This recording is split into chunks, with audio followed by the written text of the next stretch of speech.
Oh, hello. What's up? You know whom you remind me of? That's right, Martha Washington. Anyhow, I came here to fuss. I'm here to get fussy. I came on the bus, but don't call me a hussy. I made that up before I started. Or before I started. Not right this second, you know.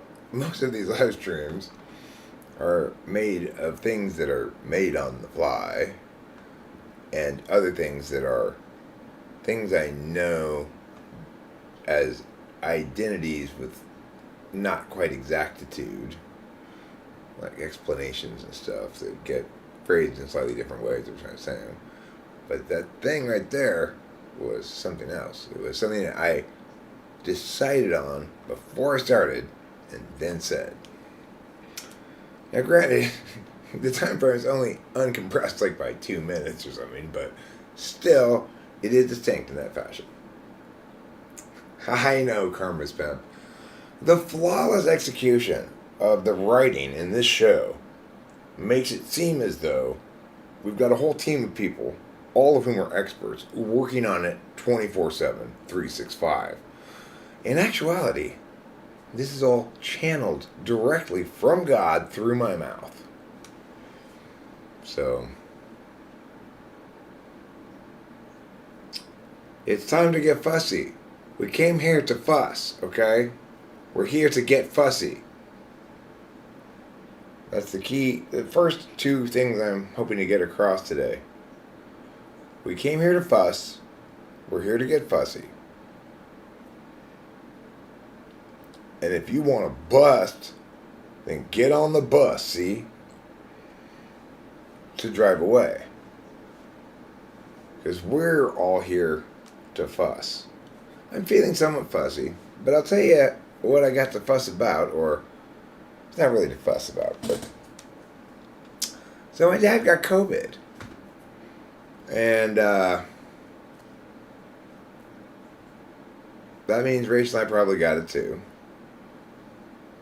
We all ate dinner together last night, and when I talked to him a little while ago, he sounds like he's got a cold, you know, and it sounded like a pretty bad cold. So all of a sudden, it occurred to me, oh, wouldn't that be a horrible form of slabbery? You know, the ultimate. You pushed it too far with your "I told you so about COVID" shit, Eric. You know, yeah, real slab fuck, as they call it in the slab business. Um, Eric, how are you? And Rachel, miss you guys. We're well, doing well. You know, Rachel is still somewhat, and probably will be for a, a long time, indefinitely. She's both dealing with and slowly recovering from the impacts of the toxic drug interaction back in December. That was a massive event in both of our lives, ultimately, that altered her physical landscape permanently to some extent. And it's not clear if everything is fully recoverable, although I suspect it largely is, and she's working towards it, and that's great. But this has turned, you know, it's a she's disabled, you know, she's disabled, and that's it's kind of like it takes a long time to process the full totality of an event like that, because we were just, you know, and talk about slabbery, right? Because,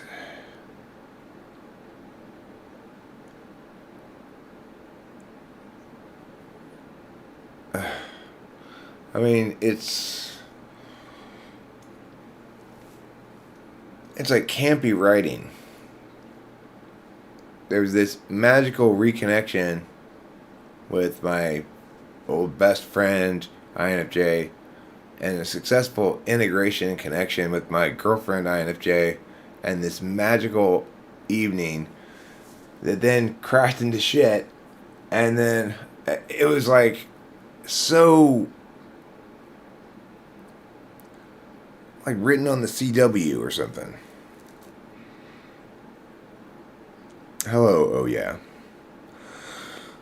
So I think that to the extent that things have been sometimes in the fuss or expressing a soddenness, it links somewhat to that, in ways that neither Rachel and I are particularly good at being conscious about. So,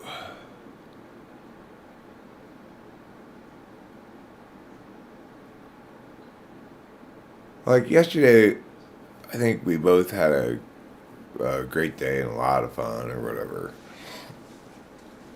And because she wanted to take mushrooms yesterday, so I was like, cool, let's take them. I'll take them again. They probably won't do anything to me, but I'll take them again. Even though I did them the day before, we'll see if I can. They'll do something.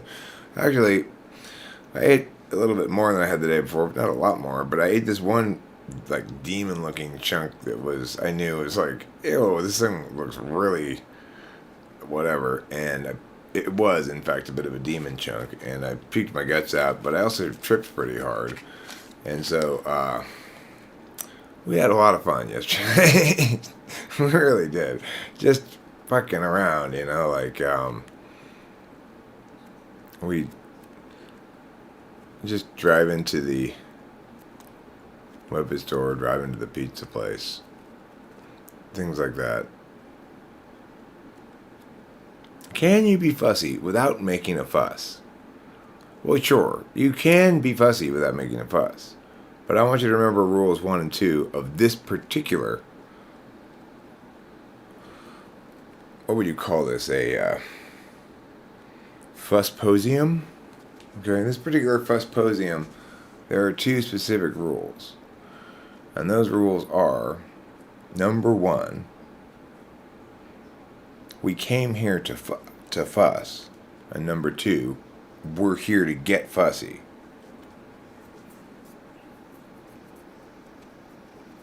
Well, mushrooms and Adderall aren't on the same scale of thing. You might say something like, Adderall's better than Ritalin. That would be fine. That makes sense, and that's correct. But you can't say that either mushrooms or Adderall are better than the other one, because they can be complementary without any difficulties. In fact, they're both better together, provided you don't do too much Adderall. But I like doing mushrooms better when I have some Adderall in me, because otherwise the SI yawniness kind of like, oh my god, I'm so tired right now. That part of it can be a little overwhelming. Microdosing is just, well, it depends on what you consider a microdose, but if you're not tripping, if I don't trip good, quote unquote, because obviously you use the adjective good when you trip rather than the adverb well, just as a matter of convention. If you're tripping good, then you're fine. You don't want a macrodose, meaning like take a bunch of them and trip super hard. Every once in a while, it's good to do that because you'll get this kind of itch to see where the too much edge is.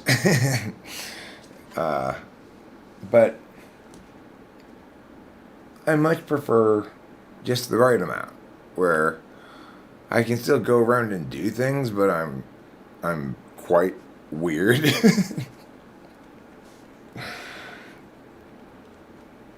Like, enjoyed being the Eric that was at the Sphinx Mart yesterday. That guy, before we went into the Sphinx Mart, said, okay. Rachel and I were laughing in the car about Kirsten Dunst. Because, it's one of those things we periodically reference. Like, we're talking about some show or whatever, and then one of us will make a joke like, well, you could get Kirsten Dunst to play the role.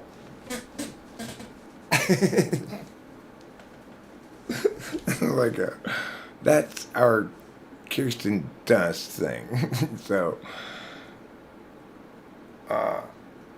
when I got out of the car, I don't know where the Axl Rose part came from, but I said, what I want to do is combine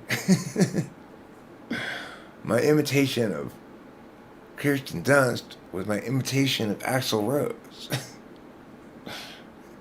And so we made that video outside the store, and we were laughing our asses off. It was fun.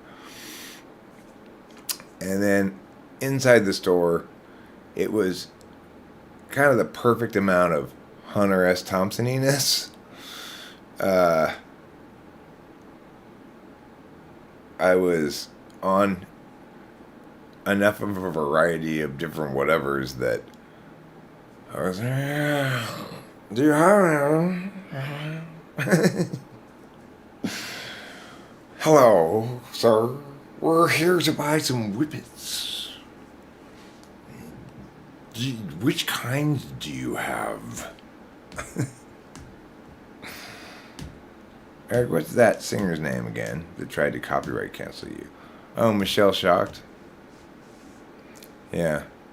Don't. If you want to play with fire, then you could do that, but you don't want to play with fire. That woman is very litigious. I don't want to fuss with that litigious bitch now, because she makes a big fuss about every little thing. I mean, not really able to be accurate about SE things, like SE questions like that. What I'm going to do, why I did or didn't do something. I'm literally, intentionally not really able to be accurate about those, to answer that question. I didn't stop making Type Please videos. I just haven't made one since the last one I made. That's all.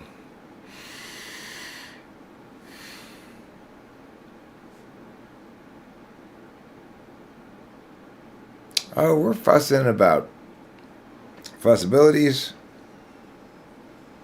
fuss arrangements, fusscations, which are vacations where you just go to fuss at each other. Fuss staycations, which are planned durations of fussing while you stay at home. We're really, you might call this the meta fuss. This episode of Talking with Famous People launched a new part of human history called, from that day forward, the meta fuss. Facebook tried to complain. They lost.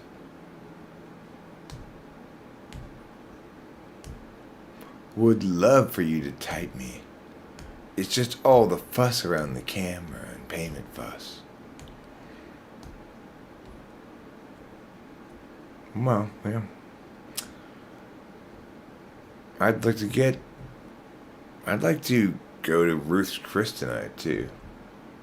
It's just this insistence that they have that I pay them and drive there and stuff.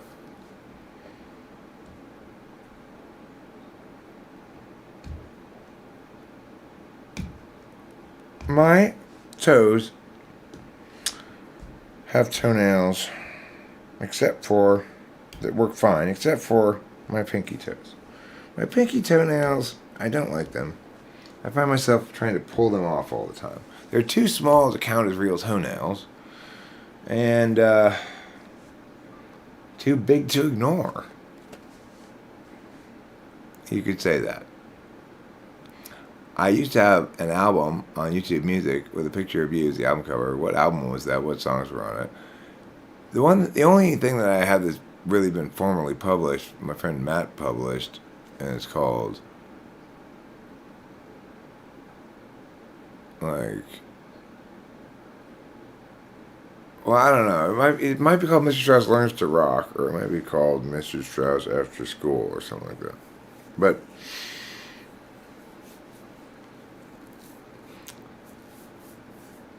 it's, it's an earlier stage of development than I'm very particularly enthusiastic about at all.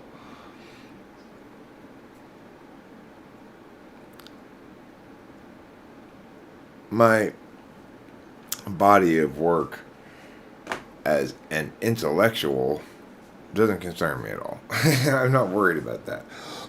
Because even when I was wrong about things in the past, I have pretty good faith in the fact that I probably was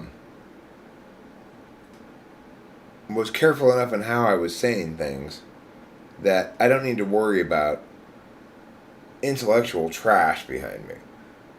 But I'm just this fucking garbage truck streaming artistic trash behind me. And that's troubling, but what are you gonna do? Go and edit and archive? Come on. The fuck? It's too much fucking stuff you could possibly even consider doing that, really. And it would be like saying, okay, I'm gonna stop being me now for the next 6 months and be an ISTJ about me because I wish someone else would do that. Well, that's never going to happen. I don't even have time to... Well, I have plenty of time, but it's like... The problem is that is the various rules of the various compartments. So, if I'm watching a video, it means I'm in the mood for a consuming experience. Otherwise, I'm probably not watching a video. What would be a good idea would be to edit from streams shorts. But that would mean either my work that I'm doing is almost all consumption, and then this difficult decision-making process that I'm ignoring about. It's like it's very much not clear to me exactly where and what I should cut, So that becomes this. It seems from a TE perspective like, well, what you ought to do, Eric, is just while you're watching these things, jot down times and look at that person. Except then I'm suddenly attending to the thing in a very different way than a consumption experience. And you can't just combine the two like that, It doesn't work.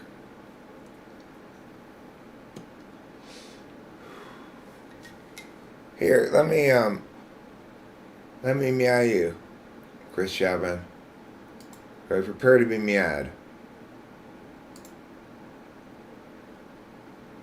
Planet Lave, I have an important question. How are you getting on with the new chairs? Are they comfy? Ooh.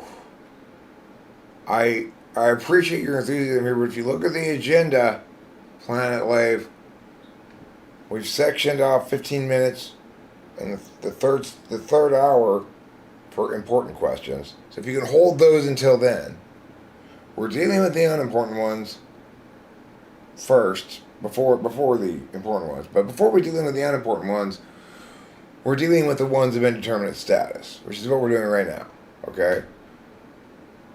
And also the pre-work to that, which is, what is a question anyway? Well, boy, if we knew the answer to that, I guess we wouldn't have any more questions. That doesn't make any sense, Eric. You're right.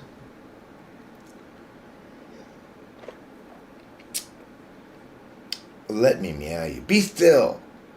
I'm about to meow you. Blue Internet is here.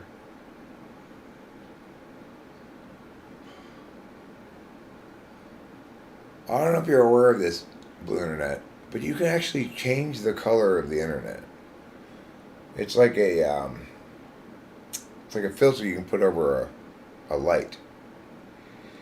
You just left the blue filter on. You can change it to hot pink.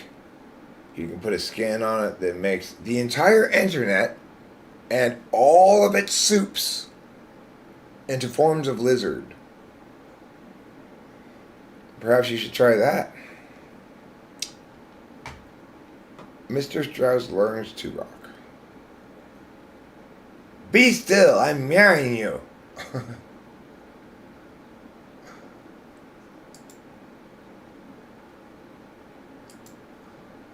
Well, aren't you humble, Chris Chapman?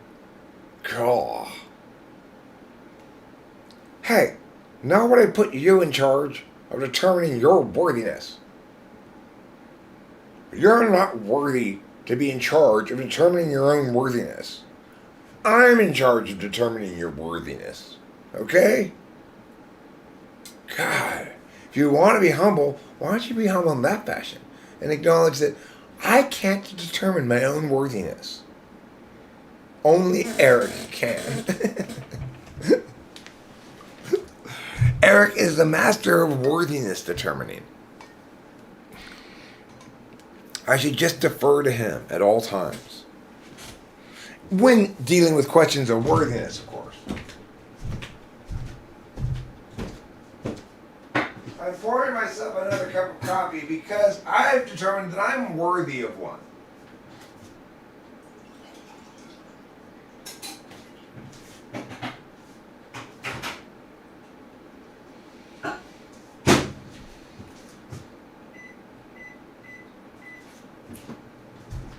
I've completed all the proper procedures. I contacted the Library of Congress and had all the relevant reference materials referenced, and turns out, yes, I am worthy of another cup of coffee.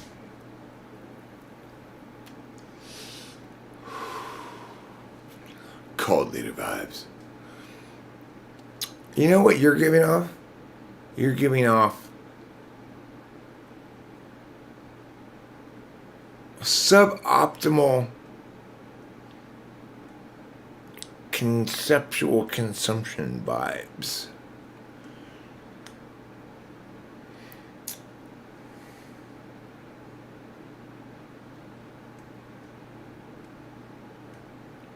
Hey, why aren't you sitting on the couch anymore?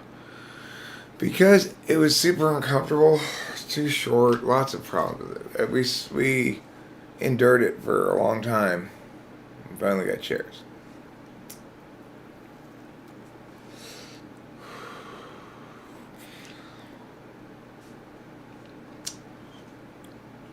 I don't think you're appreciating the hilarity, is the point.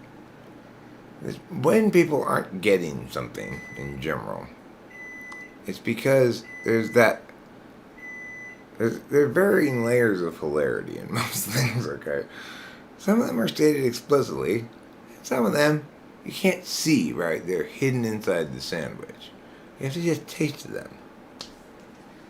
And recognize, yes, there is mayonnaise on this sandwich, even though I asked for no mayonnaise, and I don't like mayonnaise.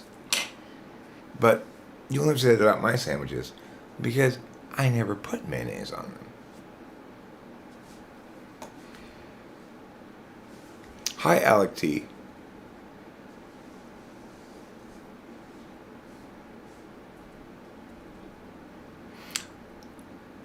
Dulles says, slots, accuracy, perspective, Ghost of Union Jeff Shop video was really good, but OMG, it'll take more listens.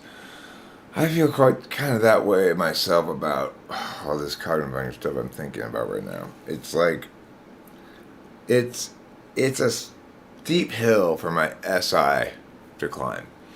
For my SI and NI to both climb. In other words, to keep the concept that is the heart of what I'm trying to explain in mind and explain it without having explained it before or really actually therefore understood it yet is a very slow process for me.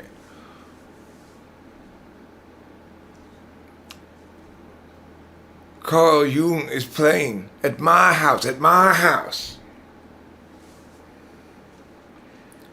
Yeah, I'm Carl Jung. I'm playing at your house tonight. Put all of the furniture in the garage. I'll be spinning records and talking archetypes. If you change the last letter of one's type, you get the shadow functions.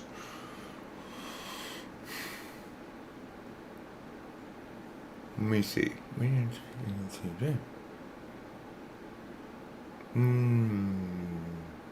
But not mirrored exactly. You may have none of this. You may share none of the conscious functions, but it's not the mirror.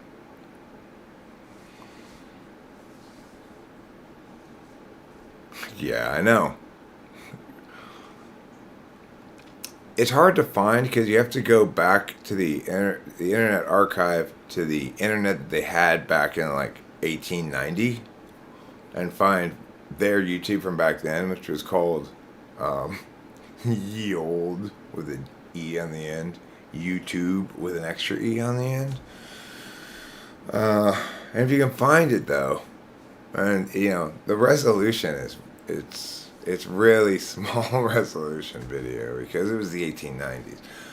But there's one of the first viral videos was a video of a young Carl Jung, no older than 7 or 8, picking up another boy around his own age by the ankles and swinging him around and knocking an entire throng of bullies over before heaving that boy like the hammer throw off over a nearby hill.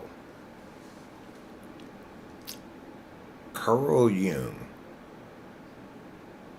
history's first Incredible Hulk. Do you think Rachel's NFT vibes are helping you get that typology thing forward? I feel a momentum building when having ENTPs around. Rachel's presence across the board, well, it's like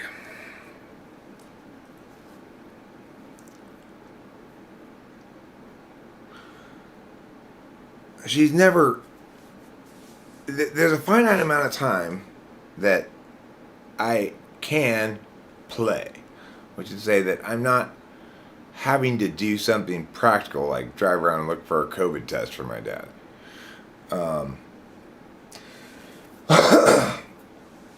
During the time that I'm driving around, to a certain extent, I can play in my head, which is to say, thinking about things. Rachel and I are generally driving in silence if I'm not talking to Rachel. She doesn't have a whole lot to say, except responsively. She doesn't initiate a lot of lines of intuition to work from. But she engages in ways that allow me to maximally work in my strength areas in ways that you wouldn't even think of exactly. Just by not being something that's in the way, like everybody else, every other type would be. She empowers that process. She's waiting to hear my next thoughts about things, or if she's not, When I've asked her on many occasions in the past, like, what's going on in your head while you're doing this? She will say things like either that she was watching something out there that was happening in the car. While we're in the car, she's looking out there at some stuff that's going on, or that just the world in general. Or she'll say something like, "Oh, I'm this thing, object or body thing, is bothering me, and so I'm attending to it."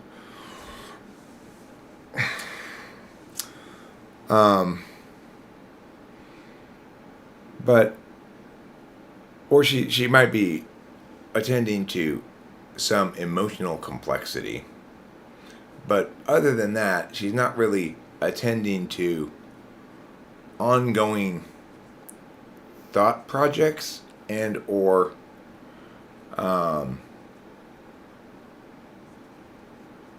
like possible, well, just any shit, really. She likes being included in any stuff and displays the capacity to be good NE when afforded, when put in a position to do so. But she's not the initiator of that kind of stuff. So, in other words, she's a perfect facilitator for whatever I'm doing, idea-wise or actuality-wise, because in actuality-wise, she's the brakes on my stupidity car. And in pretend land-wise, she's the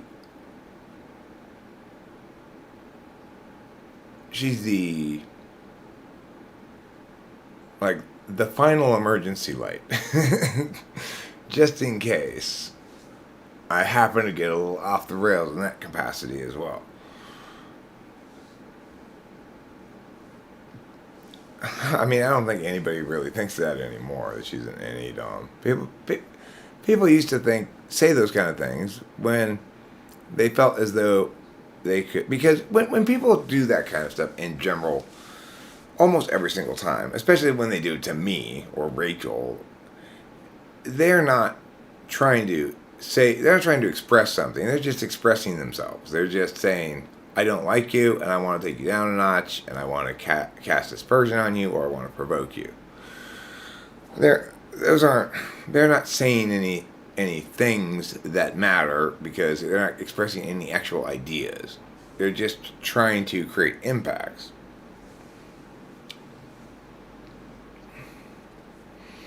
Hello, Rachel, my old friend. I'm glad that you are here again. You're far away there in the house, while I am sitting out here being Strauss. So it's nice to see you're checking in once again. You're the sound of Rachel. Alec T. Oh, what have I heard Anna J say? They feel as though the Anna B time is their nemesis. Well, it's like I'm trying to kind of work out the NI of it still, but there's this seed of an idea expanding right now, which is our sixth slot function is what our first and second slot function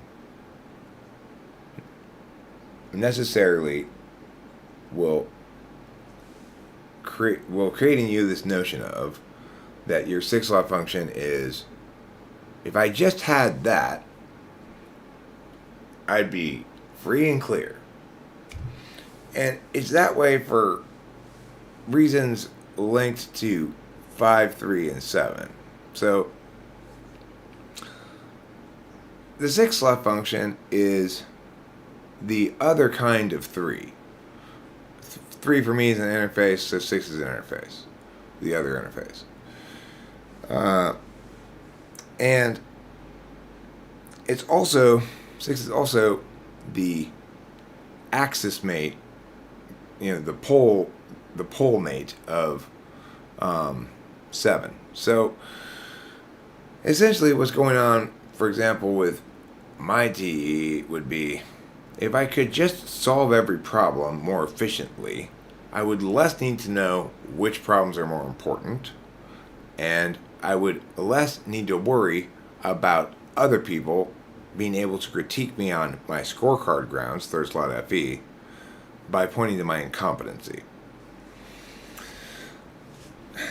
In other words, if I just had TE, all my problems would be solved. I wouldn't need to know what I want, and nobody could shit on me because I'd be competent. For INFJ, for example, it's FI. So it would be, if I just could master my FI, what I want, if I just knew what I wanted perfectly, then I could NIFE everything without ever needing to figure anything out for myself. And I wouldn't have to worry about my boundaries being crossed, as the nice thing also about having your 6-slot function. You also avoid these other kinds of harms. But in the way I'm phrasing it right now, it's the, if I just meow, then I wouldn't meow. Hello, Rachel. Hi, Eric. I love you. I love you as well. I'm just here to take some Advil. You do what you do what you gonna do. You gonna take some Advil, you take some Advil. Ain't nobody gonna stop you. May I also suggest, if you're feeling a little gacky or whatever, you might want to take a couple of those antacids. That's a good idea.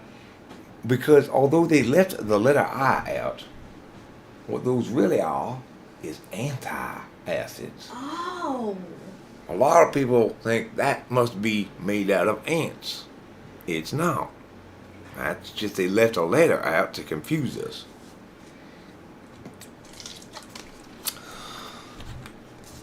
So there is envy. 6-slot envy. I don't think there's envy of other people who are effective with their 6th slot. I think there's a recognition that because they exemplify and demonstrate a preferable alternative to your attending with that function, that they are both subject to the general ontological me first critique that says you're doing everything wrong. Everything's backwards. You're doing everything backwards. And at the same time, you recognize that, and because you're doing it backwards so well, you're the reason I have to worry about being shitty at it.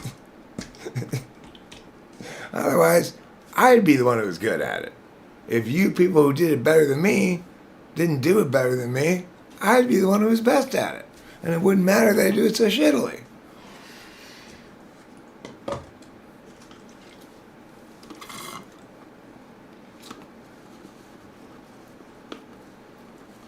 I feel a bit ashamed in front of an IFP, and I feel fake because FI is kind of faking and shitty in me.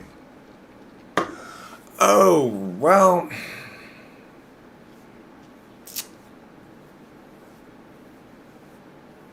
So, they also have the opposite epistemology. So I'd be ashamed in front of an ENTJ. I'd be much more likely to be ashamed in front of an ESTJ because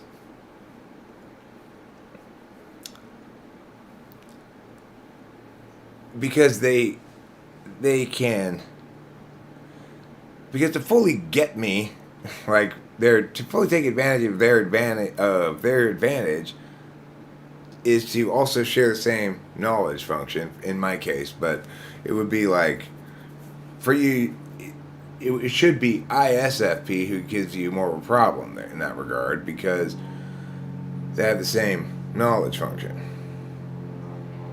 If that were going to be, it seems to me.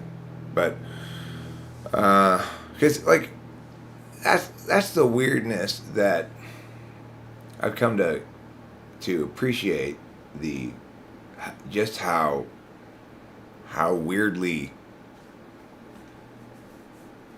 real the constraints of cognitive functions are. It's not going to be the case that Rachel's going to effectively use SI really in any conscious way. So that's another reason why it's such a good match, INFJ and ENTP, because it means that SI mistakes I can get away with. And they're they will escape her notice by and large. In other words, if I didn't remember that, okay, well, like, I was making this joke yesterday in which it's supposed to, basically it's a very straightforward joke. It's like, somebody probably trying to fuck with me or whatever, put my number in for plenty of fish, and I got a temporary activation code or something like that on my text. And so I was making a video with Tiffany relating to Mindy that she'd gotten this weird text from Plenty of Fish. And then Mindy's supposed to say, it's a dating site. And then Tiffany says, well, I don't want to date fish. It's a very straightforward joke, right? But as I was doing it, it's like, okay, so SI, at this point, should recall that Tiffany is the girlfriend of Fishman. But this incredibly salient fact about the reality of Mindy's Club that is from our back catalog, so to speak, she's very rarely going to get that thing out before I get to it. Even though it might seem like an NI thing, it's not. It's like a detail that's important to remember so that the NI whole of the joke can come together. So in that regard, she's never going to be like blaming me, or it's never even going to occur to her that I could be subject to critique for failing to recall that detail prior to beginning this little thing I was doing. Not that this is the sort of thing that this is very low stakes shit we're talking about, right? But it's just an example of the functional relationship. So she's not very often going to be the one who realizes soonest that, hold on a second, Tiffany is dating a fish.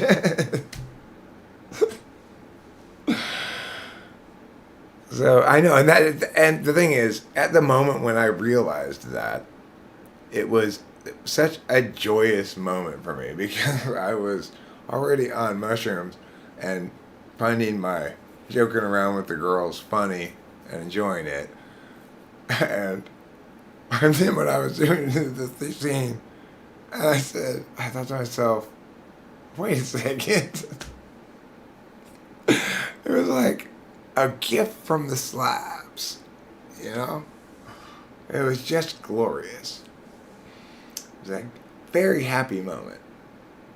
And then we walked out to the car to go to the Sphinx Mart, and I said to Rachel, like the biggest and hardest problem in the world is that it's not possible to be maximally play fun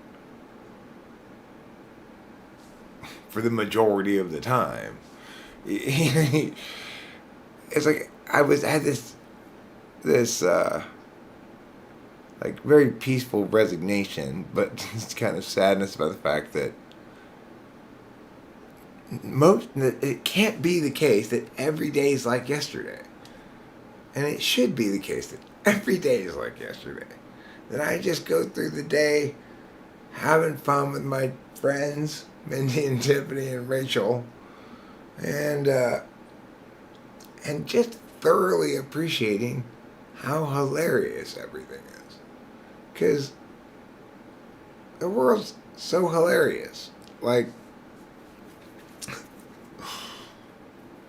as I walked into the third pharmacy, no, the second pharmacy of the three that we went to check to see if they had COVID tests today. None of the three did. When I returned home, my dad had found the COVID test that we had here, so that was fine. But regardless, when I walk in there, before I walk into there, I see this sign out front with this woman who's, oh yeah, and it's like, get, COVID vaccine. Like, oh my god, are we still even calling that? Can we reclaim the word vaccine, please? Like, everybody's getting COVID right now. That's why every place is sold out of these COVID tests. And I'm wondering, with all the heroes working places, those are some shitty heroes. After all, this horrible epidemic has now, everybody's gotten it multiple times, despite the vaccine. And I don't think I know anybody who's been vaccinated who hasn't got it except for me and Rachel. So my daughter's gotten it multiple times despite getting every possible vaccine and vaccine booster shot. So why and how are we still calling this ridiculous thing a vaccine? That is not what vaccines do. It's... Okay, so, I don't know, 1950, whatever. America has a real epidemic called polio that people should freak out. Soldiers forward. Without freaking out. Until Dr. Salk creates a vaccine that's actually a vaccine and that cures polio. Cut forward, America, 2020. A new common cold, a new variant of the common cold, with a slightly higher fatality rate, emerges.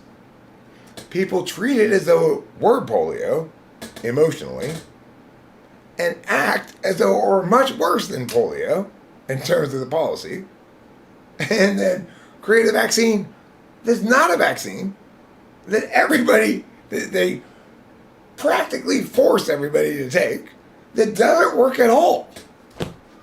And the only conclusion we're supposed to take away from this is that heroes work here. There's some shitty heroes. What? Those are the terriblest heroes ever.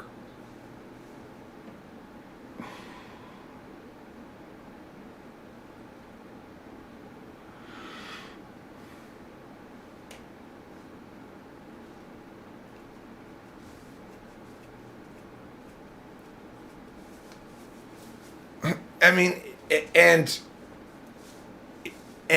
apparently, we still can't tell any truths about it to each other. Ridiculously. Otherwise, there wouldn't be that sign with that proud, strong woman who's gotten the COVID vaccine. It should be a sign if someone's gotten the COVID vaccine with a dunce hat going like this. Aww. That's what the sign should say. How am I sure the polio vaccine even did anything? Well, I guess the complete disappearance of polio victims could be a coincidence. I'm just affirming the explanation that makes some sense as to justify the fact that there were lots of people getting polio, and then now nobody gets it anymore. It's just the best explanation available, besides being the only one supported by public records and other kinds of research. Well, sure, there's polio in some places. What else are you going to go swimming on?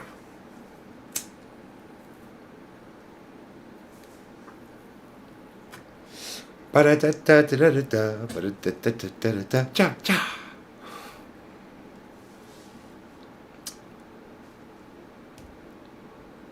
The difference between getting a virus and the disease, well, I mean that's the mechanism of that kind of vaccination. In fact, is that they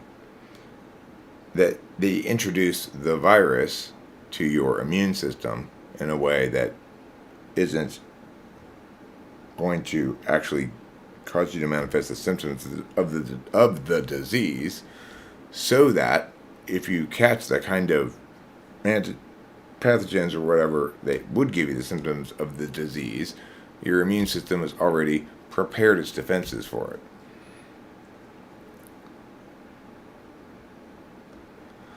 I mean, ASDFASD. I'm extremely disappointed at your inability to scale. So, the key thing is, any kind of illness will always have a fatality rate of at least 0.001%. In other words,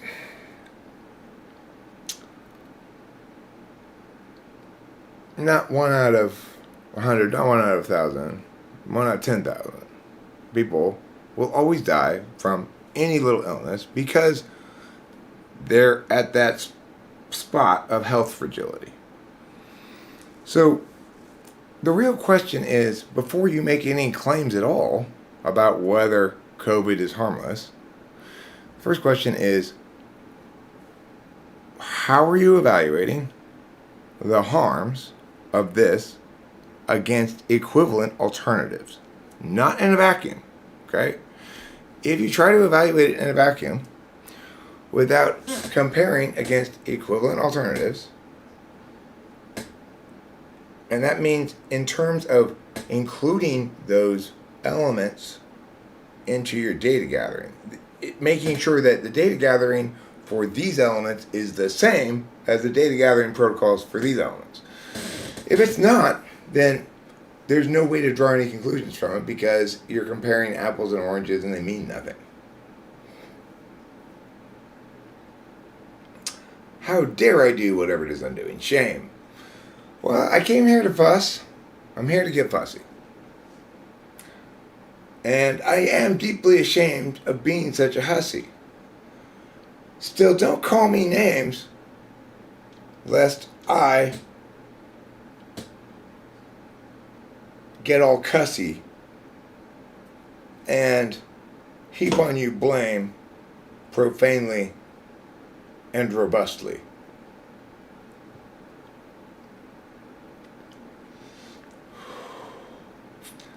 There.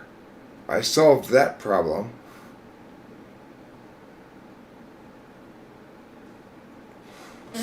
Right. The point is, given the fact that the public narratives regarding this have consistently been wrong from day one, and that Eric's narratives about this have consistently been right from day one, there's zero reason for you, who has a particular experience of both of these realities, within the sufficient context, namely having heard me explain this many times before, for you to even have anything but complete incredulity regarding the notion that COVID is especially or remarkable in its health threats, especially dangerous in its health threats, or remarkable in its health threats in any particular way. It's not. We oughtn't treat it very differently at all from any other particular health threat. And to say that we should is to be committed to an advocacy without concern for the truth.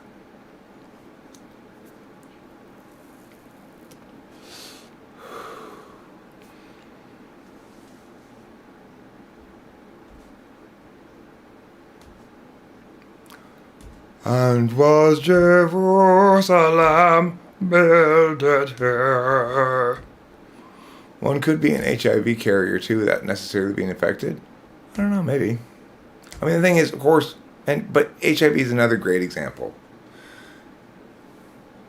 An anti-fragile, robust civil society understands that even when a disease emerges, they can make sex into an act that gives you a life-ending health problem, we don't try to control the behaviors of individuals. We allow them to express their own moral agency as independent agents and to have control over those areas of self that can only be autonomously controlled if you want to exist in a state consistent with justice. So, we have ample lessons from the past regarding how to not be such pussies. And yet we seem to have learned from none of them. We've had ample words going forward at the right time from a well-spoken and correct American me, and nobody listened, and those who did still didn't agree with me. Now, this is the sea change moment where everybody who was wrong before needs to recognize that the problem here isn't quibbling over whether COVID is sort of bad or not, but that there needs to be a coming to Jesus moment intellectually for 95% of the population, at least. And that includes everybody who was on my side. I don't have a side, right? So I was just as angry at Taylor for his wrongness about COVID as I was with Mia for their wrongness about COVID. I don't have a side. I have the truth and being correct.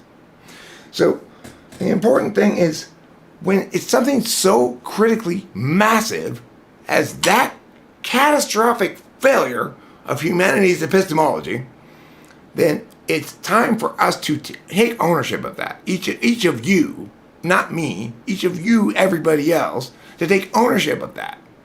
And not just walk around like, do. I had nothing to do with all those nuclear bombs I just set off. No. I'm here to fuss. I came to get fussy.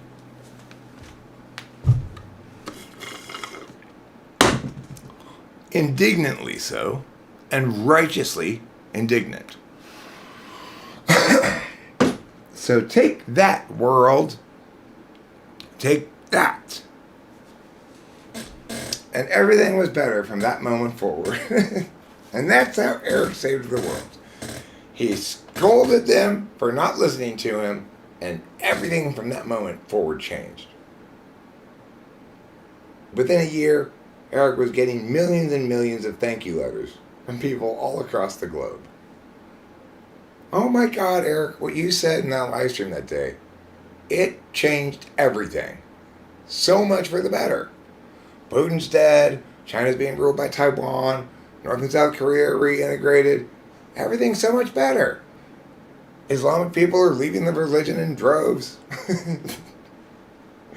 It's great. Thank you so much. You're welcome. I write each of them a handwritten note back in return. You're welcome. Period. Love, Eric.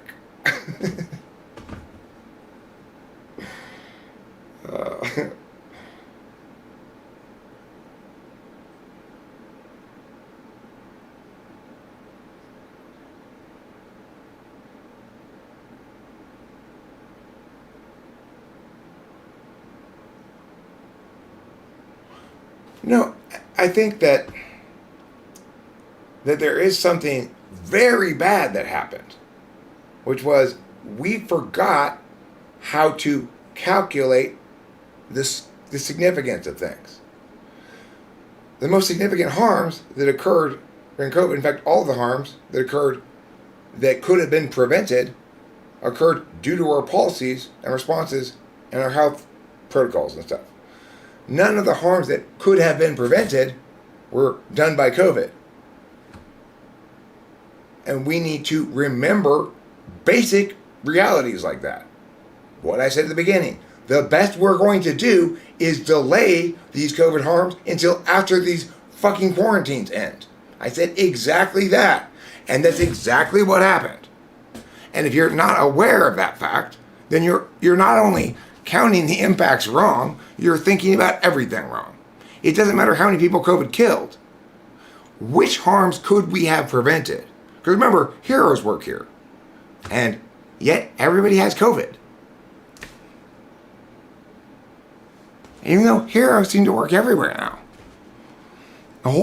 Every store practically is filled with heroes working.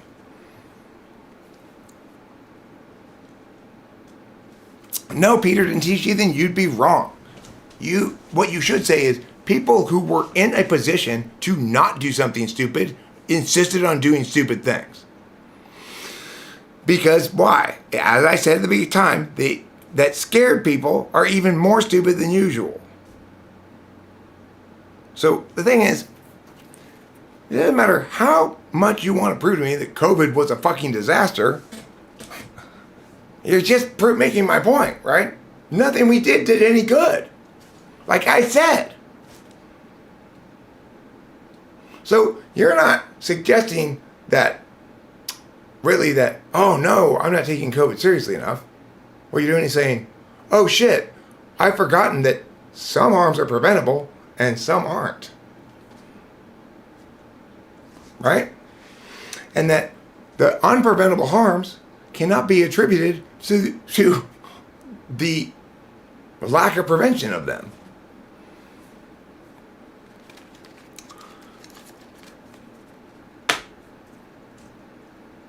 Just today, when I went to Target and we bought this Mucinex, I had, again, the fantastically hilarious experience of having the poor Target worker have to continually poke around his head and his hands and stuff, this insane plexiglass fucking obstacle of uselessness that they put between the register and the customer, just to force both of them to go around the obstacle to avoid it. Because no sane person is going to live in a world in which we act like COVID is a death laser ray from aliens or something. It's fucking insane. You can't normalize like surgical sterility conditions for all of society. It's completely fucking insane.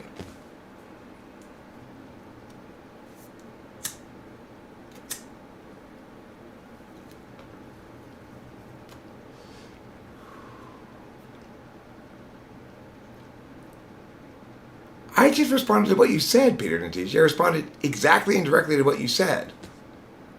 So, how can you possibly complain about my responsiveness when it was exactly on point to exactly what you said?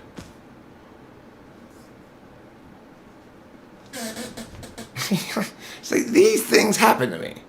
These kind of ridiculous things happen to me. Like, the first two pharmacies. I went in there.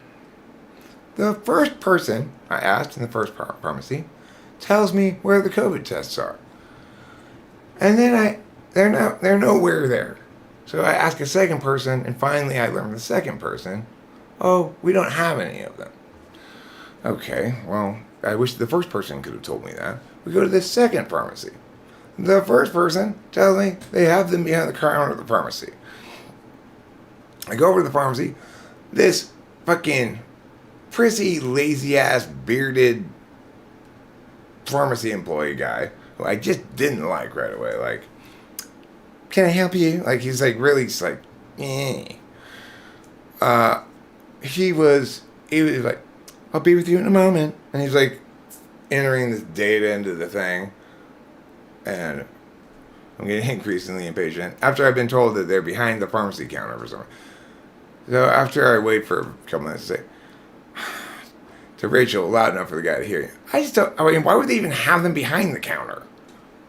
And he's like, can I help you? I'm like, yeah, do you have any COVID tests? Oh no, we're out of those. Okay, you fucking tards. But here's how the slabs work. So I was getting fussier and fussier as we were doing these errands because there was this whole sequence of little things like that were, okay, why are you all of a sudden going so slow in front of me for no reason? And I barely missed the green light again and again. You know, like that kind of shit, right? So originally I went to McDonald's, we got a couple of McDoubles and Cokes and fries, and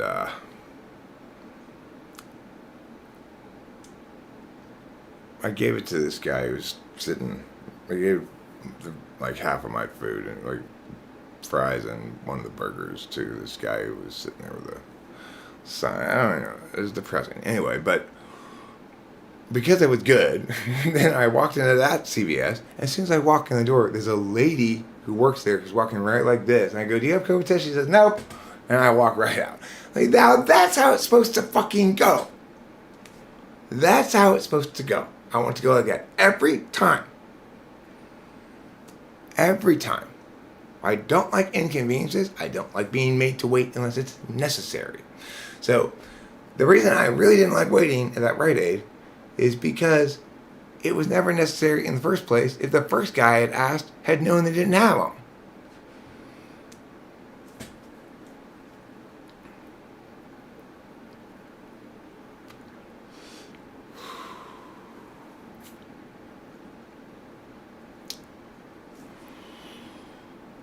Well, why are we comparing coronavirus specifically against rhinovirus? And on what vectors do you want to compare it?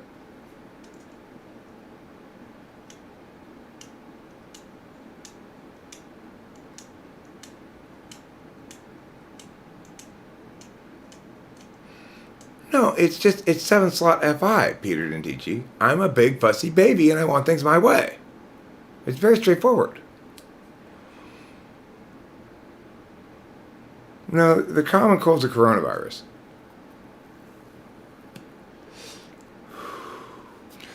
Mostly because it's cheap. It's a cost-effective way to get a good amount of calories into both of us. But the other mostly is because they have reliably good Coke. No, it's not a matter of semantics.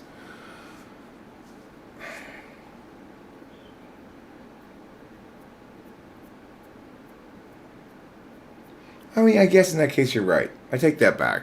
It kind of is a matter of semantics in that instance. You're right. You win the point.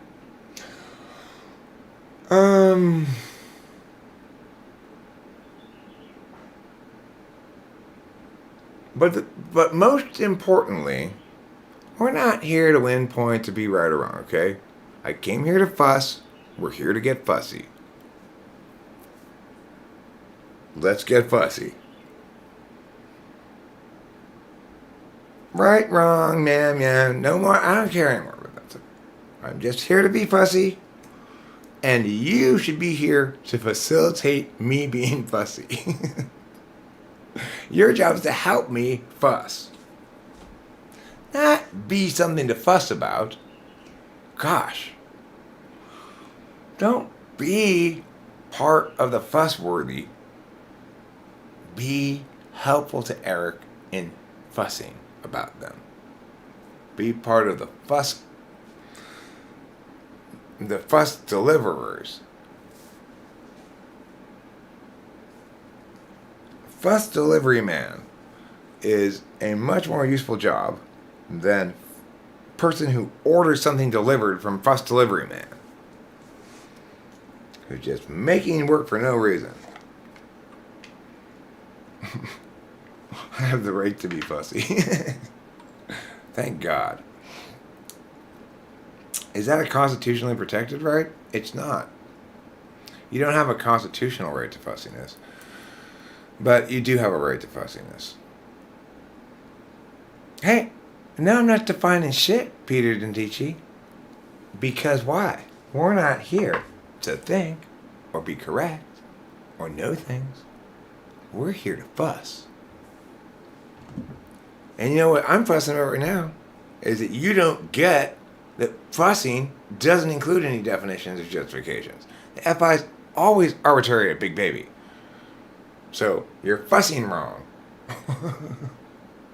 It's so arbitrary that your arbitrary wrongness about it is arbitrarily wrong.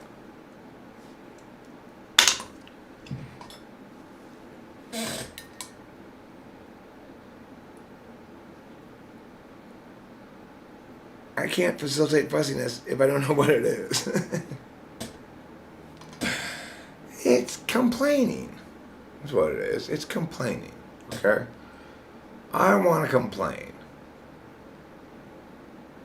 Yeah, you do have a constitutionally protected right to express fussiness in words.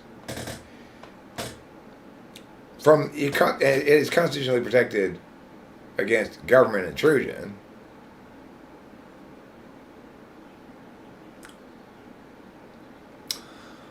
We used to go to Burger King when I used to go to the CVS down on El Monte Boulevard, because there's a Burger King right next to that.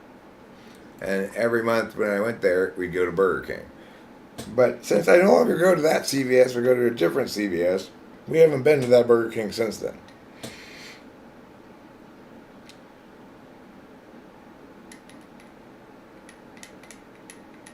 Okay, fine. What the common cold that can't be vaccinated against, though, is caused by coronavirus. And the fact that it's a coronavirus is critical to the mechanics of why they can't make a vaccine for it. It's not that they can't make a vaccine for it, it's that the antibodies your system produces aren't adaptively robust enough to deal with that particularly quickly responding kind of virus. To make it meaningful, to have. Oh, thanks, Ching Feng. Hong Kong dollars are some of my very favorite dollars, by the way, because they come with a spicy Cantonese flavor.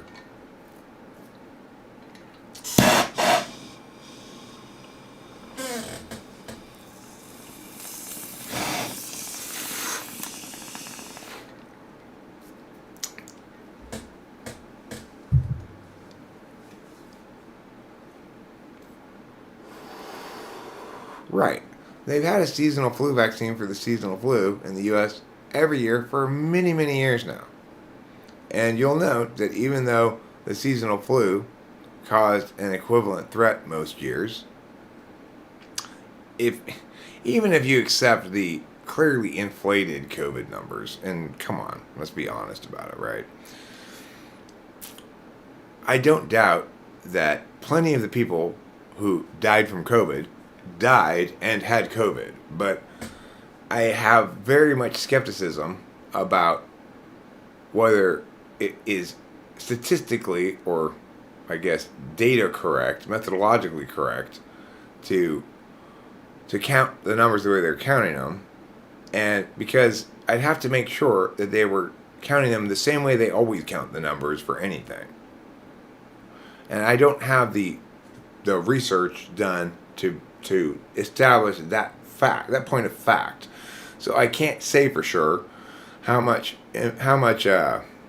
weight you should put into the data. Maybe it's all totally fine, but because one of the reasons I seriously doubt it is I tried to research it a little bit at one point, and there's almost nothing.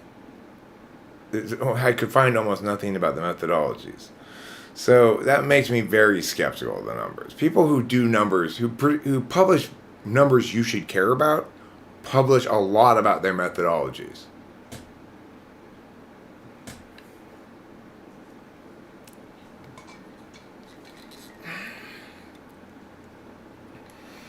Regardless, this is just my intuition, right? We can't draw any firm conclusions about the numbers right now because to do that, like the conclusions I drew about the Italy numbers, which were spot on correct.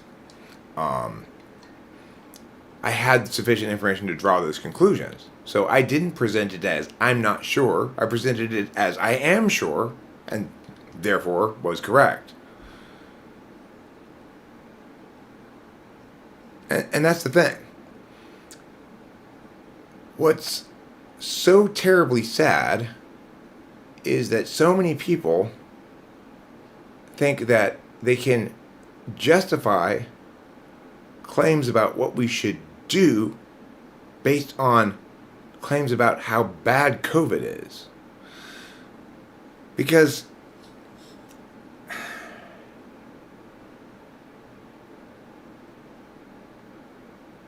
what we should do, if you're going to base it on this thing's really important, so we should do something, then you also have to have proof and establish that what you do will help, will solve the problem. You also have to calculate what additional impacts and what you do will have. Because what you do to solve this kind of a problem will have negative impacts for sure. If it doesn't also have positive impacts, then you're just shitting where you sleep.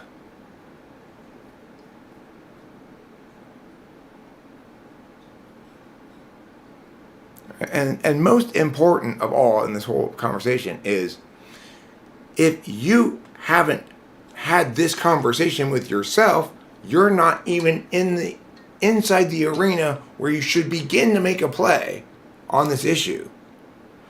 The problem is, we have lots of people having strong opinions about this shit. None of them are qualified to have any opinion about it at all.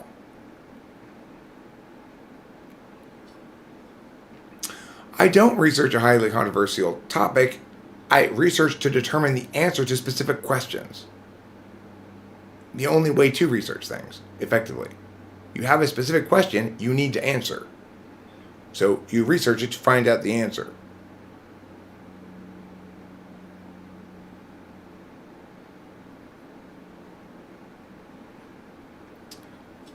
Well, what makes COVID-19 important is our ability to postmortem our public and discursive engagement of it, and to recognize that we can know before we engage something like that how to engage something like that, and already did know and chose to ignore it. And that fear will tend to make you more stupid. So at the very least, we remember next time to listen to Eric.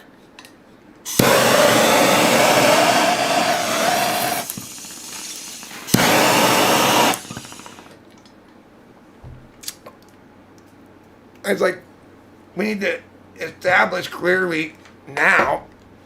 All right.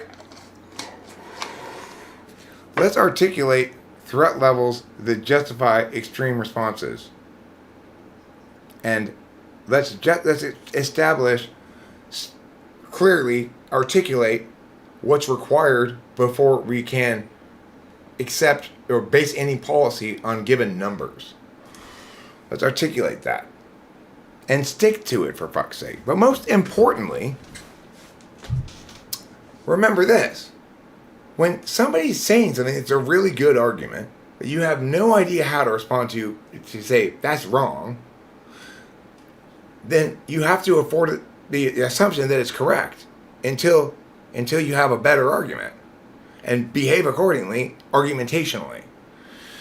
Since I said to lots of people, that number's unreliable, and they had no response to it, they had no counter, no rebuttal, then that meant for the sake of all of our flows, that argument was true. And it should have informed everybody else's, all of their argumentation accordingly. And it didn't. So what we need to do is stop being wrong about how to argue. We don't argue for things, right? We argue what wins, because it's always the best thing to do, because the alternative is to choose something that loses the argument. The reason we wouldn't want to choose something that loses the argument is because if it was the best idea, it would win. It's very simple. It's so obvious that it's impossible for me to even conceive of how almost nobody in the entire world seems to care about which argument is actually better. Which argument actually wins. It's like, trust the people who are winning the argument. Not the people who are winning the mythology slinging contest oh, well, look, there are huge piles of mythology slung over here by this team, so they must be winning. That's the problem, right? You're mistaking piles of mythology slinging for arguments. You have to actually allow the arguments to do the work that they can do for humanity, which is to save everybody from everything. If we never talk about things wrong and we never process through language things incorrectly, we never have any of these problems. And you never have to worry about any of the moral, ethical, or other realities of the imperfectly predictable world that we live in. Because no matter what happens, you've always made the best choice. Life's somewhat like poker. You've got two aces, and you were dealt two aces, and before the flop, somebody goes all in. Should you call? Assuming it's not a tournament, yes. You should go all in and go over the top and raise yourself if you have more than that person. Every time. Because even if you lose the hand, it's never the wrong decision. We can determine what the best decision is definitively for most things. There are some kinds of questions that it seems like we can't make that determination definitively. That's because in those questions, what we've done is fail to break them down into their actual question components. And we've instead asked too broad of a thing that's not actually a question.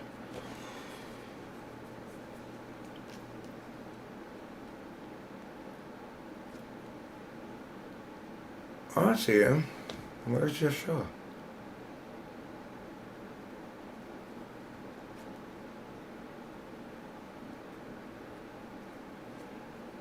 This isn't what I'm asking. What attributes of COVID made it dangerous? Well, my point is, there's no danger from COVID. There's only a danger from us making the wrong decision. We can't be responsible for things that we can't correctly decide about. So if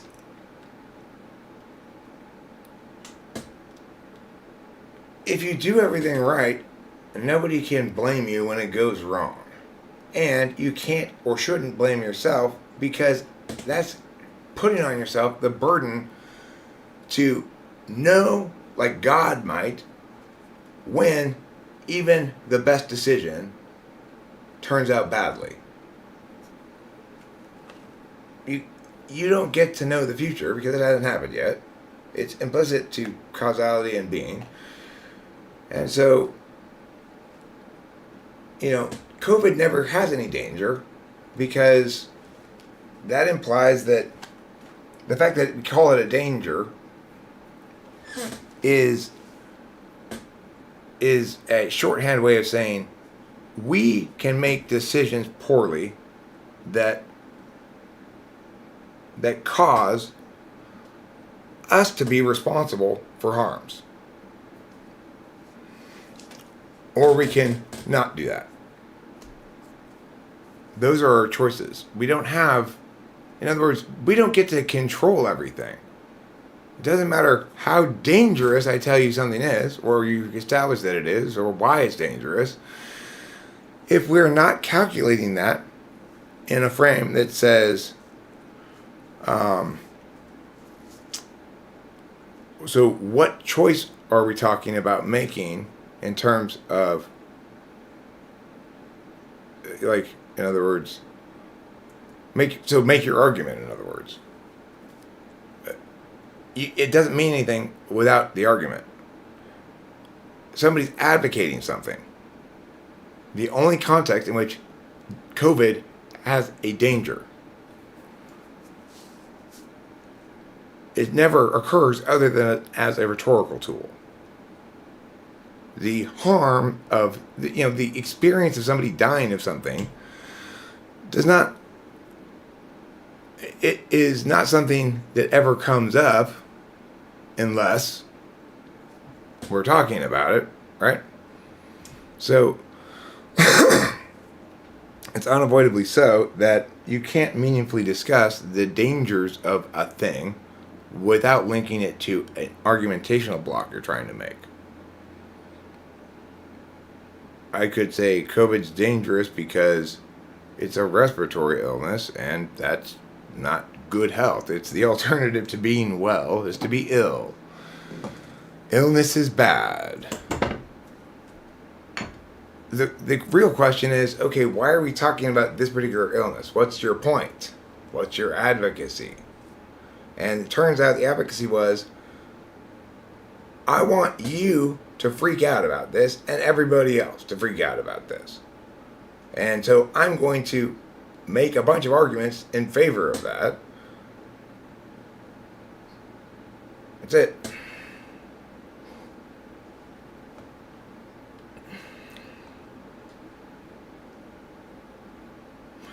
It was a lab creation, I suspect. This is my belief, my intuition again. I don't have, it's not, I will never have the capacity to determine the answer to that question. It's with certainty. But I will tell you what my intuition says, and what I believe to be the case is that it was manufactured in a lab, not as a bioweapon probably, but as part of a larger, just general genomic fucking pharmaceutical kind of map and fuck with kind of process ongoing, just to find out what they can do, you know. But that's just a TE thing. Well, but Eric, they must have had something against that island. They nuked it. They didn't have anything against the island. They didn't think they were using that island to kill, that nuclear bomb to kill things. They thought they were using it to gather data about what happens when you nuke things. It's because of TE. Because people don't think about what they should do within a large enough frame. Oops. I don't think it was intentional. I think it's a big oops. But I do think it's that, and there's lots of evidence to suggest that that's what it is, if you analyze China's behavior, etc. But one of the unfortunate things either unfortunate or geniusly evil things that happened was, and this is one of the most powerful tools that the intelligence community has when they're trying to do information campaigns, is to argue badly in favor of the correct position, so that other people go, that's just crazy talk. Because the first and biggest voice to argue that it was a lab release and to claim that she could prove it and was fully legitimate was not fully legitimate, could not prove it, and her case was fucking garbage. I read the thing. So, that I think, I believed it, though, as an honest thing. However, if you just think about it, that's the smartest thing an intelligence agency can possibly do if they're trying to control the flow of information, is to argue poorly in favor of the correct position. Because that's the most dissembling, kind of bullshit, destructive, kind of discursive, shit all over everything move that you could possibly pull. Make the job of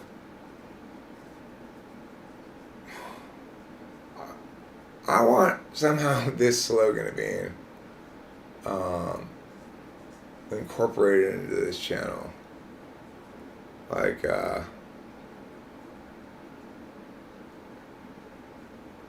aspirationally, comma, your favorite pretend genius. It make it very difficult for me to reach that aspiration. Both shitheads who just naturally and honestly, just out of ignorance, which is 99.999% of the time, argue stupidly in favor of the right thing. And anybody who's evil enough to do that on purpose, oh God. But China definitely has it in them. I don't think they're actually smart enough to do that, but because to have it in you to do that requires you to be able to be morally loosey-goosey. Let's put it that way. You must not be caring much about your own justifications. It's unlikely for people who don't care much about their own justifications to be so shockingly good at manipulating ideas. But, there are, I guess, Zizek's like a wicked version of me. He's discursively powerful but not honest. Or correct.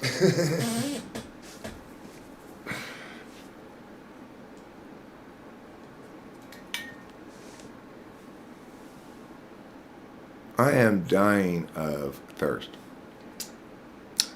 And once I die of thirst, then there'll be a huge cleanup bill because dead bodies are a mess. I need to go get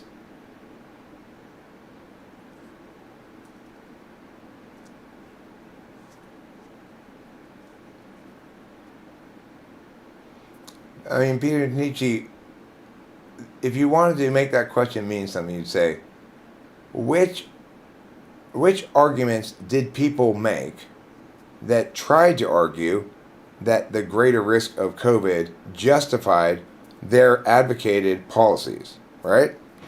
And the answer would be this fucking bullshit that was falsified months later as predicted by Eric, and the failure to frame any of the harms and actual solvency. It's like, look, there's stock issues, right? Inherency, solvency, topicality, significance, and harms. Inherency, solvency, it's shit. It's the solvency, harms, inherency, topicality, significance. If your advocacy, the whole COVID shit is the perfect example of advocacy without any solvency plank. I'm advocating that we do something, but I'm not going to evaluate the question of how much or whether it's going to work. That is, everybody who participated in that and contributed into that is like basically people who are dumping their trash into the river and shitting on your doorstep. And they're shitting in all of our everything. They're making it, they're creating the apocalypse. Because, as we see, right? As we see, if you think the fact that you're scared of something means everybody should have to do what you say, well, then you have COVID. You have the COVID reality that we just have experienced, and the current massive inflation and ridiculous hike in the cost of living that I don't doubt is not, I'm sure is pinching not just me. I'm not pinched at the moment, but it's like I am definitely getting very pinched quickly enough because, and I will be soon enough, my normal broke self, because shit's super expensive. I'm in LA, yes, that's an expensive place, but the rise in prices over the last 6 months or so has really been impactful to everybody. Everybody's got this much little cushion between getting by and having some quality of life. People who freaking out so much about the sanctity of life that what they did was say, I'm going to steal your quality of life and not protect your sanctity of life, but justify stealing your quality of life by pointing to the sanctity of your life. That's exactly what happened. I'm not going to protect the sanctity of life or uphold it at all in my actual solvency. I'm going to uphold it as a value. And I'm going to justify harming your quality of life because of that value, even though it produces no solvency. That's what happened. Even though it doesn't matter that it produced no solvency. Even though they didn't establish that we should do that for solvency reasons. That's the problem. It doesn't matter that it didn't solve the problem. It was guaranteed not to because we didn't force them to establish that it did before taking the action. Basically, I mean, it wasn't actually guaranteed to. I'm saying that's how it always works out, though. It seems like that's how it always works out. You let people do shit without adequate justifications. When do people want to do shit without adequate justifications? When they don't have them. Why don't people have adequate justifications? Because what they're suggesting is wrong. Otherwise, it would win the argument. I've got to get something to drink. I'm dying.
Care what's going to actually happen before telling me what to do.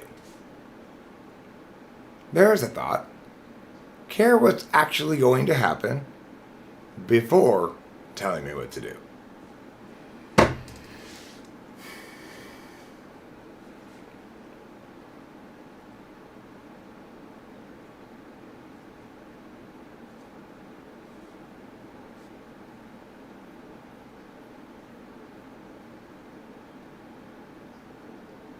I found it to be avocation without information.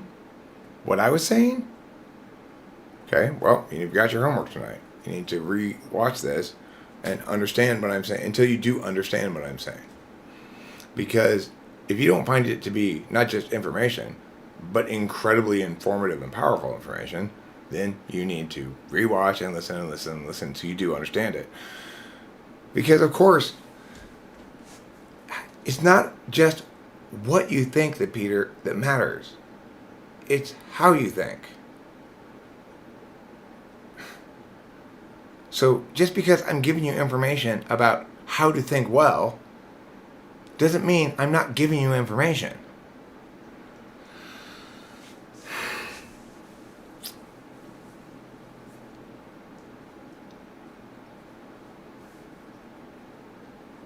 The topic of discussion for tonight is fussiness, Morridge. We're here to fuss. So let's get fussy. I'm here to make fuss. I'm ride a bussy. I'm fussing about this. I'm fussing about that. I'm fussing about how you hissed at my cat. I'm fussing with Trish and I'm fussing with Thad. And before you know it, I'll be fussing with Brad. The end. We're here to fuss. Let's get fussy. A perfect world. It should win the argument. All things are subject to interpretation. Whichever interpretation prevails at a given time is a function of power and not truth. That's completely nonsense. Because while any individual instance of debating a topic does nothing. What it actually does is it informs both parties about which argument wins. And they change their behavior going forward. Not everybody, not in super predictable ways, but in little ways. People don't like to lose arguments. They don't necessarily stop doing so, but they prefer to win them, or at least to feel as though their point was heard and understood because it had value independent of them if they're expressing something rather than expressing themselves. When people are expressing themselves, they want to be heard and understood in ways that are particular to the person hearing and understanding them more than the ways that are particular to you yourself, because there's an implicit respect for the fact that what I'm talking about here is important to me and doesn't generalize. And so I know that your experience of what I'm talking about is important to you and doesn't generalize. And that's the appropriate kind of engagement about when with instances of people expressing themselves. But it is inappropriate and harmful for people to engage in that behavior. But they cannot stop engaging in a behavior they're not aware they're engaging in. And they can't stop engaging in a behavior if they don't have a preferable alternative. And when I say behavior here, what I mean is there will come instances when people encounter some kind of word event in the world, people who've been around here anyway, that word event in the world that they encounter will link very strongly to a word event they encountered over here or around here. And though all of you people, if you because I am making these words part of your being in some sense right now, you can use them. What matters then is whether or not you can successfully do the important work of being correct. And it's not so much whether you have the will to, but whether you have the capability to. The best thing I can do is to make you more capable. And what that usually means is that I'm not paying any attention to making this play out better on FE grounds. We're not paying enough attention to that. We're paying attention to only a part of that. So I'm paying attention to the part where I appear dominant somewhat, because I'm trying not to be too mean, mostly. What I mean by that is mostly I'm trying not to be too mean. And sometimes succeeding and sometimes not. But the thing is, I'm not playing, here's a better world. We all need to be that. I'm saying, because you're listening to me explain correctly the processes of analysis by which anyone can choose, if they have it in their lexicographical experiential toolbox, use in an appropriate circumstance, at least potentially, to successfully be correct about something. Being correct, being wrong is never good. It never pays off. There are plenty of things about which you can't be wrong, and those are arbitrary things. So you don't need to worry about that. But unfortunately, we never talk about that stuff around here. We don't really talk about that stuff around here. Actually, I mean, I do talk about it. I just talk about it straightforward and fairly, which is to say, well, that's just because it's arbitrary bullshit, and it's what I feel like. That's why. Because I wanna. And voila. Tiffany is the most authentic and joyful and glorious expression of FI that there is. It's very, very important that we understand the significance as well of arbitrariness. I'm not saying only care about non-arbitrariness. I'm saying, here, understand this thing that I don't want to understand. The world has just gotten a little bit closer to utopia. It's the only way really to heal the world, is to get as many people as possible to hear correct discourse that describes correct discourse correctly.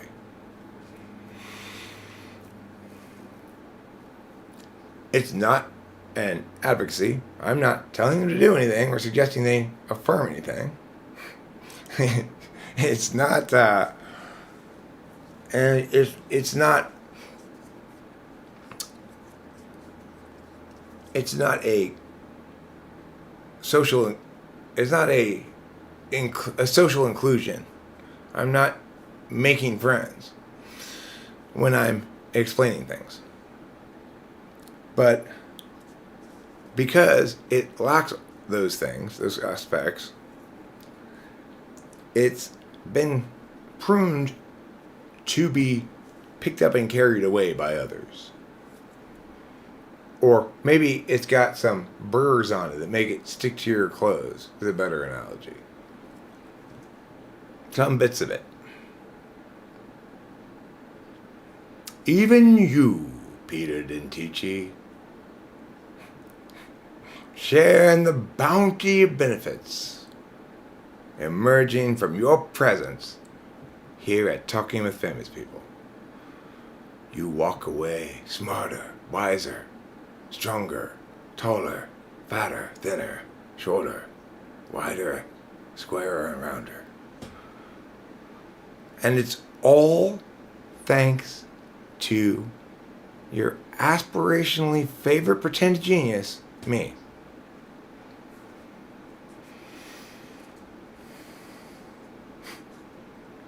I'm sorry, that's a misplaced modifier. See, I told you I was a pretend genius.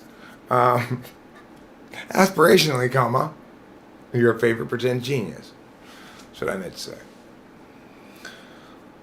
Oh, dear punctuation. You made the fool of me again. You make me look the fool. You're the kind of girl who puts me down when friends are here.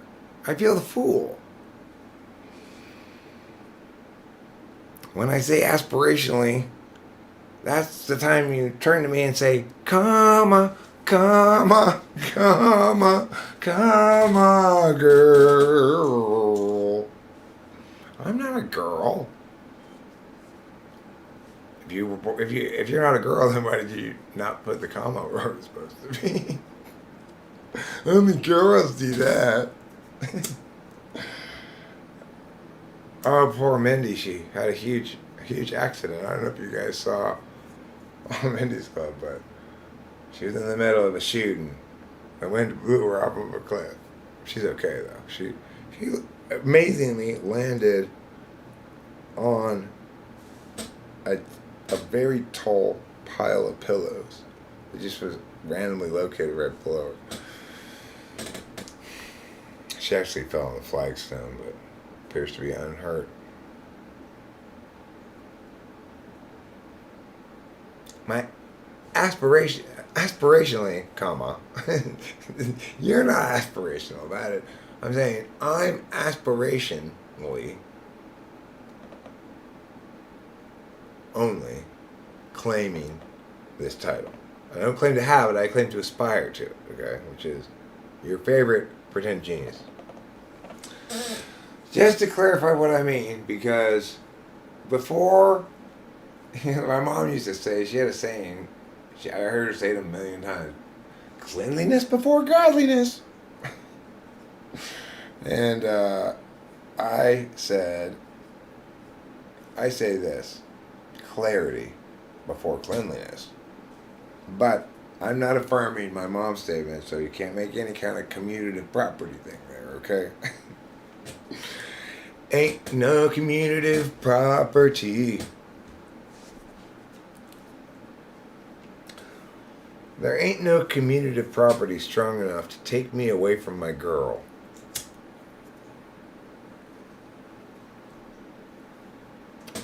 I made another short today I think was pretty good. In which I said, you know.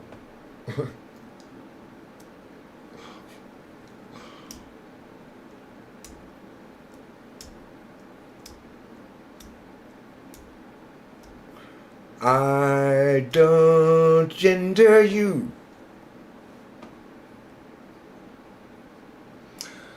I don't think gender is a word that's really. I think that's making gender a transitive verb is an example of the discursive tomfoolery that I'm trying to put a stop to. That kind of discursive tomfoolery needs to get out of here. I'm gonna run out of water. They're tomfoolery. No, stuck!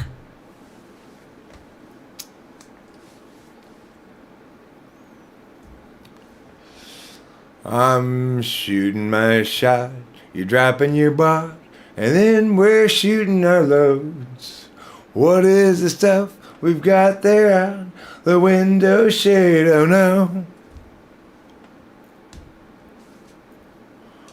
Look, there ain't no meta pun enough to take me away from you, girl.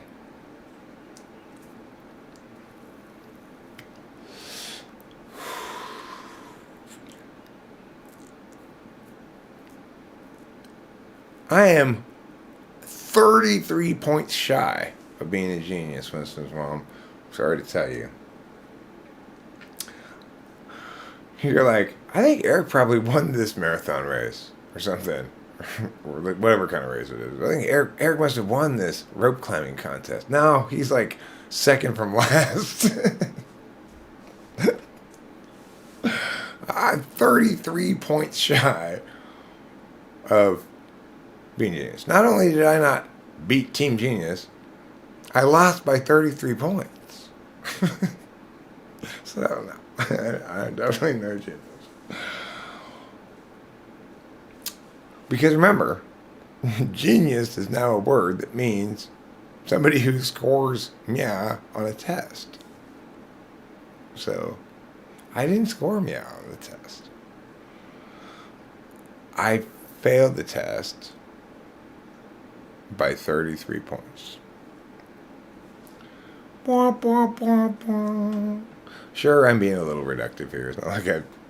It's not like I took the regular full whatever intelligence test. It was just it was an online test that had really just one kind of question.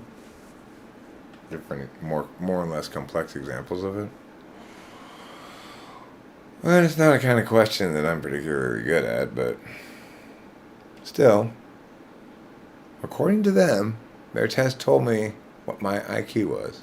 So I'm just going to take them at their word that they know what they're talking about. After all, they wouldn't put it on the internet if it weren't true.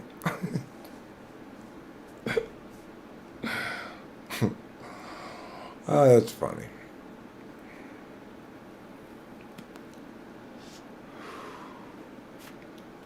I wonder if there's some linkage between capacity to be correct and likelihood to be an internet voice.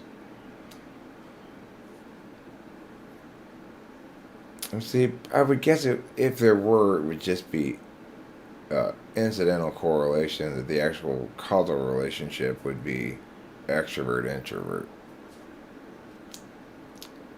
if you wanted to call it causal. If you didn't want it to call it causal, then you need to submit some paperwork. That usually helps with most things in the world. How can we improve this experience for everybody? Let's add some paperwork.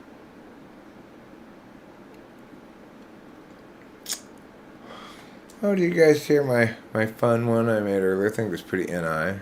I said, if pedestrians walk and equestrians ride horses, then why aren't drivers carestrians?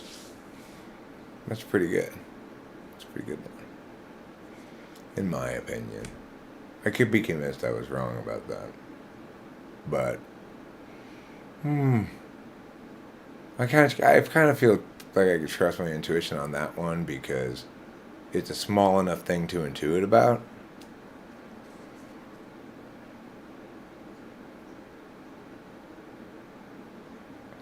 I have been playing email avoidance the last 3 or 4 days ish. I was like, oh, look at my email.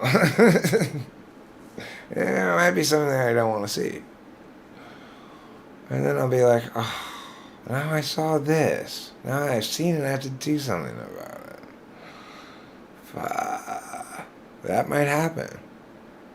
You know, I don't check my email for the same reason I was very reluctant to get up to look for that plug for the light on the tripod here. It's because I don't know how long it's going to take, ultimately. Am I beginning a big thing or just a quick thing? If I can know ahead of time if I'm beginning a big thing or a quick thing, then I can know to do the quick thing, and I'll probably not do the big thing. If I can't tell beforehand, it's like, I hate these situations because it's like a crapshoot, and I'd rather have a more certain alternative. There's a reading for me in my inbox. Oh, cool! Thanks, Ludafe. I forgot about that. I'm looking forward to reading that, or seeing it with my eyes, and listening to it with my ears, because it's not ultimately an email, but rather a video. Am I correct?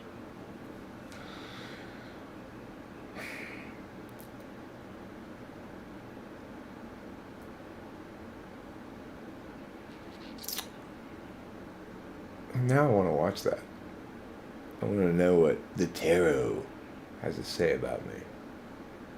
Turns out it's incredibly scoldy tarot reading. Oh, I'm sorry, Eric, but the first card says you suck. Alright, the second card explains why you suck. The third card explains what prevents you from not sucking. And the fourth card explains how none of these factors are ever going to change. And the last card shows that someday you'll come to accept it.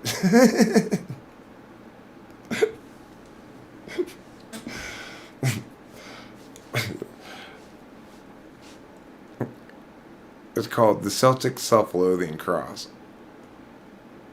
You lay it out like that. You explain that these are what all these cards are. Now, let's turn them over one at a time. The Self-Loathing Cross.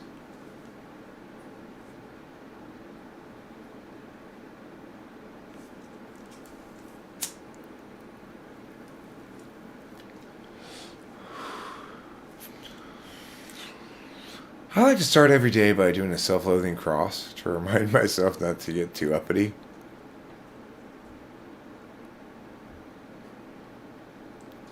My metaphysician diagnosed me with uppityness and suggested a self-loathing cross.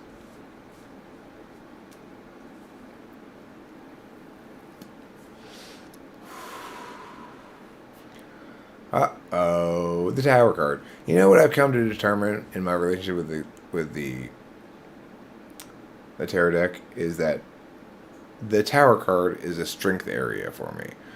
Like, when the Tower card comes up,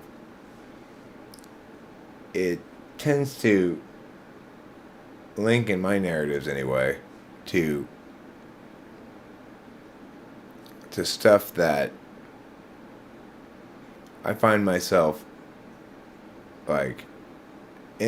well positioned usually to in the whole tower narrative. I'm not necessarily the person falling out of the tower is what I'm saying. But I'm not personally that baller. Usually.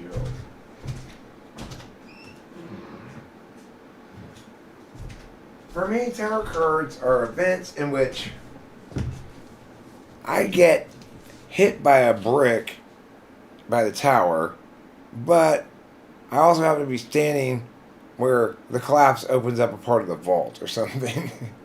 It's like that kind of thing for me with the tower card.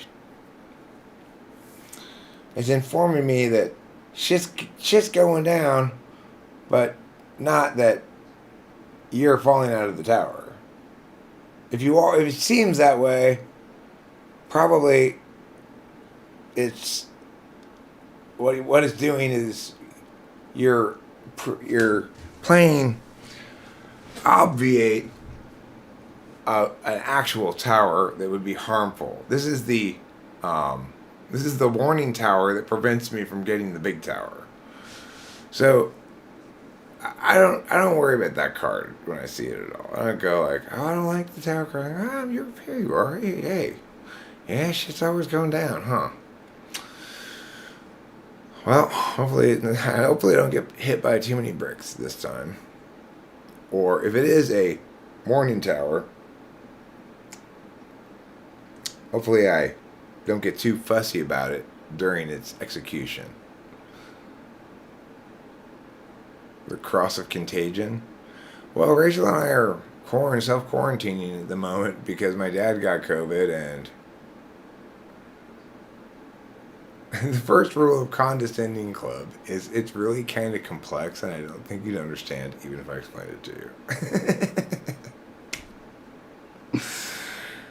That's fantastic. Did you make that up? It's absolutely fantastic.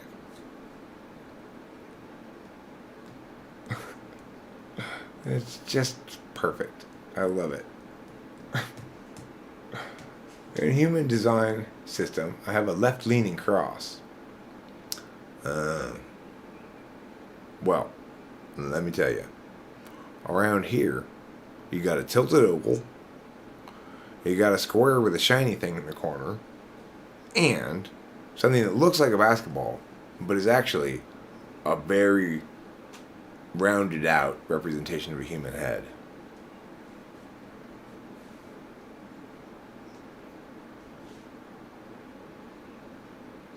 Second rule of Condescending Club is... Never mind. Why do I even bother?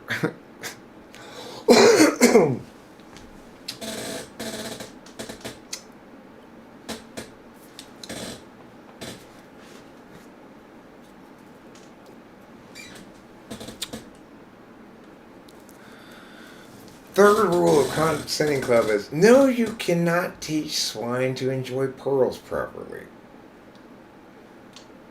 You know. Or, maybe that's just elitist club.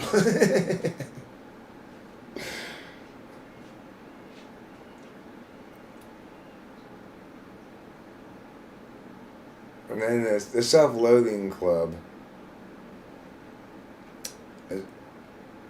I think you're misinterpreting this. Those pearls aren't even good enough for the pigs.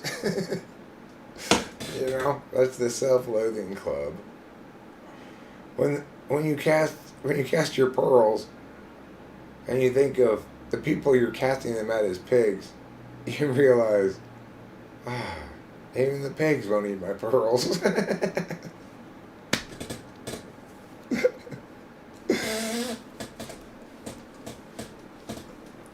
Pearls aren't for eating anyway, Eric. You've forgotten that salient point. You're right, self-corrector. I did forget that salient point. No, I'm lying. You're right, self-corrector. I knew that was salient, but I was making a joke. In fact, I used its salience as part of the hempen thread from which I wove this primitive flag. Hello, hello, hello. Is there anybody in there? Have you had some more cheese? Would you like another slice? There is more cheese inside the fridge here. If you finish all you've got there, we can eat our fill of cheese.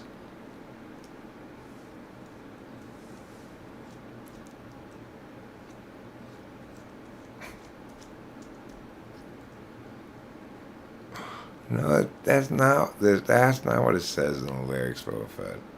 It says, "Ah, wonderfully done."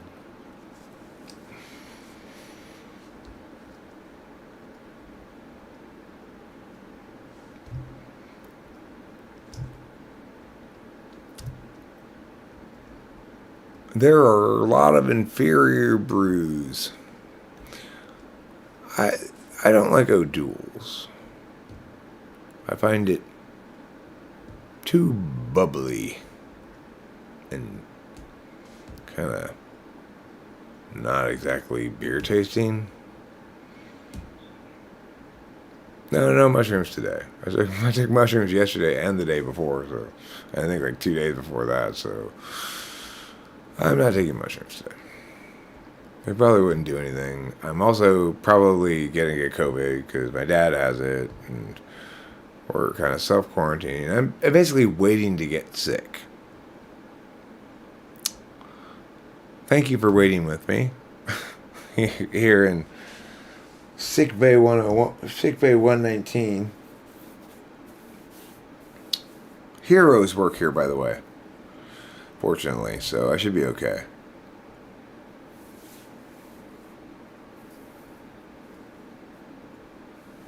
Hey, see what I told you about that? Now you see. Now you see the wonderment that I rave about all the time. Pretty damn good, right? A lot better than no beer at all.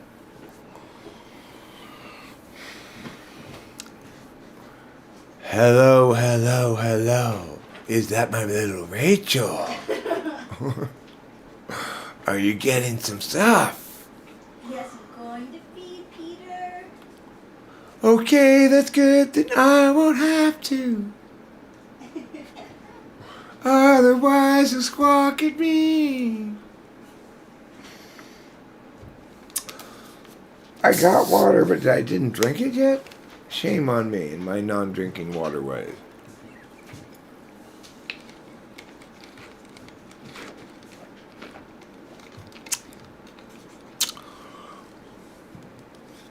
Okay, so basically, Peter didn't teach you. What you just did is now officially make it uncool to ever use that word again. Based. Because Peter didn't teach you, just made the mistake of asserting that O'Doul's is based. Now you made it too uncool for any of the kids to use anymore. It's like next time one of the youths tries to use it, their friend's gonna be like, "Ooh, you didn't hear? Peter didn't teach you made that word dorky when he attributed it when he described O'Doul's with it." O'Doul's? Oh no, I'm not gonna ever say that again. Blitzkrieg Bop is a song that has been played by many people over the years, I think.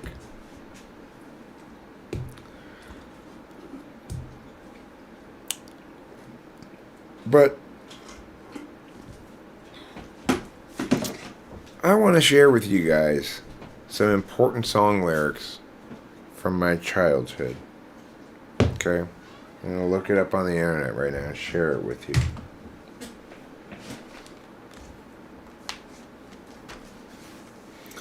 I will share it with you as a beautiful poem that represents the time of my life, but isn't the song. Yeah, the time of my life.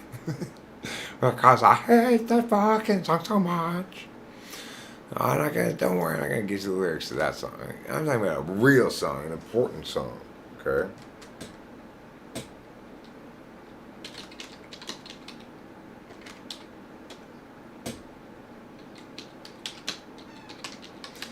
Because a lot of people are always coming up to me and saying, Eric, what really motivates you? Why are you doing all of this? And I say to them, tonight it's very clear. Because we're both lying here. There's so many things I want to say. I will always love you. I would never leave you alone. To which, of course, the person says, that doesn't answer my question. My question is, why are you doing this? I say, well, sometimes I just forget. Say things I might regret. Breaks my heart to see you crying. I don't want to lose you. I could never make it alone. They generally respond by looking at me confused. I am a man who will fight for your honor. I'll be the hero that you're dreaming of. And we'll live forever, knowing together that we did it all for the glory of love. We did it all for love. There you go, everybody. Now you know why I'm doing this. It's not even me doing it. It's us. And we're doing it, all of this, for the glory of love.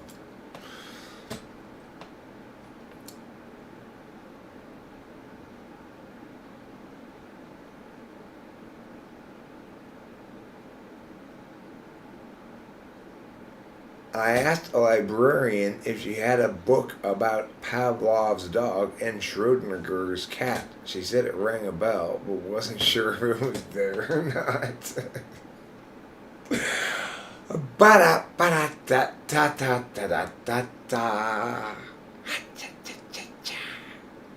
That's a good combo there. You got a lot of elements in there.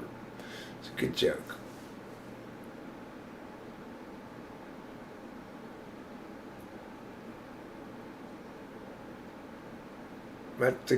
That's a good one.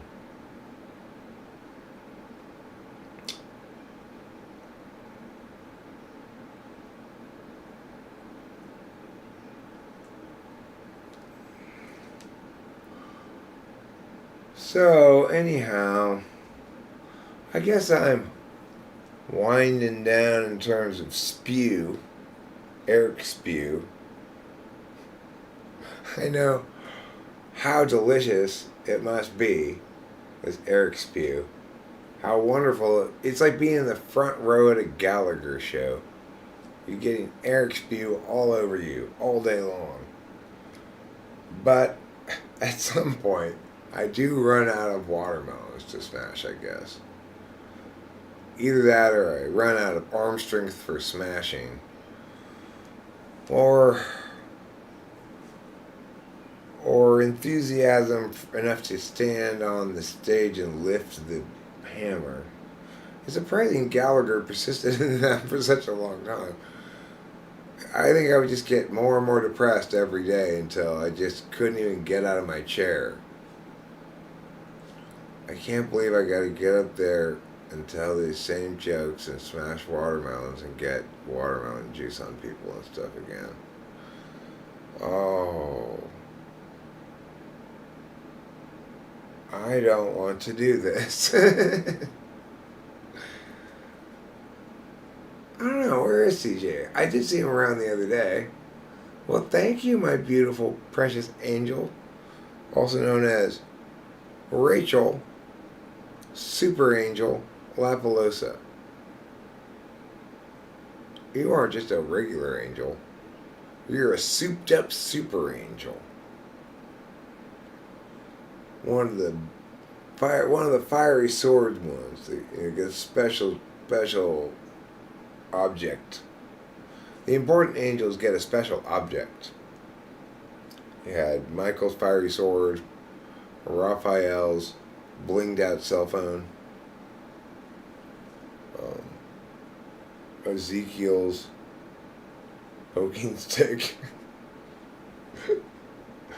Ezekiel, needless to say, was kind of disappointed when they were handing out things. Why do I get a poking stick? Oh my god, that blue box is It is making love to my eyes with the gentle hues of blue that it's putting on my screen.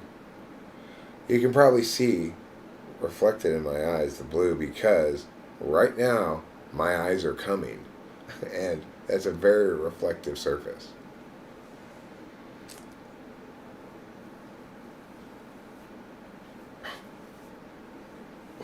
It genuinely is pretty great and pretty fun to just to have anybody at all really paying attention to me like this. You guys, this community provides most of the meaning in my life. And by this community, I include Rachel as part of this whole thing too. So, um, you might say Rachel provides meaning is also the meaning in my life that's not this. That's true, but the majority of things that are meaningful to both Rachel and I are things that don't link to the particular that much anyway. So I think we both feel best when we've checked in, even if it's just me streaming and Rachel in the room, because I think she kind of knows that I need it more than I know that I need it. It does make me feel. It is possible for me to overdo it too. So like, if I stream too much, if I can't. I'll put it this way: I have in the past for sure, and can be guilty of. Like, you know how they say procrastination? Well, procrastination it can take place. It's anything that you're gacking out on so that you don't have to pay attention to the thing that you should be doing. Sometimes streaming can take the place of that thing, but usually it doesn't. In fact, if I'm being avoidant, I rarely am. If I feel like I'm being like dark playgroundy, then I'm not doing a lot, probably. I'm more consuming things like reading a bunch of articles on something, or well, it's like video watching doesn't work as that anymore for me. I can't. I don't know. It has to be, unless it's really good, but then I wouldn't be, in that case, I'm not procrastinating because it's worth watching, in and of itself.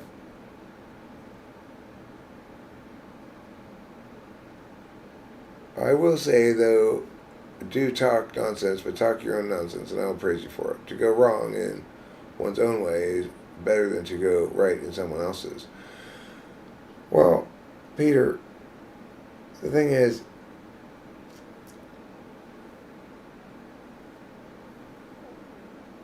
I do have a relationship with nonsense, and that is something that's potentially subject to critique. It's an object of analysis that you can talk about. I also have a relationship with sense, though. Things that make sense. And you could talk about that relationship as well. And there's also the issue of whether I'm not making sense about things, about expressed ideas that are not things appropriate for nonsense, or whether I'm talking nonsense about nonsense things. So it's like, I do make a lot of jokes and say a lot of nonsense, and that is a distinct kind of discursive event from explaining something.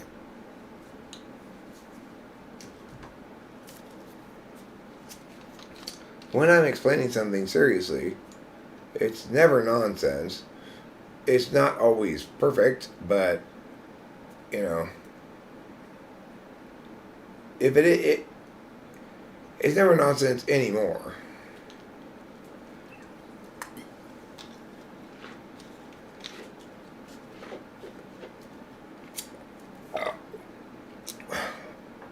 Ha! Stop fingering my statement. Who taught you all kind of finger me in my statement?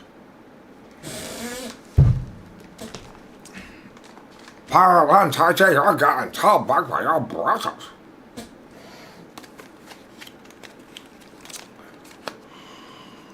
Ben Guy just came out with another video. Who's Ben Guy? I have been a guy since I was born 51 years ago. I came out of mom and between my legs with my male genitals. Okay, cool. Let's chill. Let's chill then. Let's be chill. We're no longer here to fuss. We're no longer here to be fussy. We're no longer here to make fusses. We're no longer here to evolve from proto-fusses, more complex fusses.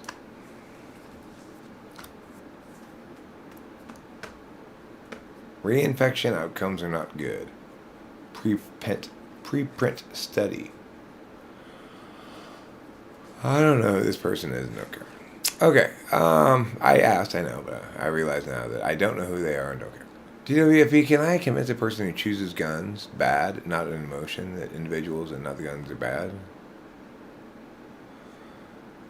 I mean, you should just say, okay, what is your advocacy? If somebody's affirming something, whether it's the negation of something or not, if they're the one who's initiating that, here's a set of words that I'm presenting as some kind of affirmation or advocacy, then the first thing you should always do is clarify exactly what it is they're affirming or advocating. What people like to do is play mythology, which doesn't start with that. We don't care what you're advocating or affirming. We care who you're representing, which side you're representing, or what you're representing in terms of these kind of mythological value buckets, you know.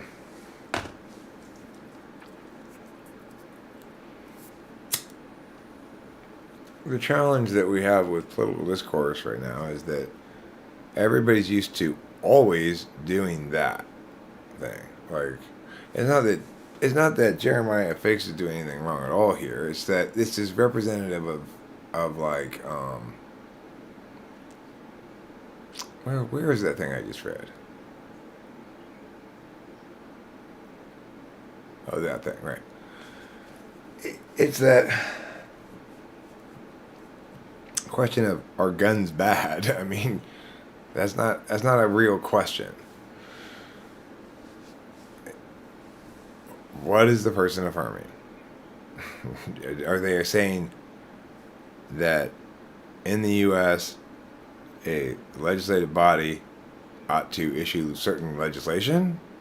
Are they advocating that the matter be remanded again to the Supreme Court and the issue be revisited on certain specific grounds? Yeah, it's like, if they're not making any advocacy, then there's no actual meaning being exchanged. It's just performative discourse, not actual talking about anything. It's like watching an episode of Charlie Brown that only has the adults in it. And you can kind of get the gist of what's going on, sort of, but they're not actually saying anything.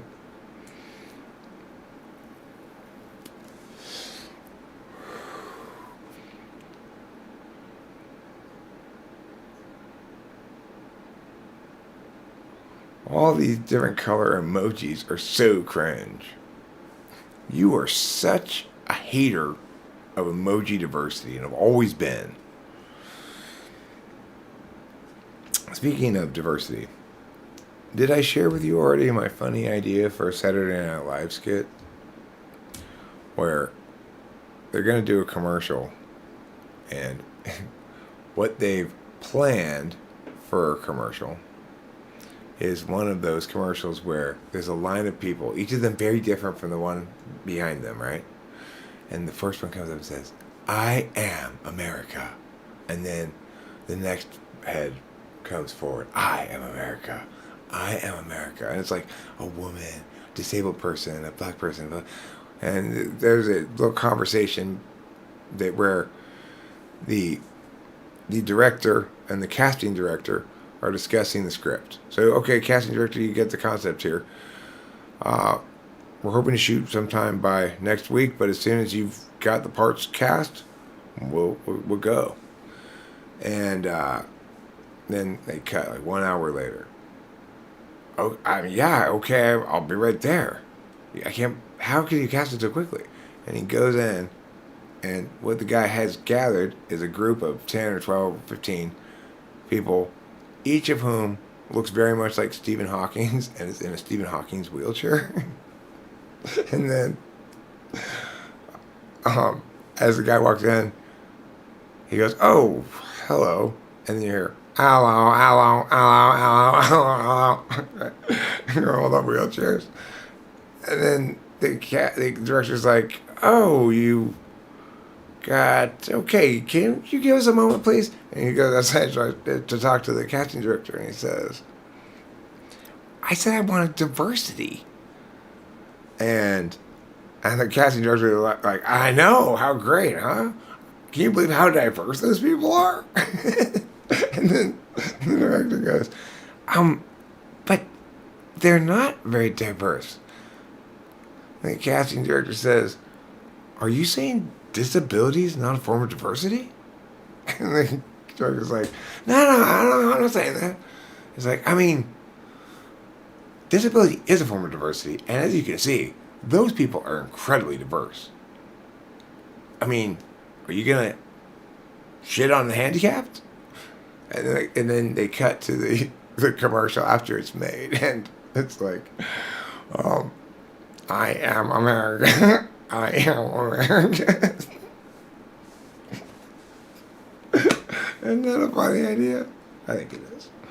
I think it's a funny idea.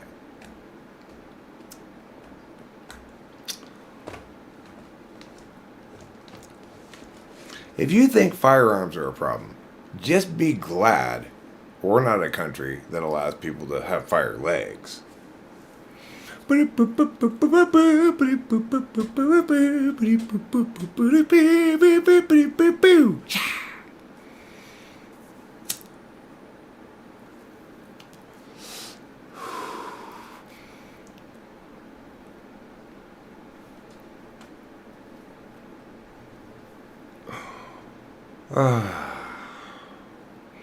I've lived in a country with firearms my whole life. I don't remember I was shooting mine. I've lived a gun in the house my whole life. Well, no. Actually, most of my life I have not lived in this house, but my childhood, my whole childhood, my whole new childhood, I lived here with a gun. It's not stored properly. I don't know how, and everything's fine. I never even said.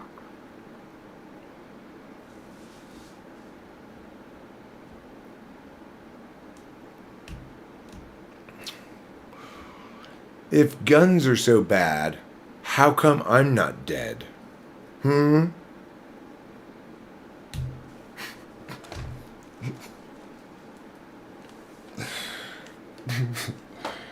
Well, because if you being dead was required for guns to be bad, then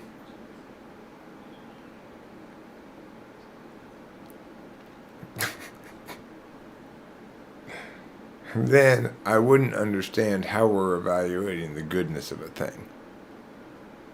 Or why we're evaluating it that way. Why is that a precondition for guns being bad? Because you're saying they're bad, but here I am, still alive.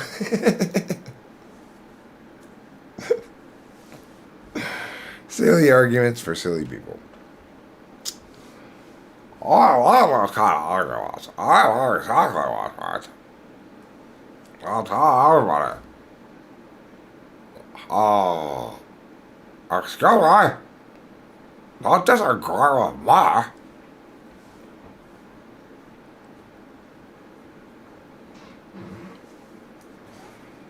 You know the old saying. I'll tell a partner saying. All my deaf horses follow my clocks on my centennials. So, like my horse Kevin, he was right one time. It wasn't for miles. I mean, it wasn't only for miles.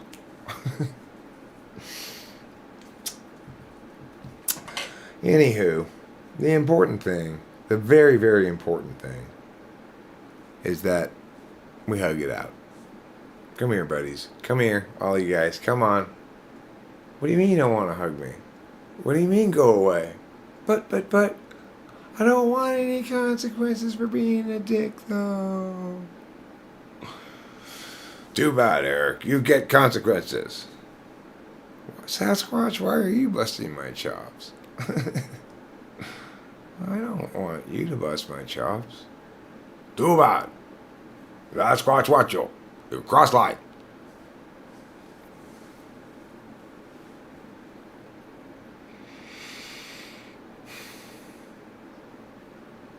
I do feel as though our lives have been greatly enriched by Tiffany and Mindy moving in. I always feel as though whatever the moment is, there's not a complete enough range of attention directed towards that moment, unless the bold flavor of Tiffany's FI and the cold calculating STP Mindy, their perspectives are also included in whatever's going on. I mean, Mindy doesn't have a lot to chime in because she's a little too good for everybody. Anyway, but Tiffany sure does share with us her opinion quite often. And it makes me feel like, there, now I understand things. Before I was confused, but now I get it. It's because whomever is too big for their britches. Makes a lot of sense now. You know, Tiffany has the power to resolve confusion with things like, never mind that. That doesn't matter. And, because Santa. And, you stink. These are clear things that help resolve the mush surrounding Eric all the time. Maybe I understand Tiffany best because she makes the least sense. And that's secretly what I want in life. I want everything to not make any sense and to me be just fine with it. I've said it already. I plan to become reincarnated in my next life as Tiffany. I want to be incredibly entitled, incredibly stupid, incredibly drunk, ESFP girl who just bowls her way through the world and gets everything she insists upon just by you. I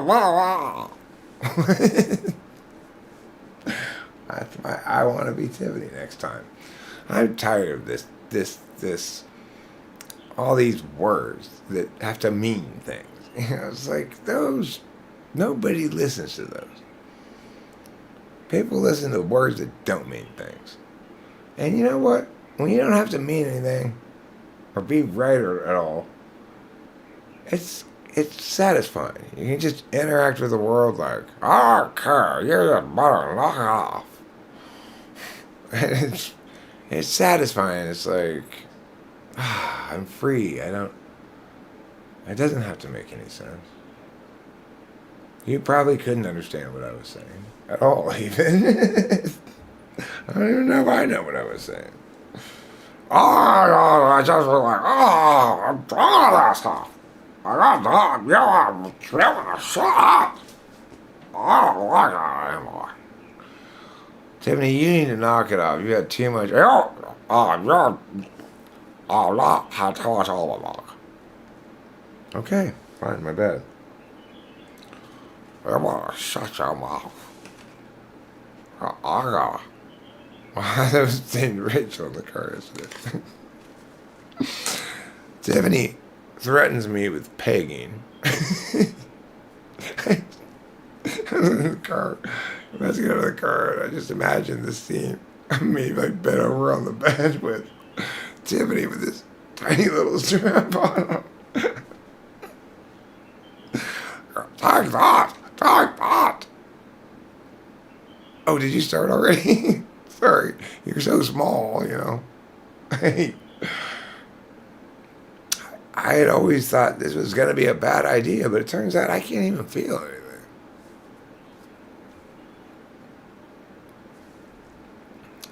No, we don't do anything of the sort. No, Rachel never puts anything at all in my butt. Rachel doesn't get anywhere close to my butthole unless she's just maybe washing that general area at the time or something. Possibly, but with soap and water, not like in any unsanitary fashion. My butthole has no business being involved, nor does Rachel's butthole have any business being involved in sexual activity. Our buttholes need to stick to their job. You remember I keep saying when I'm on mushrooms, just let things be what they are and don't try to make them something else. That is something that very much applies to buttholes. Okay, just let them be what they are and don't try to make them something else.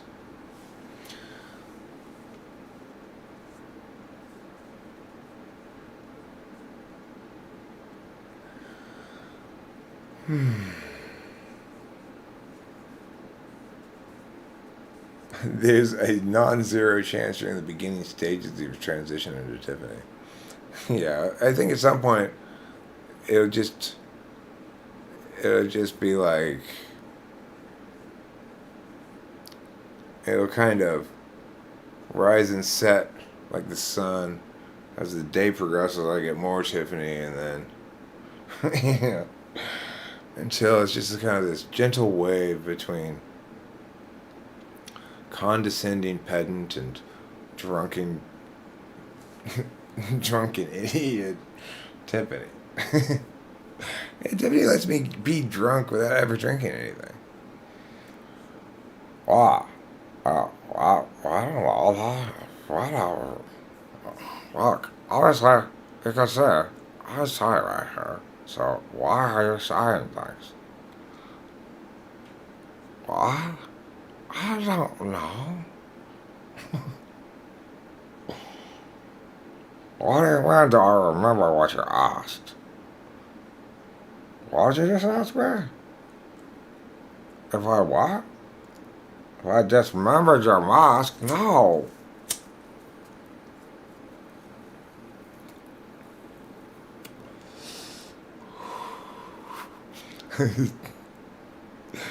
Yeah. I gradually beat Tiffany a larger and larger percentage of the time until there's just Eric is just a distant memory. Then they send me to one of those intervention things where they try to unbrainwash me. But Tiffany, like in the anime, Tiffany's now left the plastic body she began in and is taken over my body and is keeping my soul captive and my mind in a blank white spot that I just sit there.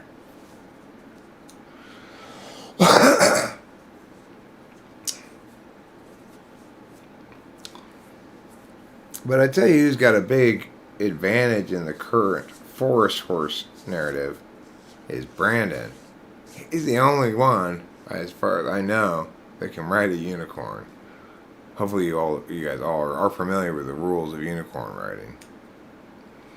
Most of us lost the ability to ride unicorns quite some time ago, probably. Although some of us are younger than others.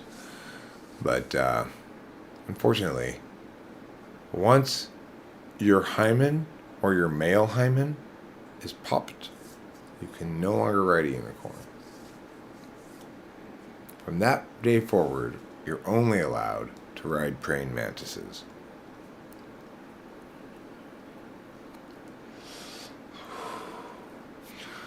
There was some cartoon, one of the animes I watched,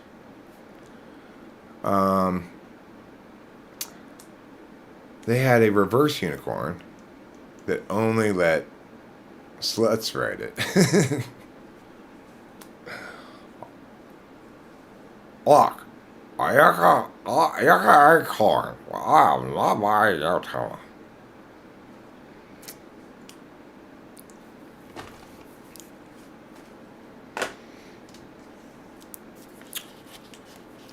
So I'm winding down like a clock that's been wound as its means of locomoting itself through time.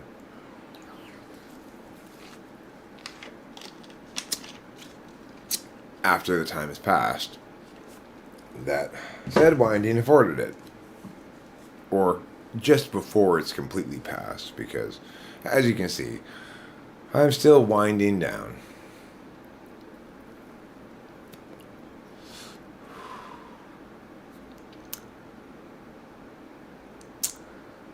And suddenly I found myself an old man standing in a doorway as Mr. McDonald spoke of how he didn't trust Eskimos and never would. I had never felt such instant animus towards anyone.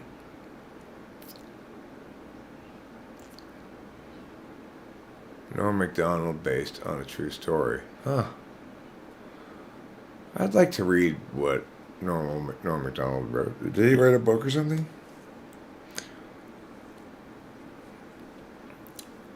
Trout might have said, and it can be said of me as well, that he created caricatures rather than characters. His animus against so-called mainstream literature, moreover, wasn't peculiar to him. It was generic among writers of science fiction.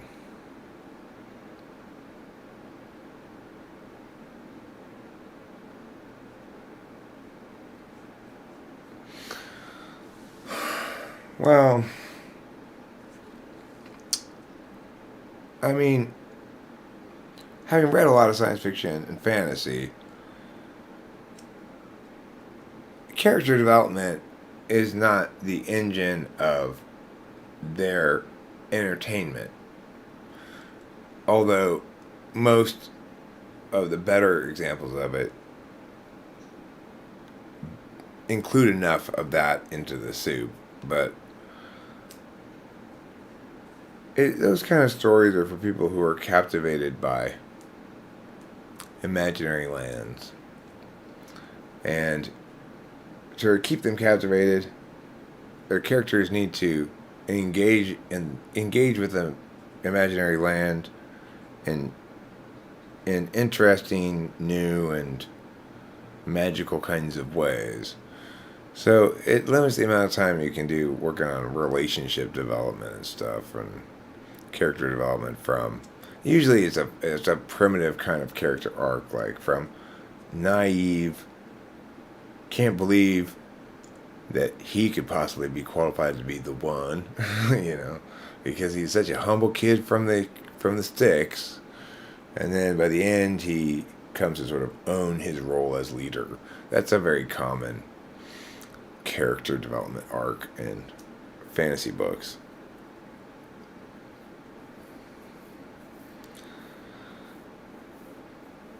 Tiffany, the sudden realization of a transition to power.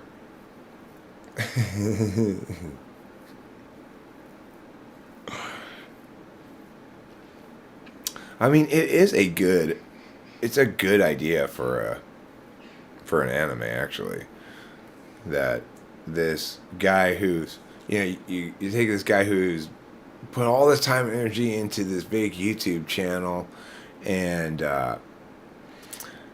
failed years after year after year after year, and then show him one day playing with these dolls because he's just like giving up. And, you take plenty of artistic license with the actual story, but it's a good basis for an anime. And the guy starts doing Tiffany, and then in the story, of course, the Tiffany phenomenon would have to blow up for it to have enough kind of NIFE pop to it, but at least over the course of the film it would have to. So then you'd show that he sort of realizes at some point, hey, if I can get people to like me, if people like Tiffany better than me on the internet, I wonder if they'd like me better if I were Tiffany in real life. And as you sort of try it out, and before you know it, you discover that everything always works better as Tiffany. When you just go into the store and say, I have this much, so I'll have to do. And they just go, okay, that's fine. And you just walk out.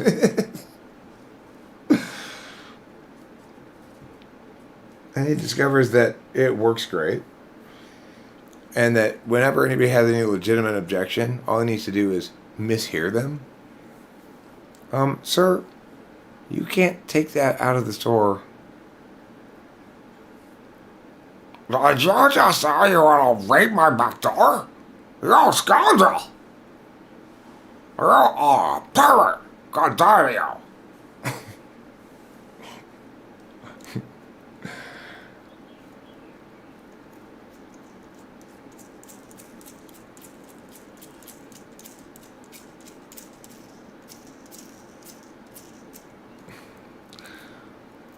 Ma'am, I'm sorry, you can't take that out of drawers, please? It's perfect for... I did not speak to your manager. Your employee just tried to rape my back door. Well, the thing is, I like the idea of it doesn't matter that I'm a man with a beard or whatever, that Tiffany is above gender at all or anything like that. That, because Tiffany has a very masculine energy to her. She's on many occasions in the past, and not necessarily in the actual videos that get up there, but in things that don't necessarily make it up on the channel because they're a little too racy. She says things like, what do you mean you're going to? You're stay right here. Give me another one. No, you stay right here, because when I'm done with this, you're going to go fuck me. I don't care what you want. You're going to fuck me. Why don't you fuck me? Why don't you fuck me? Why don't you fuck you? She's a shit like that. Poor Perry, He's not wearing the pants in that relationship. He doesn't even get to keep his name. He has to be Fishman. Randall, not wearing the pants in that relationship. He doesn't even get to keep his species. He has to be a horse and change his name to Kevin.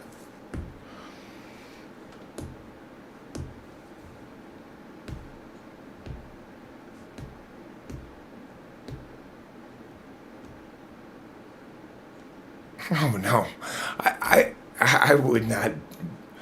I would not want to date Tiffany at all. Tiffany is if Eric were a dumb drunk blonde girl,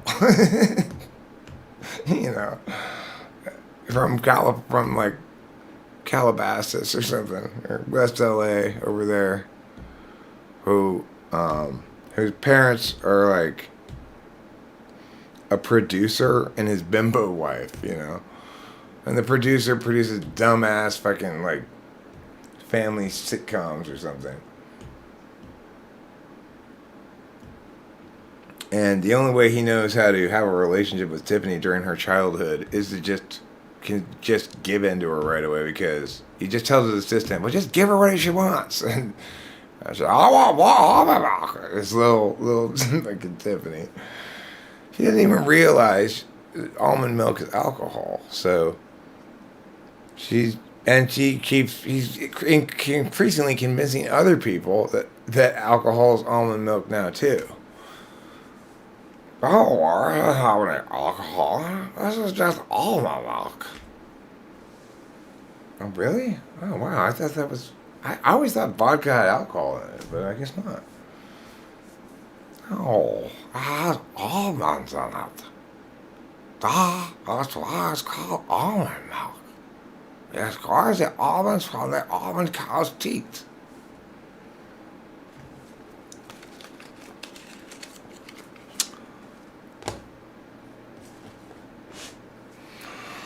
Anyhow, still winding down. It's a slow unwind. It's like the wind down of somebody who's really wound up and struggling to wind down. It's halting, intermittent, hit and miss. Sometimes winding faster, sometimes slower, gradually, reluctantly. Still swimming in a swamp of self-denial, or denial that, no, you are going to have to stop here soon.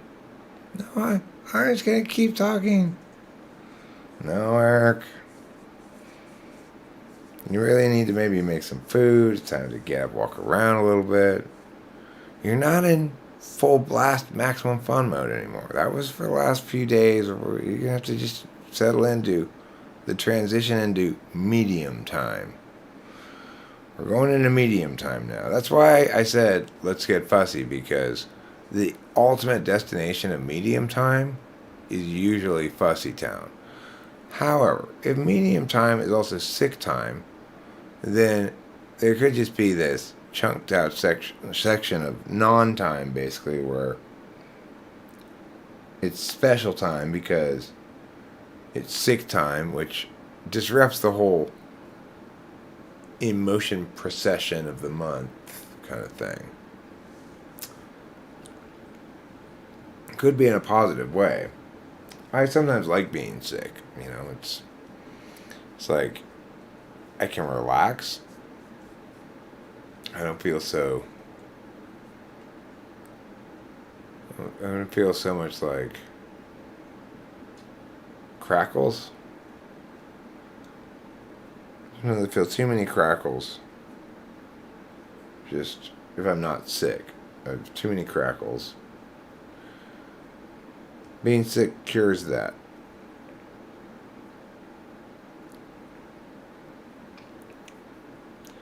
If your thing is crackling, you need to turn something down.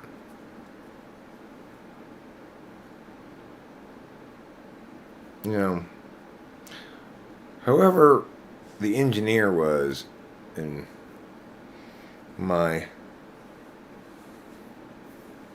who set up my inherent studio didn't leave the levels set quite properly. Certain things are too loud,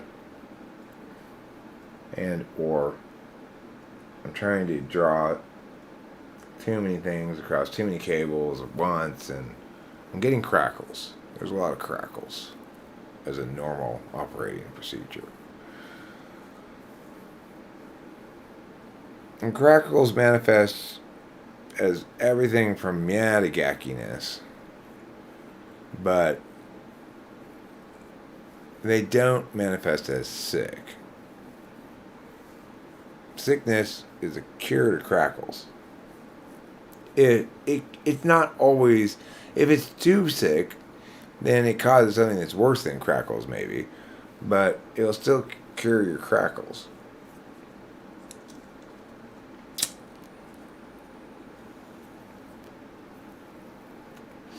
It's like in the cereal bowl of life, somebody poured me a bowl of Rice Krispies but they removed all the snaps and pops, leaving only crackles.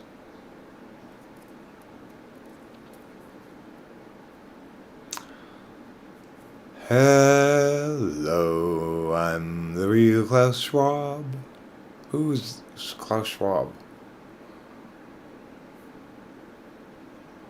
By 1989, when I left Trader Joe's, we regularly took down 5% of the entire California pistachio crop, and we were the 13th largest buyer of almonds. Who said that? I want to know. Klaus really is an influential guy. Well, good for him. Let him influence, then. They should call him, instead of an influential guy, they should call him an influencer. Then he can make a makeup commercial or something. So, hi guys! Welcome to my stream. It is so good to see you guys again. Anyway, today we're going to be talking about blush. And I've got a box opening to do because Uncom sent me this. And I'm so excited to be working with these partners. You guys, let me just tell you, the people at Uncom are amazing.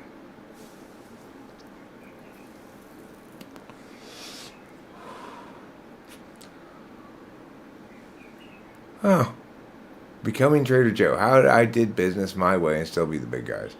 Trader Joe's is definitely a business success story.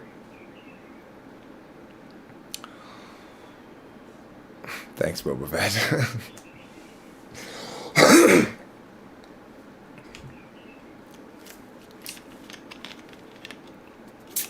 Isn't it weird to think, like, people who are making those YouTube videos or whatever, that kind of thing, that's whatever that is.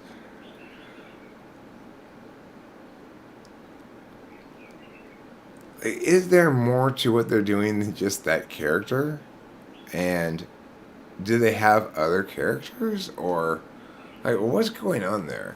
Is that genuinely, like, that's the scope of their creative range?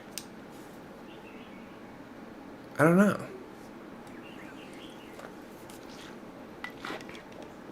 That lady who was at that YouTube party, she didn't have that kind of confidence because we were actually in a live space together. But I just want to say, okay. First of all, it's really, I'm really good. It's really amazing to be here. And I was like,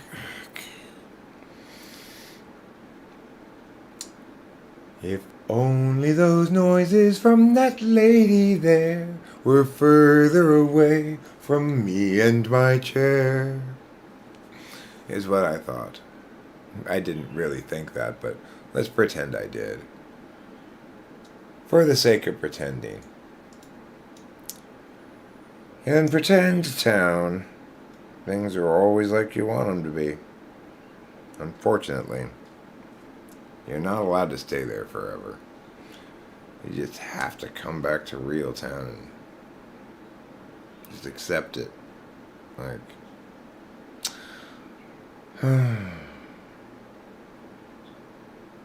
not gonna have as much fun today as I did yesterday, because yesterday was full of drugs. And today is not as full of drugs. It's like I used up my head's capacity to be maximum fun.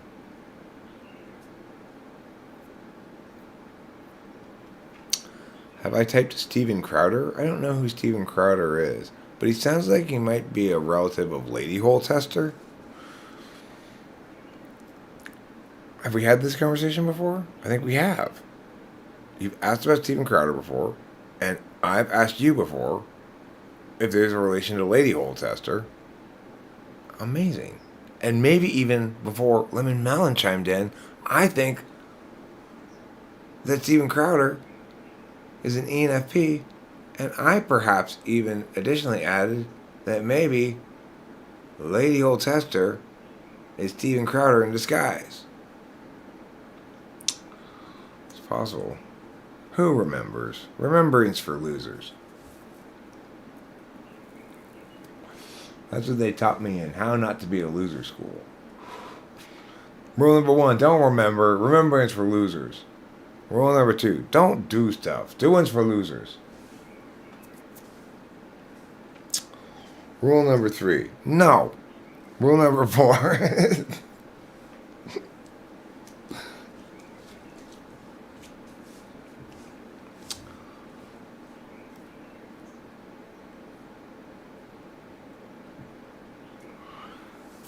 One conclusion I think we should probably take away from recent activity is that in the autobiographical movie they make about me in about 2 or 3 years, that we'd like to get Kirsten Dunst to play me in the movie.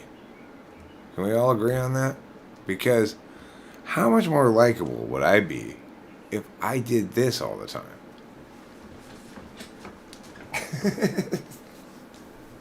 A lot more likable.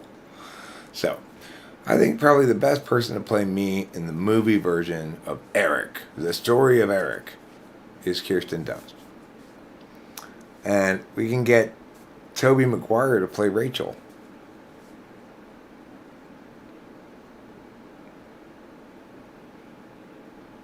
The closest Trader Joe's to Winston's mom is 2 hours away? I am so sorry that you are so far removed from Trader Joe's that you'd have to practically pack a picnic lunch just to shop there. We could ask Coach Eric and Rachel to put on their uniforms and type, please. I mean, that's not going to happen right now. Neither of us are feeling like worky exactly. I'm devolving into fuss, you know. But it's mostly medium time. It's like, once I stop doing this, then what am I going to do? Well, I do need to eat some food. So, but I do have those leftover steaks from last night, so I might as well just eat. They just been sitting over here, but they're fine. I've been covered up so there's not them flies getting on them. I got 2 of them, mine and Rachel's. Neither of us ate hardly any of it because, see, yesterday was one of those things where I started saying yes to launching things. And then I looked up and I'm like, oh shit, those are all going to conjoin at the wrong moment.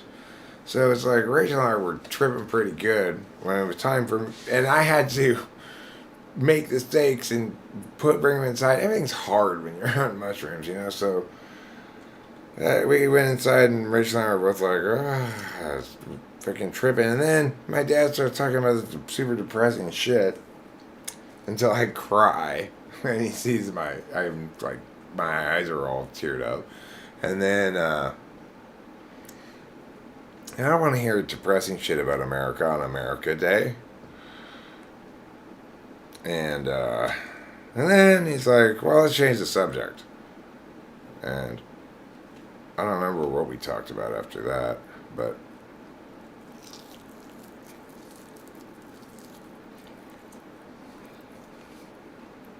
it's hard to have conversations with him because he hard to know whether he heard and understood you accurately or not.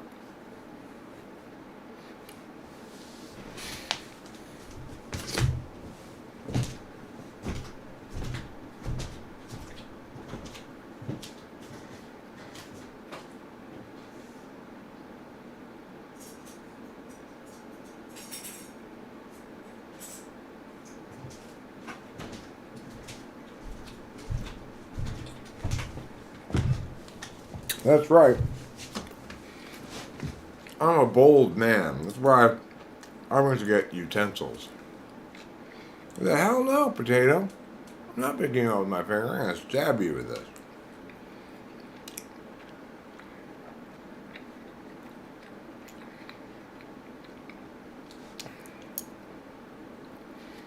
Who am I talking about? Well, we're not talking about her right now, but we were talking about your mom. Before that, we were talking about Margaret Thatcher. And before that, we were talking about your mom again.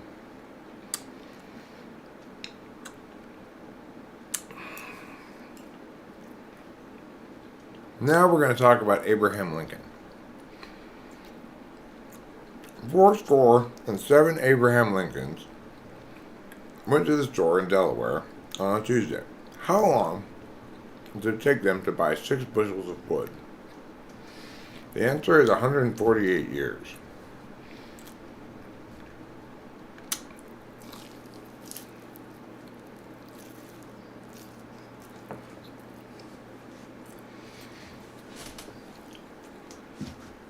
Take that, you steak.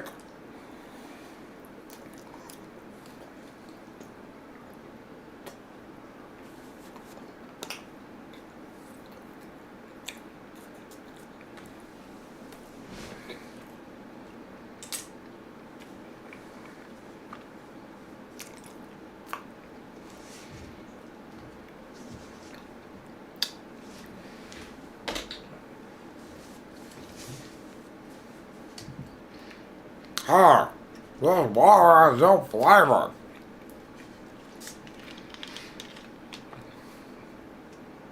But Tiffany, you said you wanted flavorless water. No! I want the flavor of it to be flavorless.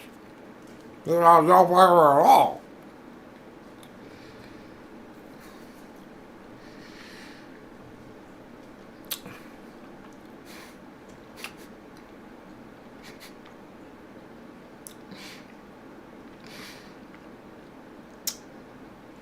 Look, the right kind of bottle is out.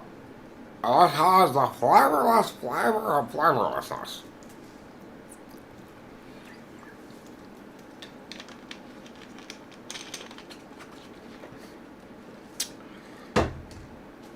I want your artificial flavorlessness to change my no flavor at all.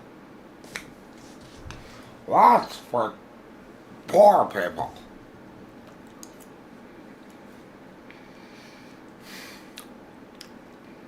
Tiffany, this water is not for poor people. Okay, well, you're drunk enough.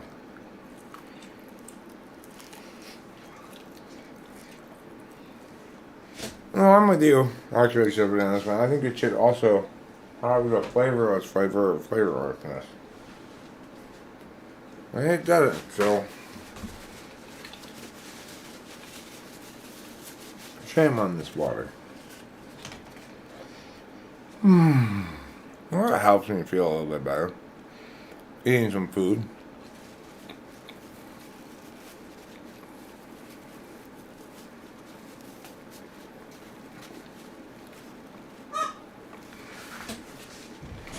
Okay, Peter.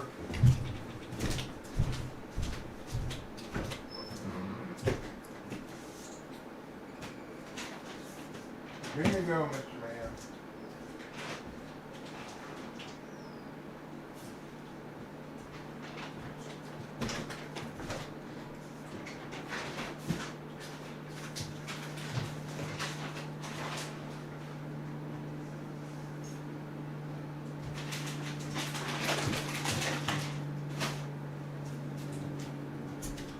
They call that stuff cat food, but they should call it everything food. Because everything eats cat food. Skunks, raccoons, possums, birds, peacocks, which are big birds, but I guess still birds, and cats, and squirrels. They should just call it food.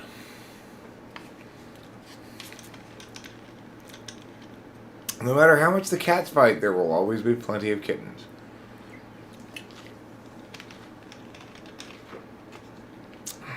Putting animal and vegetable corpses down your face hole helps bodily generation of ATP. I don't know what that last bit means. Bodily generation of ATP? Oh, you mean it helps your body to generate meow protein? What does the AT stand for? Advanced thyroid protein?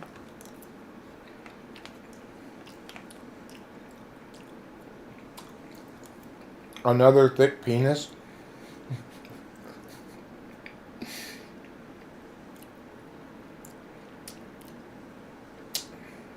It sounds like eating food causes another thick penis.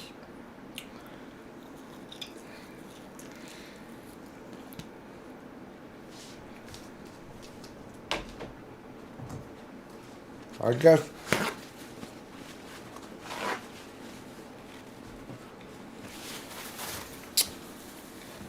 there's no way to avoid it though, eating food. Except starving.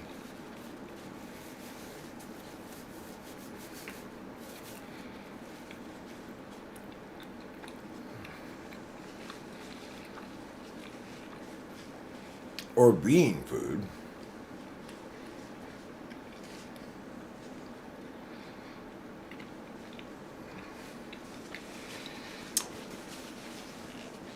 Yes, the eating of food has once again made me feel less hungry. Congratulations, food. You're an excellent, excellent worker. You do the exact job I want you to do every time I eat you.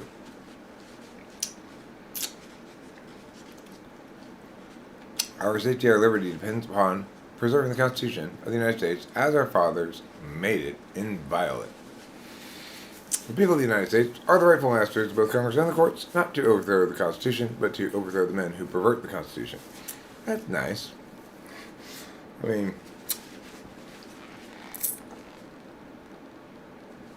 somebody can point to it and say, there are more words affirming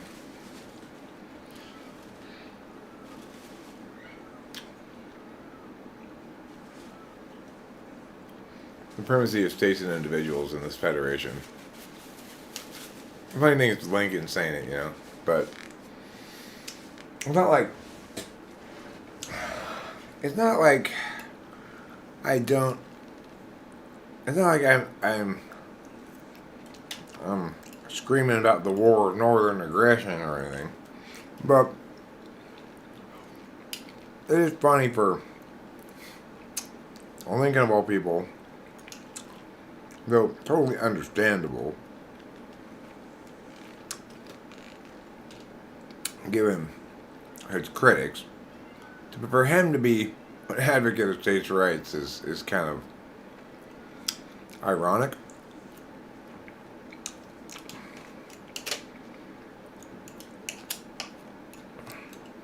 Everything was fine before the war of northern aggression.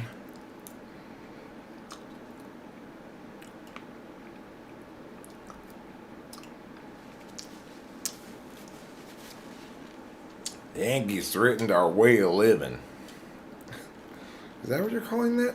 This is just our way of living. Oh. And what about those people? Well, that's their way of living. Are you sure that's not also your way of living? They're happy out there doing that. They love that. God gave them their fingers, made them so nimble, so that they could pick this cotton.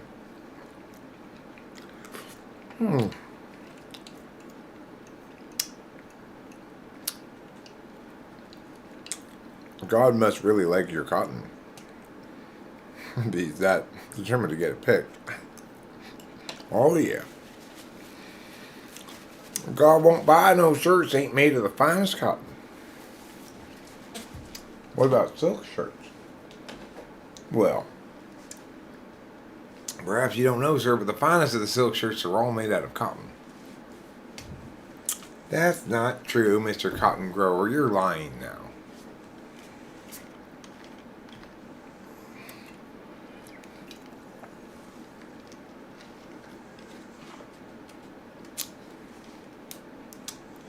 Mr. Lincoln did that very thing himself.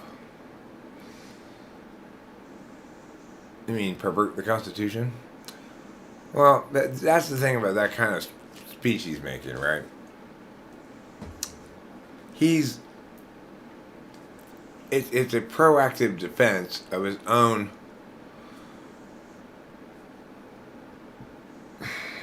imposition of federal authority by saying that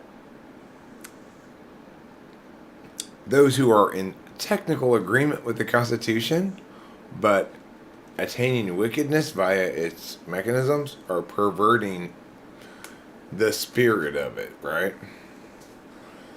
So that's why I just say that's interesting and ironic and stuff, but it's it's like it's very obvious what he's doing there.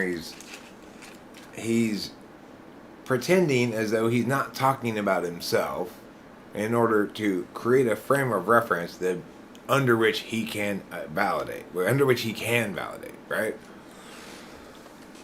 So it makes me go, oh. And it's inadequate to have a smart president because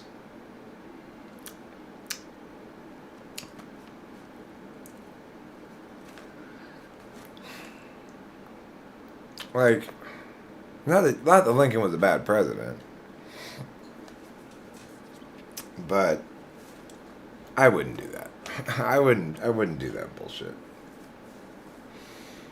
He's trying to bury the lack of warrant, under this presumption that we can intuitively know what the Constitution wants to be, because we can intuitively know what's just, and therefore, regardless of what it says, if it produces injustice, it's perverting the spirit of it.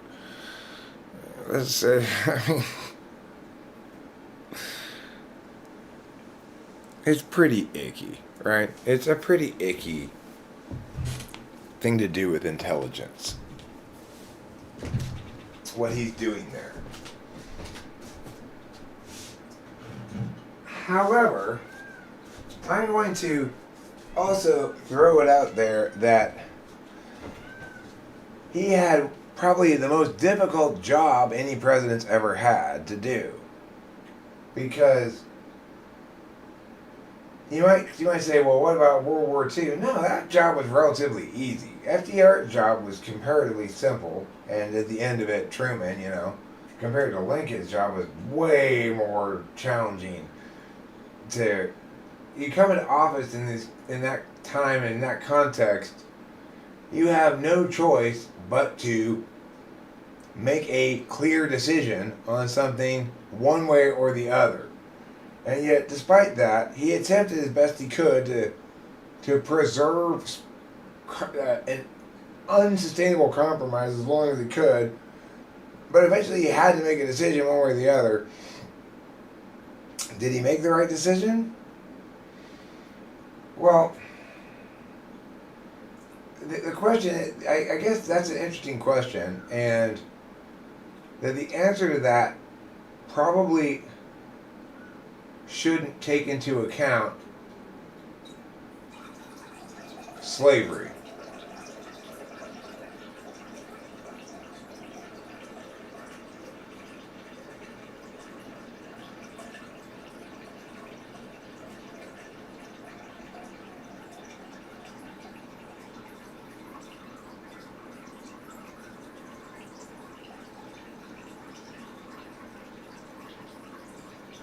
Here's another Lincoln quote.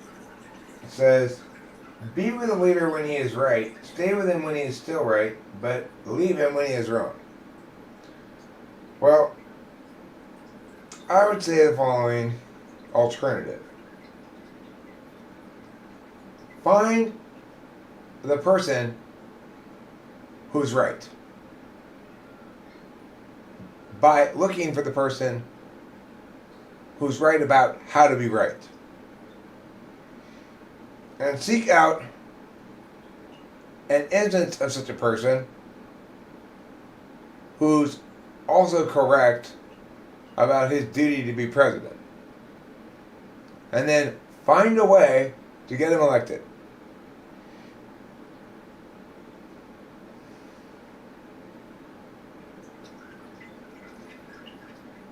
Because it's not that I'll never be wrong in an instance, right? I will. I am not perfect, and I'm not going to end up with the most desirable outcome in every single instance. If you compare the outcome you get with an ideal outcome that you imagine before we determine what the outcome is.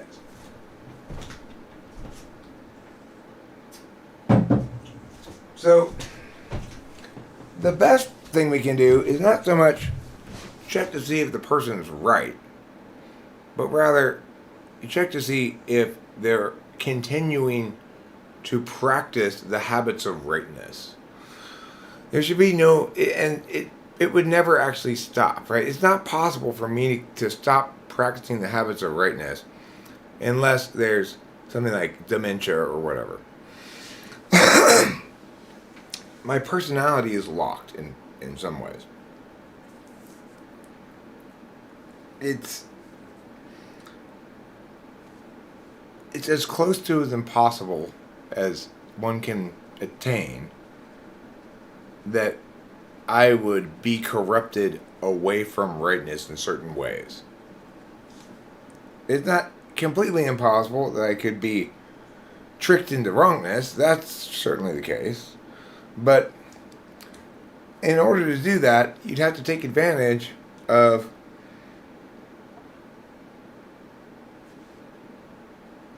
a blind spot plus the good predictability of how to be right.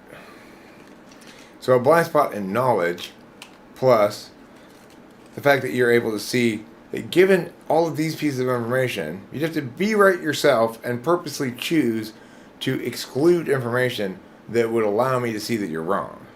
That's how you would be able to fool me.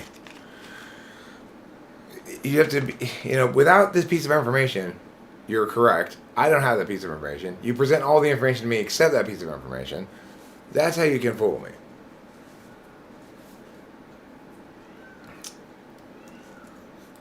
Well, that's the thing, though, Peter didn't teach you, is hubris is imagining that rightness is a phenomenon of me.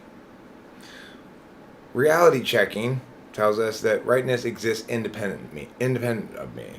And so the only thing I can do as a human being, I can't really be right. I can just practice being right continually.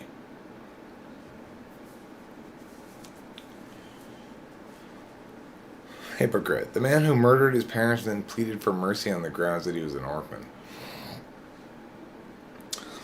Yeah. I mean, actually, I don't think that's actually hypocrisy. What that is accountability avoidance. That's not hypocrisy, interestingly. Hypocrisy is telling others not to kill their parents and then killing your own. That's hypocrisy. Or telling other people that they should let people off who are orphans and then you being the judge and not letting off orphans. That's hypocrisy. Isn't it interesting that Lincoln is wrong in that quote, even though it's snappy, that he's completely wrong? Isn't that interesting and weird? He doesn't know what hypocrisy means, but he does, but he's playing with metaphors a bit and going, I know what hypocrisy means, but I also know how people read things. And people want their meanings to encompass a quality of wrongness that's not so definitionally constrained. It's the same thing as the spirit of the Constitution shit, It's like, okay, Lincoln, I know you're doing that on purpose. I can't really afford you to... I could, you might not be, but you've got to be doing. He knows what he's doing.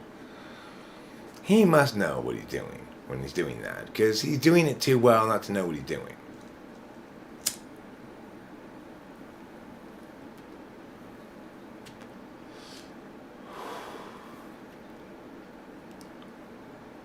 It takes chutzpah.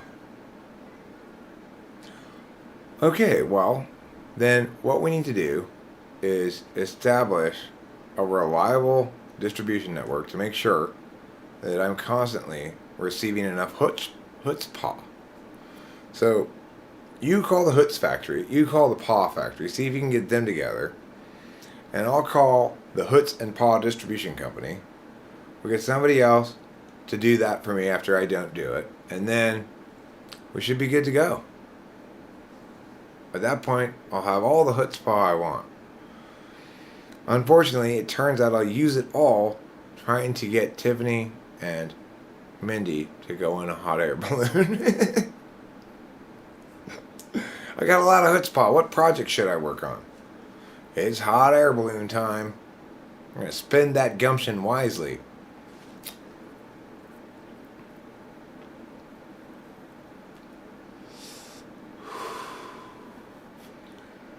Yeah, I don't like what he's doing with his words. I don't. Again, it's not what they mean that I don't like. It's what he's doing with them, and it's important to remember that that's what word events are. They're people doing things with words. I don't like. People need to. If someone's going to make public statements, I wish. Let me just phrase it this way. I wish it were the case that they began with the idea that they are responsible to let other people have their own relationship with the truth. In other words, that it's shitty to assume the other person can't handle the actualities, that you've also got to control what it means. That's what Lincoln's doing. He's saying, you guys interpret the actualities like this. But he's not saying what the actualities are. Like, he's presenting whatever, any actualities that might be covered by this thing that's really self-serving, use this thing. And the thing, what he really means is, use these arguments to defend me from legitimate critiques. And don't know that you're doing that, and don't realize that that's what the critiques are legitimate because I've afforded you this self-blinding mechanism to make it harder for you to see that these critiques against me are legitimate. So I don't like it. It's clever people doing harm to future generations of smart people. Making my job harder.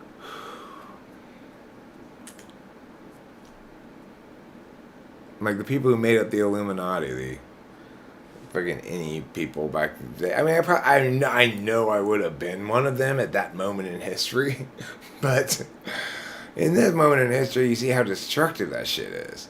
When you're just telling lies to have fun because other people are gullible. And they're not even necessarily telling lies. They're like, haha, I presented it in a way that you can't accuse me of lying. It's fiction. Knowing how it's going to be absorbed. It's like, hey, don't blame me. I just, sure, I know you're covered in DSMO, but how am I supposed to know that putting this on your skin meant it immediately goes into your bloodstream? Like, come on. You know what that does.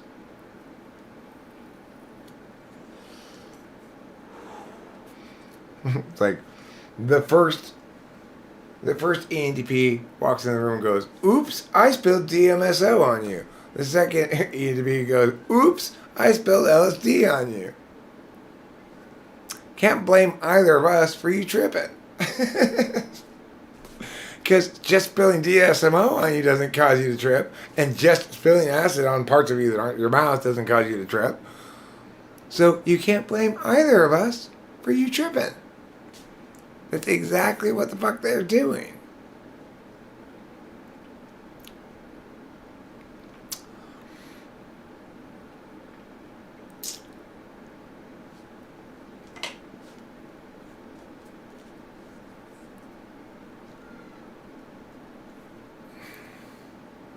Ever listened to Pink Floyd?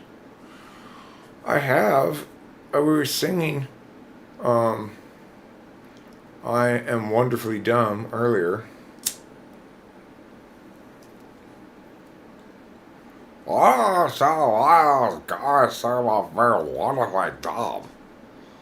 Oh, my band is like slow and dumb, but I shouldn't sell about it.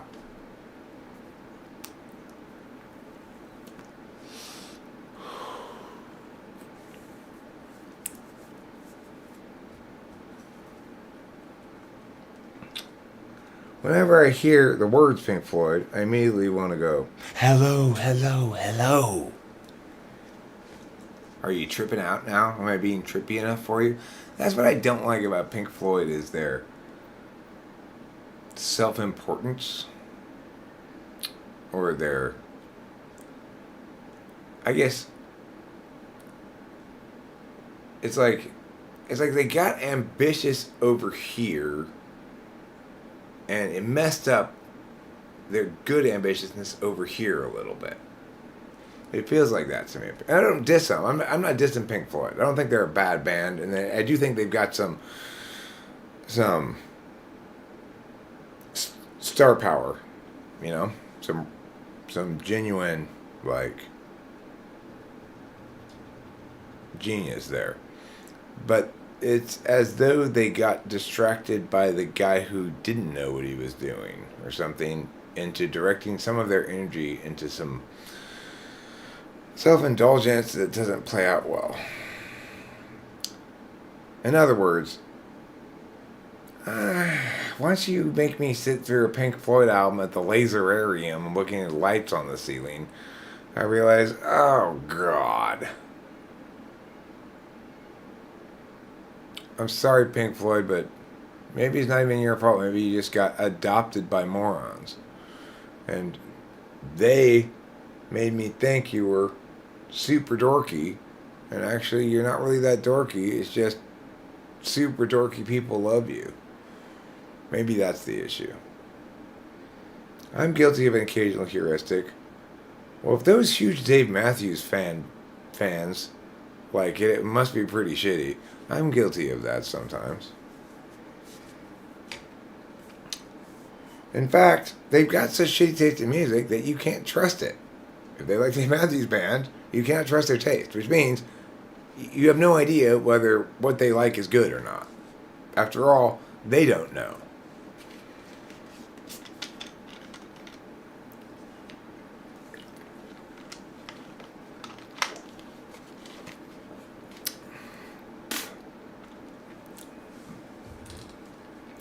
Yes, I'm a big snob about shit. I'm a big elitist snob. But that doesn't make me an artistic hypocrite, because I genuinely affirm that I should be... I genuinely spend a good amount of time lamenting the fact that I'm doing such a shitty job of keeping the artistic highway clean. It's just, unfortunately, I'm not very good. I'm better at knowing what's good than I am at making what's good. It's a lot easier. It's a lot easier to know that Sweet Nothing is a great song than it is to write it.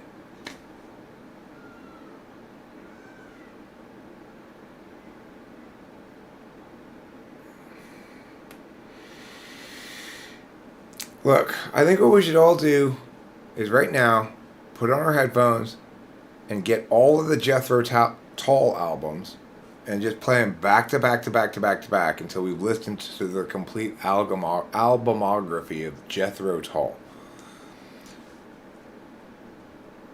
I want you to spend a lot of time on it because I really want you to get a sense of whether or not that flute is well used.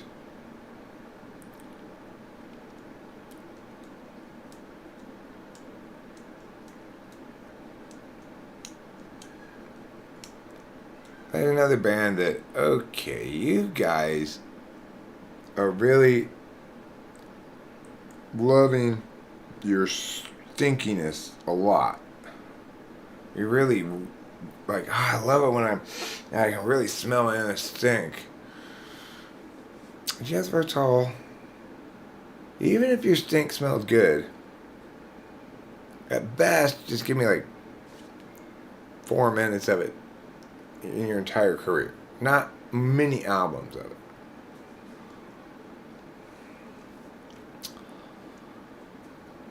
Dave Mustaine is ESTP. What about Mitch Mustaine? And what about the Mustang Ranch? Or the Ford Mustang? Or Betty Ford? Or the Betty Ford Clinic? Any of those would be fine. If you want to go to the Betty Ford Clinic, it doesn't mean you'd like to learn how to be like Betty Ford. Instead, it means you're a rich person and other rich people have helped you avoid jail.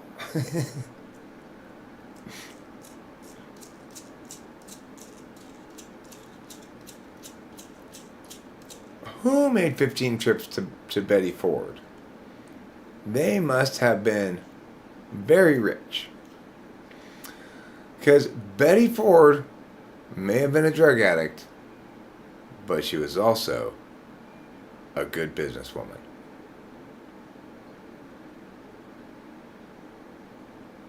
Anal album covers?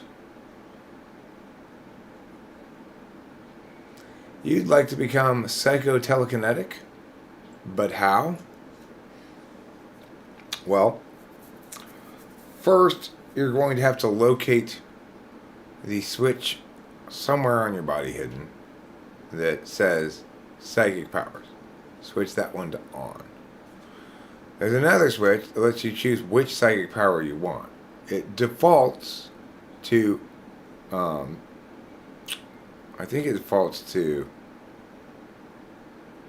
it defaults to either mind reading or mind control. But if you have the second generation of them, then there should be telekinesis on there. If you only have a first generation one, then the third psychic power is guessing people's names, which isn't very, very impressive. So, if you have a second generation model, then go ahead and switch that to telekinesis. If you don't have a second generation model, you can buy a patch, but it requires you to wear a lot of cumbersome, like orthopedic equipment, braces and stuff all over your limbs. Kind of makes you look like Forrest Gump. So it depends how much you care about that. If you really want the telekinesis, though, and you have a first-gen body, then that's your only option. Leg braces. On your arms and on your legs. You will not be permitted any arm braces for your arms. Because we have too many curtains of leg braces in the factory warehouse and too few cartons of arm braces. So that's why you have to wear leg braces on all of your limbs from now on. Everybody should.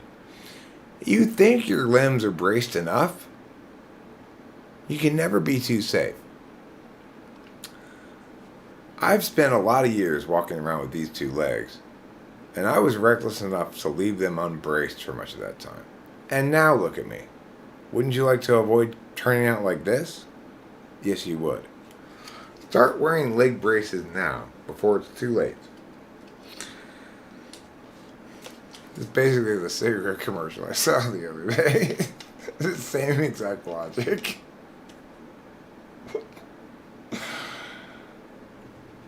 I didn't quit smoking, and now look at me. Wouldn't you like to not be like me? Okay.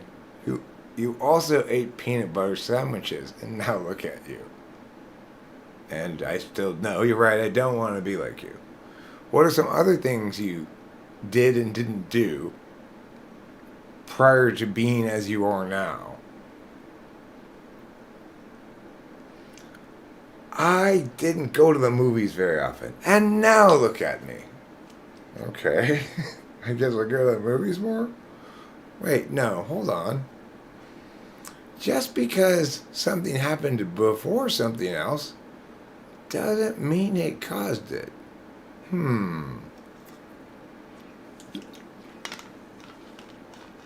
The only cigarette commercials you're going to see these days are found right here on the bastion of truth, justice, and the American way, talking with famous people, where I voluntarily, without asking any compensation from the fine people of Philip Morris, advertise the world's greatest tobacco experience, the Marlboro Red, American regular size Marlboro Red cigarette. America wins in a lot of different things, and they lose in lots of things. You know, I don't doubt that the very best mayonnaise is not American. In fact, I am very confident that it's not. Because I've tasted a lot of American mayonnaise, and it all sucks ass. But nobody can deny, yet nobody can deny, that the single greatest cigarette in all of human history is this American Marlboro Red. Wonder movies, or Wonder Woman movies, are bad. I didn't enjoy the Wonder Woman movies that I've seen. I've seen one of them, I think. I found it relentlessly mediocre.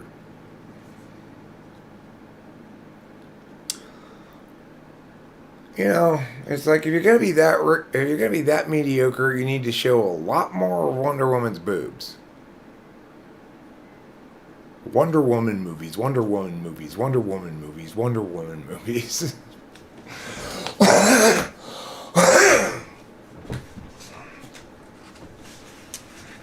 It's like, alright, that Wonder Woman movie needs to either be good or take advantage of the fact that it's inherently set among a throng of boobs. You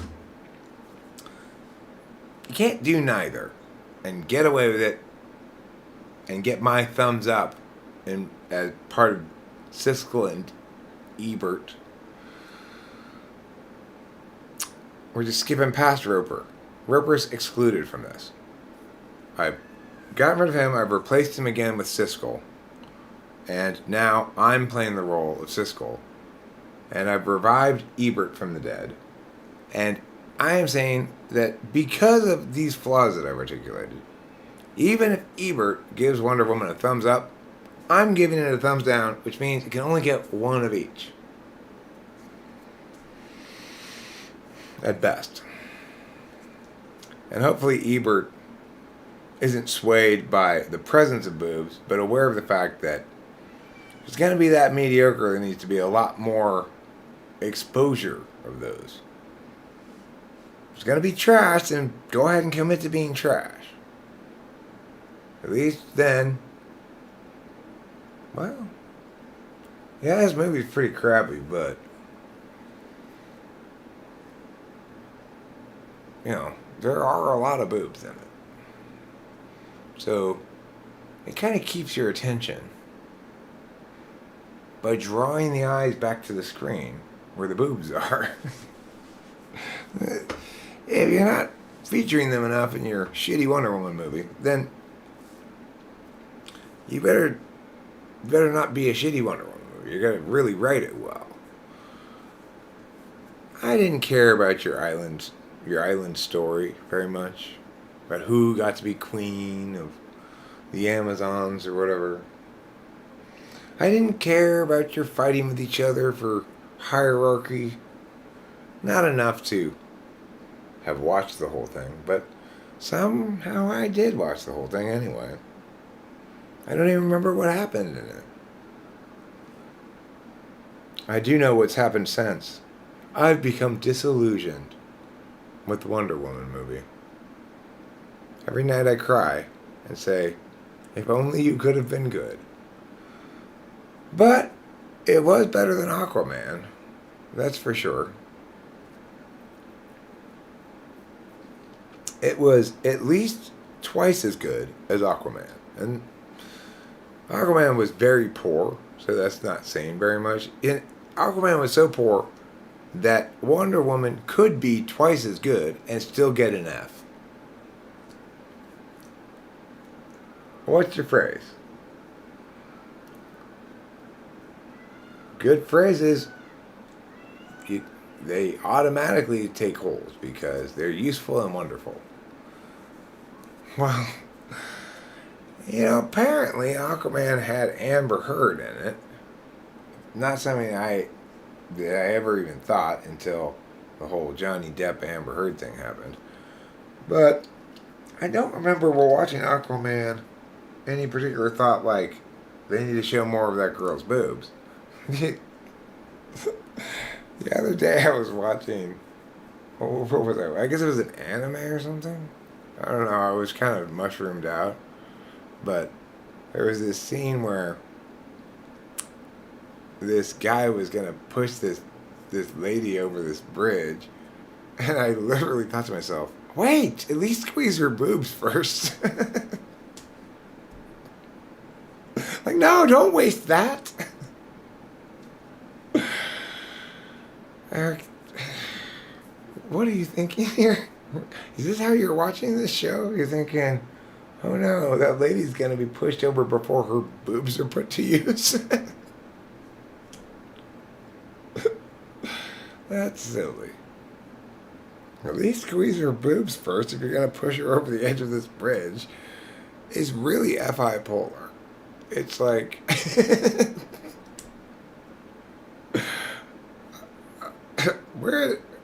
Eric, where did that come from?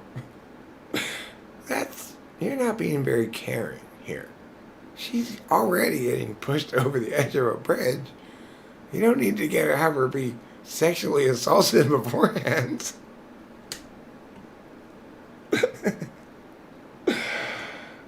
But, that's why thoughts and feelings don't count. Because obviously everybody's going to think of all the possibilities. If you're got active NE, you're going to think of lots of possibilities. It doesn't mean you're affirming any of them. Sometimes, I guess, that's part of the problem in communicating with people is that I might be articulating things that needed to be considered in order to be certain about Mya, which includes, like, potentiating things that aren't acceptable as things that need to be considered. And other people go, wow, you believe that? No, you didn't listen to me. I'm saying, here's a factor that needed to be considered before we took any action. In this particular instance, it was like, I was thinking emotionally, I had two different events going on concurrently. One of them was not really paying attention to what was going on in this cartoon and just being distracted by these boobs of this cartoon girl. And the other one, then recognizing that she was about to disappear and sort of like being aware all of a sudden of the guy, like, hey, what are you doing? Oh, it's too late now. They were bouncing so nicely.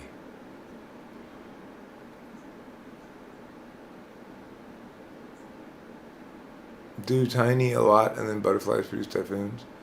I mean, yeah, Jake Forrest, that is very INFJ-ish. They don't do a lot of things, but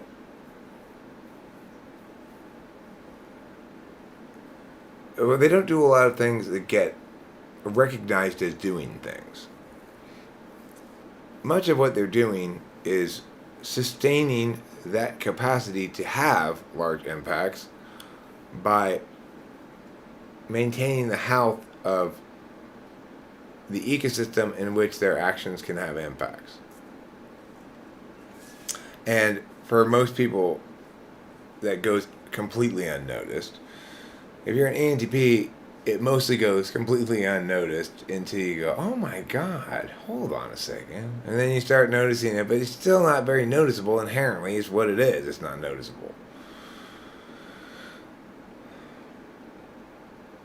Except mine, Jake Forrest. My boobs are the only male boobs on the planet that are actually will get anybody who's interested in boobs to completely ignore woman boobs and just look at these. That's how powerful these two boobs are. That's why I keep them covered with this protective layer of clothing. Because if I were to reveal them, the species would no longer be able to mate because all the men would be so obsessed with my boobs. We'd die off in a generation. Because I'd also accelerate the death speed of the previous generation for some reason. Be a quick end to the species. Just one generation? We go from Eric showing his boobs to in 20 years everybody's dead? Yeah, well, I forgot to mention the side effect of my boobs rapidly aging everybody. That's another reason why I keep them covered.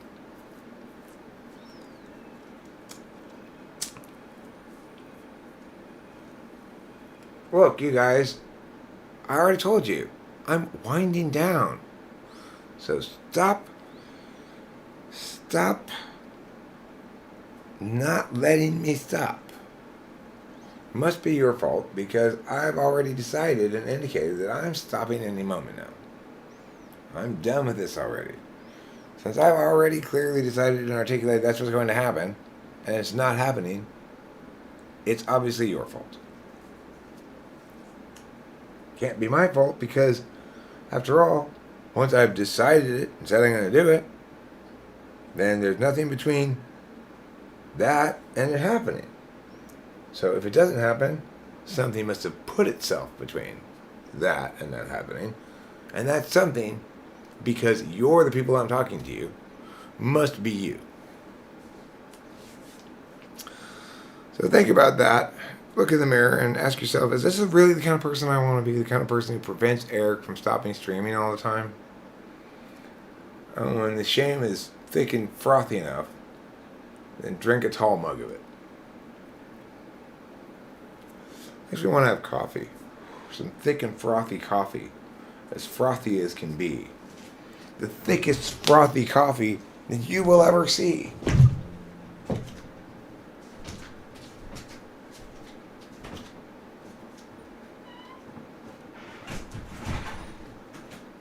The thing is, it's very safe with me and Rachel because Rachel and I, even though I'm an inherently jealous person, and I suspect she is too, it's impossible for either Rachel or I to actually get jealous because we literally spend we're never apart. So this is as far apart as we get. She's in that room, I'm in this room. And except unless for rare occasions where I might go run errands without her or something.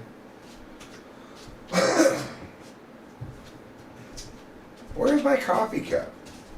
What happened to it? Oh, here's Rachel's coffee cup, and it still has coffee in it. Sure, it's cold, but it doesn't require any making.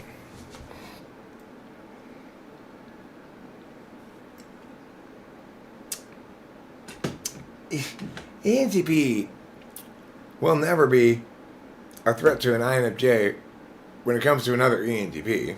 ENTPs do not want to date each other, believe me. Neither Jake Forrest nor I would ever consider each other a viable mating option. We'd both spend the entire time saying, no, you shut up, I'm the smart one. It's just... The thing about INFJs,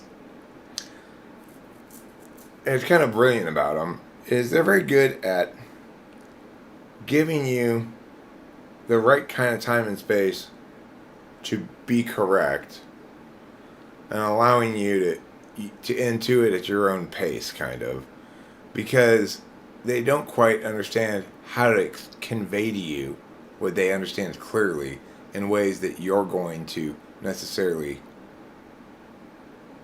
benefit from that knowledge.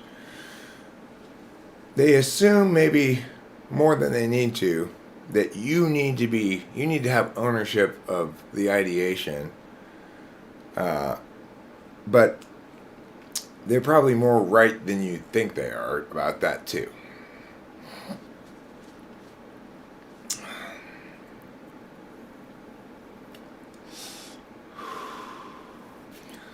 INFJs are,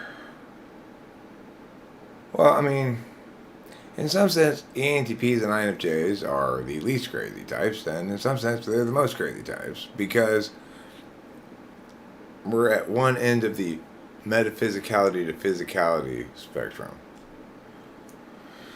Everybody's going to be considered crazy by those whose own place on that spectrum is in conflict with it.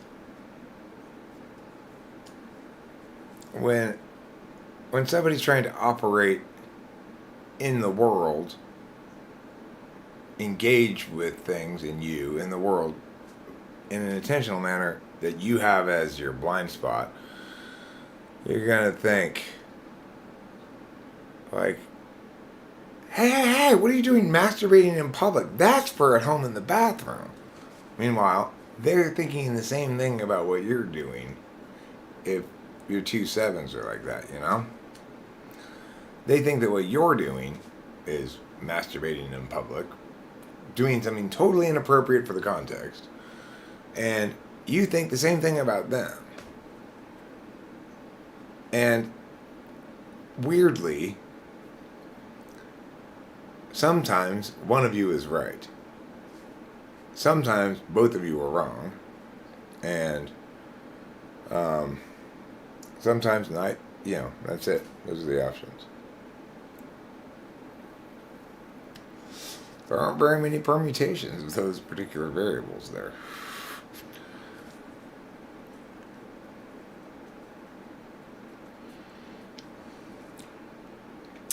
If you'd like to permute persimmons, permute persistently. And then your permutations will perm my hair for me. That's a nice little poem. This is the great thing about live streaming. Prior to live streaming, there was no... I couldn't exist as I do prior to this, and this has made me exist as I do much more deftly because I've done it now for such a long time, and for such a long time, and in so many specific instances of it, and because I'm an SI learning type, it makes me realize how people with my attentional stack prior to the internet, who also maybe... It does seem like I've got a particularly inflated drive to speak publicly compared against other ENTPs even. So I'm not quite sure what's up with that, but I guess you can attribute it to just the particular expression of me. But regardless, ENTPs prior to the internet had like their feet bound, like Chinese women in the olden days were really hobbled.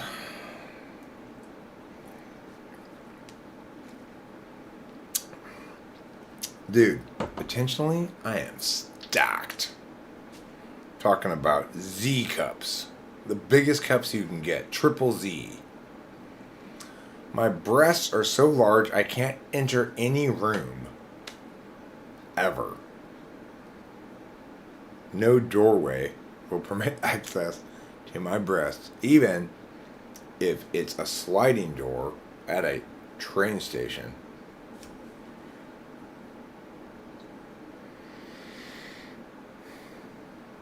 I have a team of workers constantly moving the support structure for my breasts so that I can walk around.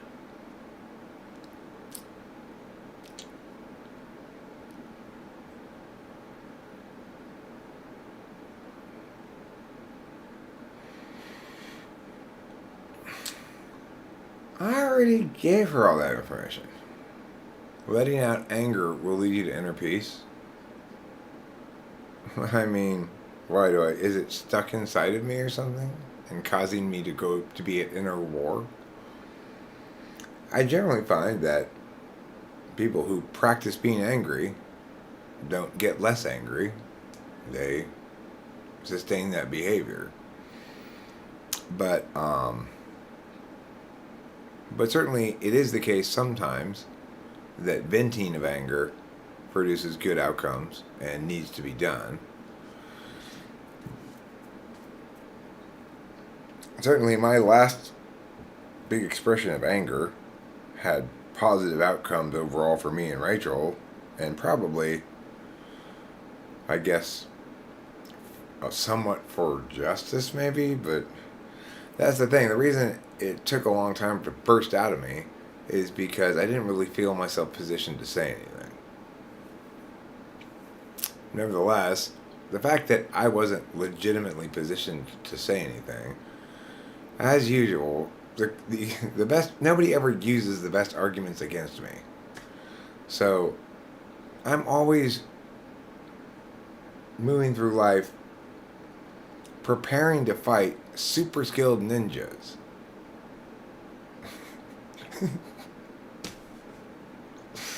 And it's just, there aren't any really. So it's weird, but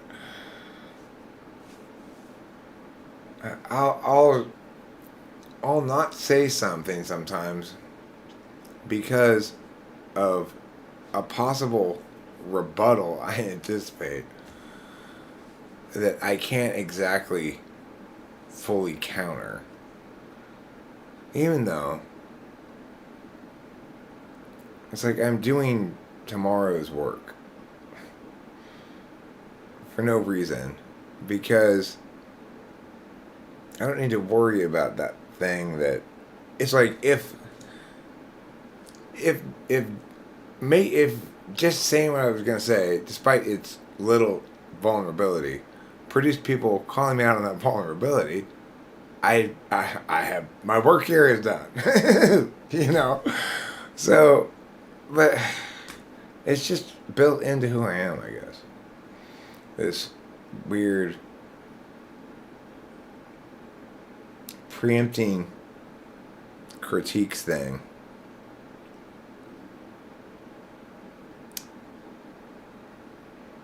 It's a necessary component if you want to talk as much as I do and also claim to be right about things, that you spend a lot of time anticipating how you might successfully lose the fact that you're right about this and have it be established that you're actually wrong. But it's a really strange way to go about living, because it's presuming, like everybody does, that the rest of the world is operating more or less within your frame of reference. But for most people in the world, that's a fair enough assumption to make. For me, because I'm an SI type, I'm able to continually making this assumption, because after all, I'm just knowing from my own experience how people are, rather than knowing my intuition about them, how they are. So it's like this thing that happens that it's a medium enough heuristic for most people that operate on the assumption that other people can somehow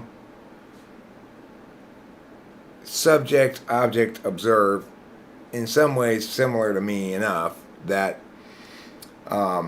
if there are difficulties there, that they're within my range of predictability, and it's worthwhile to have this heuristic. But it's absolutely not worthwhile from any external perspective for me to have this heuristic. The only reason it's turned out to be worthwhile is because I'm not actually talking to people. I'm not actually having conversations with people. I'm just generating media objects about these things, and the conversations are structured like this, such that it plays right into that paradigm that of being that I have. But what's weird is that paradigm of being made zero sense at all prior to the internet existing or YouTube existing, and must have just been a crippling handicap for everybody who thought like that for their entire lives. Wasting all this time preventing losing arguments when nobody's even in this area with you. You're like, I've got to make sure that nobody steals my court, and there's nothing but empty courts around you. It's like the only reason it's okay now and life is good and wonderful is because it has some purpose other than what it's supposed to be doing. Namely, it has the purpose of playing a significant role in this huge pile of erkiness that's trailing behind me and growing at all times. And so, because those objects exist independent of me, and persist independent of me expressing those things, now I can be a purposed being. But how did somebody like me have any purpose or life worth talking about ever prior to having the internet? I don't know.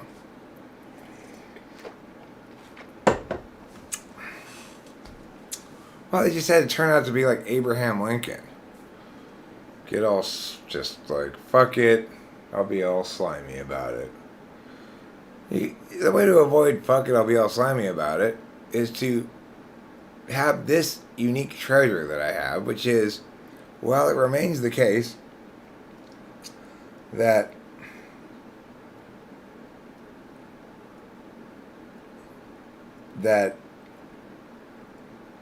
there's no mass adoption of Eric's way, and will always remain the case, it doesn't matter anymore because some people can understand me, and some of the people who are paying attention to me can understand me, and want to listen to me for some reason.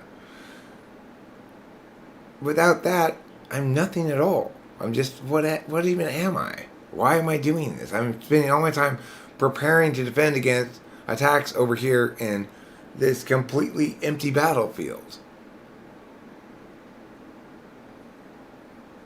And there's not even anybody to watch me demonstrate how, now look, if somebody were to attack me like this, I'd totally use this move.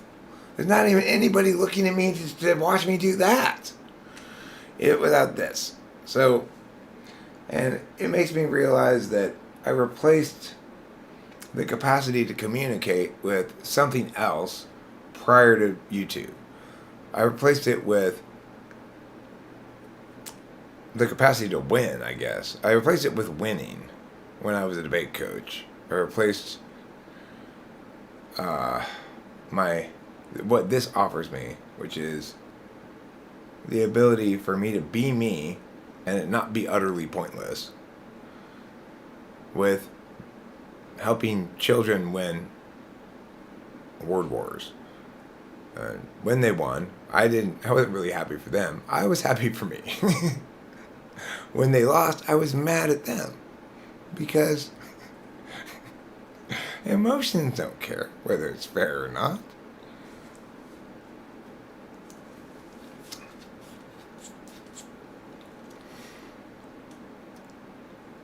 I am an only child. What parents wouldn't get vasectomy after having me? My dad got a vasectomy after my mom had me. I can only assume he just he may be anti-polar, but he's my beneficiary type. He looked at me when I came out the room and was like, oh my God. Oh. This guy? This guy is my son? Oh, good Lord. What am I going to do? Well, I was saying, I was popped out of the room, cry, words, words. And then I haven't shut up since.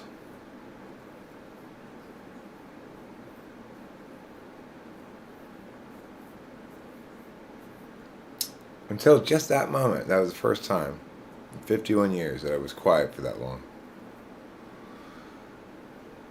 Stretched down a good 4 seconds, I bet. Anyhow, I'm going to stop streaming now. It's one of the things I say a lot. And it continues to confound me that it doesn't seem to happen. I already said it multiple times now. I said, I'm going to stop streaming now. And yet, here I am still streaming.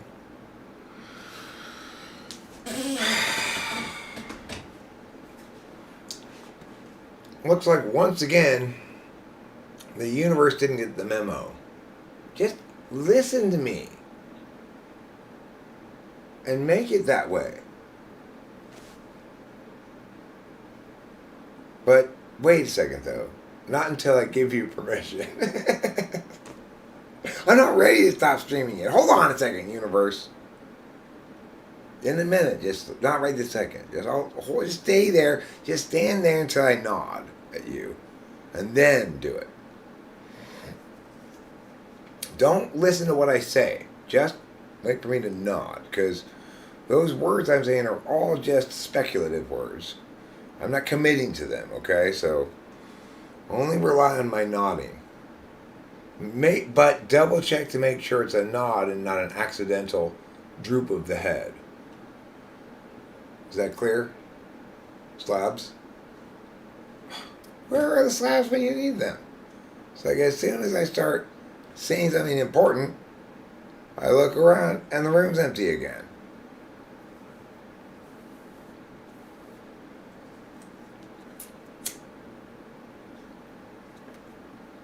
I've smoked enough cigarettes. I want to smoke weed, but I'm not super thrilled with this weed. Although it's fine. And I've only got a little piece of this weed left that I do like. I'm going to smoke a little piece of it. I'm going to put this cigarette out and smoke it later. I'm just getting too chain smoky.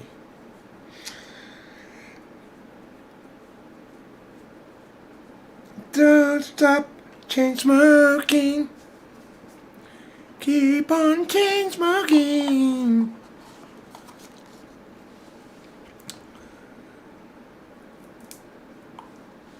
Alright, let's see what people are saying here in the chatters. We hang out to half listen to NTP's vomiting and half attend to chatters about random stuff.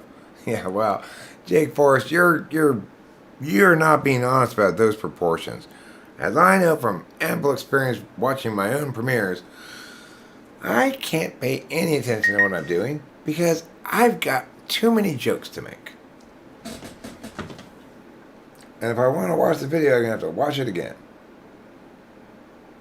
You seem very busy, my friend. Please have a proper rest. Who the fuck's sending me that? You seem very please fuck off. There's an obvious response to any such kind of text, right? You seem very busy, please have a rest. Okay, well, you're clearly busying yourself much too much with my busyness.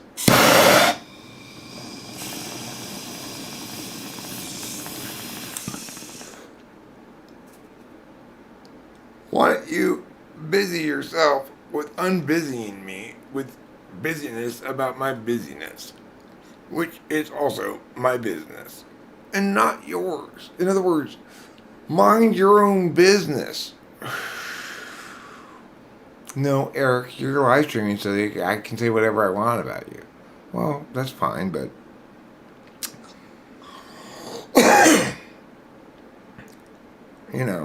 say you suck so bad right now. None of the things you're saying are interesting or something like that. Don't tell me I'm too busy. I don't feel like I'm too busy.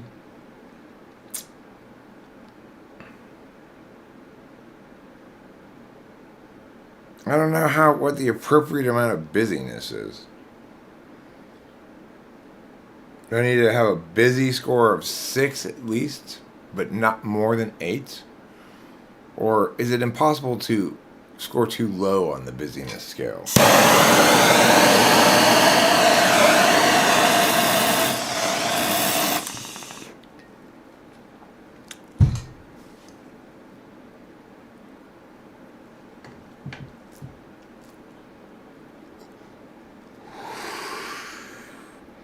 I have to be in charge of my own busyness because I don't want to wait for my life to be over before I do this thing I feel like doing right now.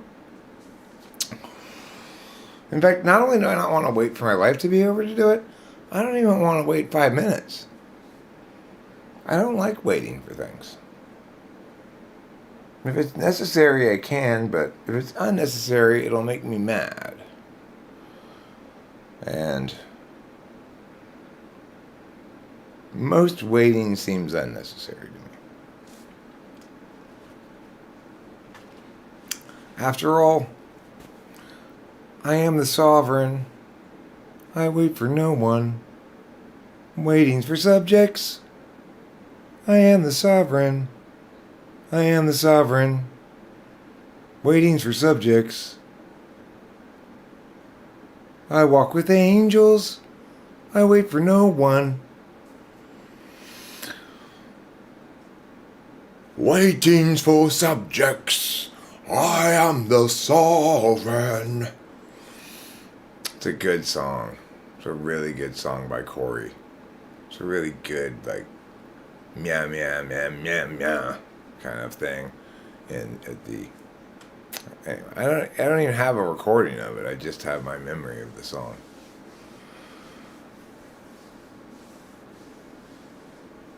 He's still as that what the T versus A represents. T stands for teachers and A stands for aid.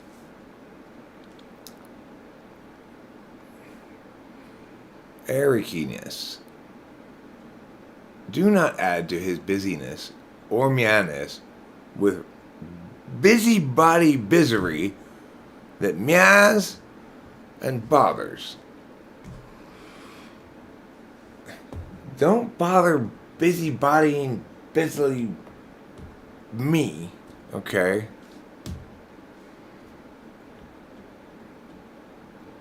Okay, you did. You successfully busied me with your bothering ways. So I guess you win.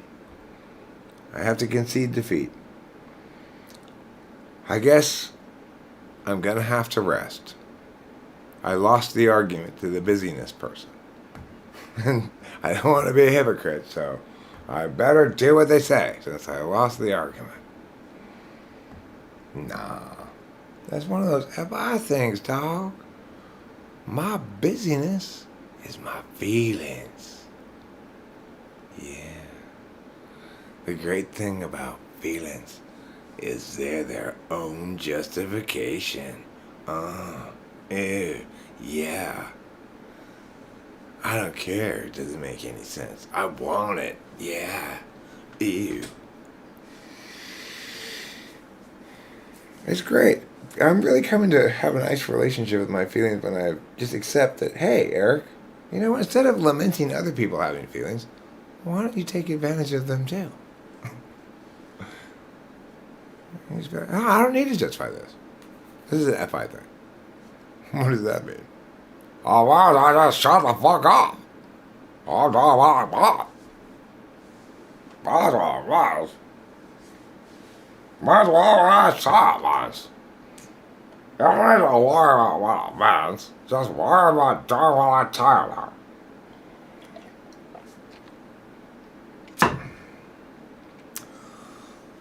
I think I'm falling in love with FI. If you don't think your feelings matter, and other people's do. If you try to be fair and a team player, well, I know something about you. You need to take advantage of something great, something fun that helps you mate. You need to embrace all your arbitrary feelings. Then you won't have to explain yourself anymore at all. You just say, hey, I'm trusting my feelings, so get the fuck out my face. Yeah. Let's all trust our feelings. I love trusting my feelings. Trusting my feelings is so easy. It's the easiest thing ever. Wow. This whole time, I could have just trusted my feelings? It seems like everybody was always telling me that you're not allowed to do that. Like, no, Eric, you have to go to school. Why?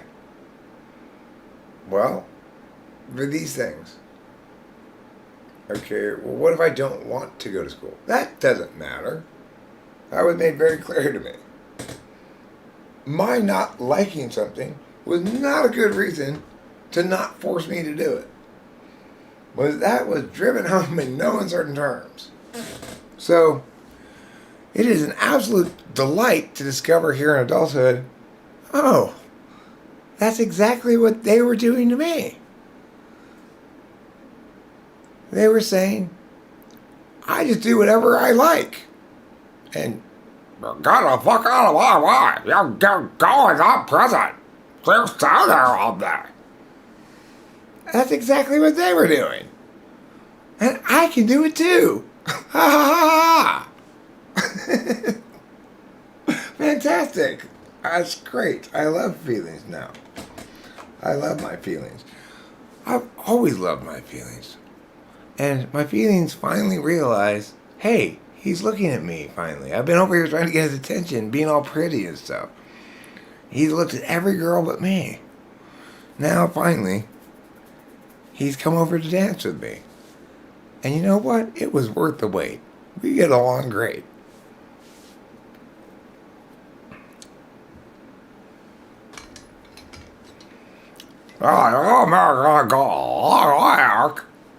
I bet we are, F.I. I bet we are. Big words are.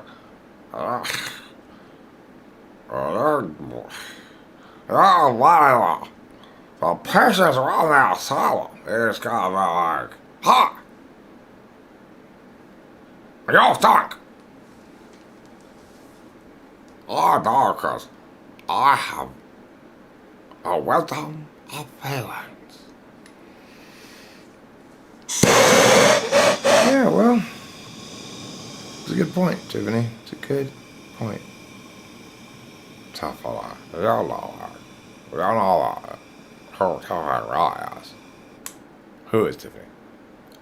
She's you. She's the beautiful part of you. She's me? She's inside of me this whole time? Yes, I'm the beautiful part of your hormones. Wow. This self-acceptance is really causing me to feel like I'm growing. You are a great and so beautiful young horse. But I'm not. You are who the fuck you say you are. That's fine. Good point. That's a good point. Okay, thanks, Tiffany. However, Tiff and Eric. Are you Tiff and Eric now? All I want, physically there. You're physically left me over there. I did physically leave you over there, and that was my fault, so I don't know why I ever don't have you with me. You're such a guru. I need your important wisdom at all times. I wonder, you know what's funny?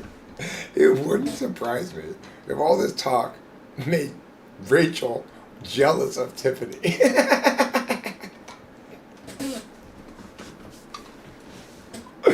That's because we're both mostly here in pretend land.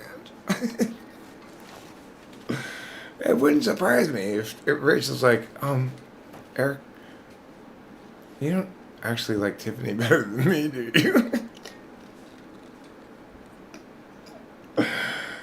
It's not that hard to. I can imagine myself feeling like that and having to remind myself, okay, hold on, Eric. This is insane. I know increasingly it's getting difficult to remember that she's not a real person, but she's not.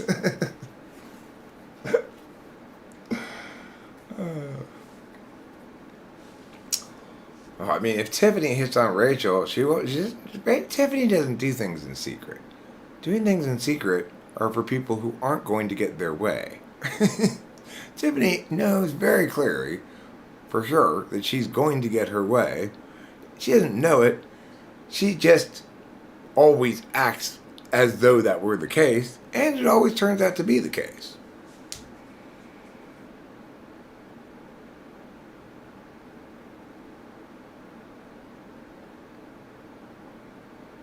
You can play around with your stuff with Joseph. I'm not gonna take over. Who wants this stuff? You guys are all boring as fuck. Thanks, Tiffany. Appreciate the affirmation there. Just whatever.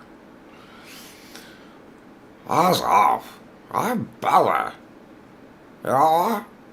I need a rest. I'm very busy. Y'all can just go for whatever you want, you stupid whatever. Thanks, Tiffany. I'll tell you what to do when it's time for you to work. Okay. She's got a surprisingly loud voice. I can hear her screaming, "More Alabok!" from like half a mile away. I'm sprinting over there. I'm coming. I'm coming.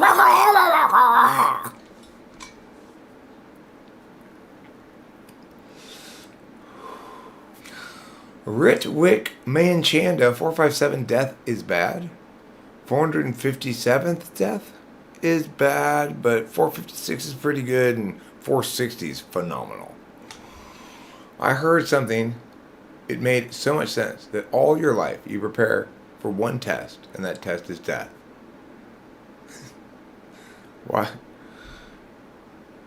So you experienced that as making sense? I'm curious as to how one would experience that as making sense. Because are you like fluffing the pillows on your deathbed and writing your last will and testament, and that's preparing for death, okay? Not any human being alive has ever spent the first little chunk of their life preparing for death, at the very least. And most people almost never prepare for death. So, to the extent that they view death as a test, they're not viewing death as the test. They're viewing death as the time when their life gets judged by something not necessarily clearly defined, or possibly clearly described but not subject to scrutiny, you know. That's what they might view it as, but I'm not sure if everybody views it as that at all. In fact, I'm pretty sure my dad doesn't view it like that at all. So, that's silly.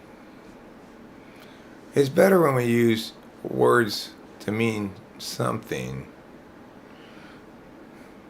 more than that. You know?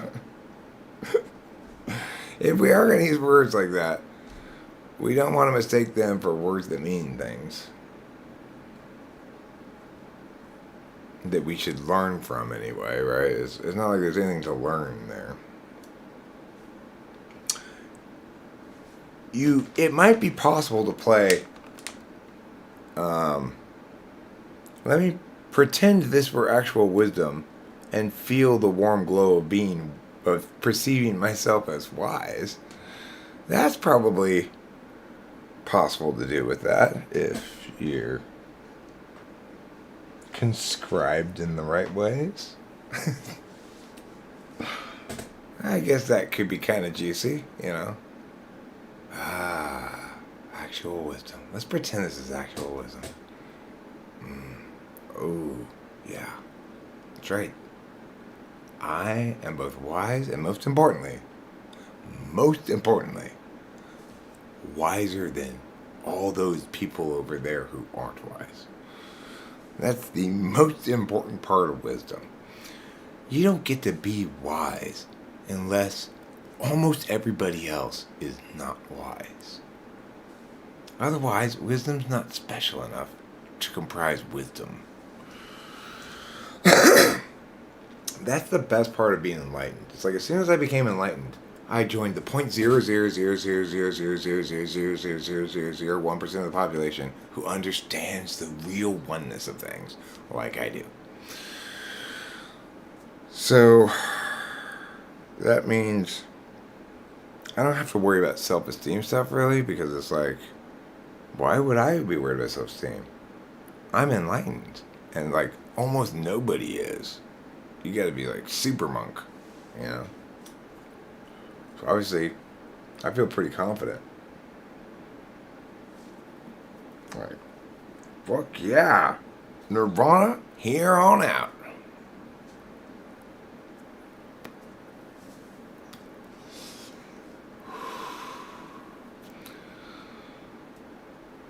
Why should I die before my time? I shouldn't.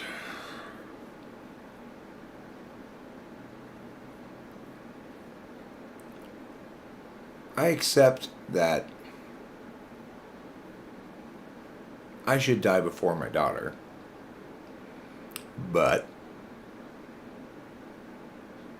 that's assuming I accept the first part without the prepositional phrase.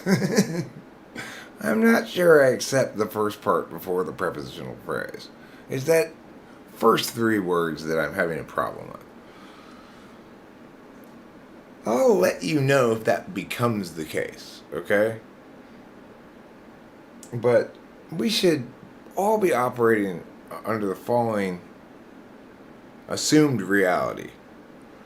That regardless of what applies to everybody else, Eric, the question of whether or not he should be mortal, which is to say, die, his physical body die, that we shouldn't even address the question until he's ready for the question to be affirmed, potentially. I'm not ready for the question to be affirmed potentially yet, so it needs to remain tabled. Okay, don't untable it and open it to debate. Leave it on the table, and let's respect the table's authority to keep it off of the discursive field. Okay? That's what is appropriate to do with a question like whether or not I eventually should DIE. You might say, look, it's important for everybody. That's okay, that's what I'm saying right now. We're not addressing this question as one that's impacted or informed by something that cascades down to it. This question, we're not even sure if it's where it is in terms of its placement of cascading, and we are leaving it on the table so as to ensure that we don't learn anything more about where it places in this cascading thing, and thus can make no conversation about it, because we can't make any meaningful conversation about it before we determine that question. So that's why it's on the table. Just leave it there. In fact, it keeps getting buried under more and more things. So that's good. It should be a long time, if ever, before we even need to untable the question. And, obviously, the passing of that bill, namely my actual death, cannot possibly occur as long as the bill remains on the table. So let's just be safe and leave it there.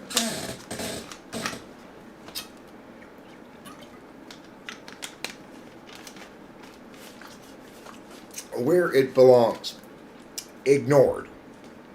Thoroughly ignored. Unpleasant presumptive inevitabilities, or I guess you'd say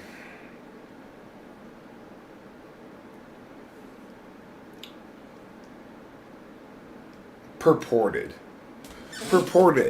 inevitabilities that are negative, we don't need to determine whether their proportion is right, because it's better to leave the question unanswered.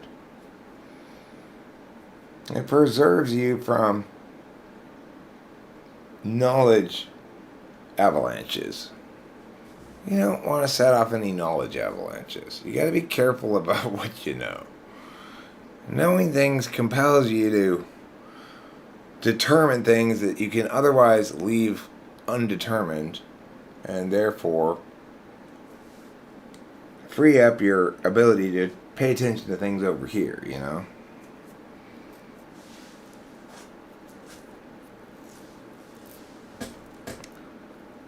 Don't Bury Me Beneath Your Knowledge Avalanche was Elvis Presley's first #1 single, going #1 exclusively in Australia. It nevertheless broke the US charts at number 602.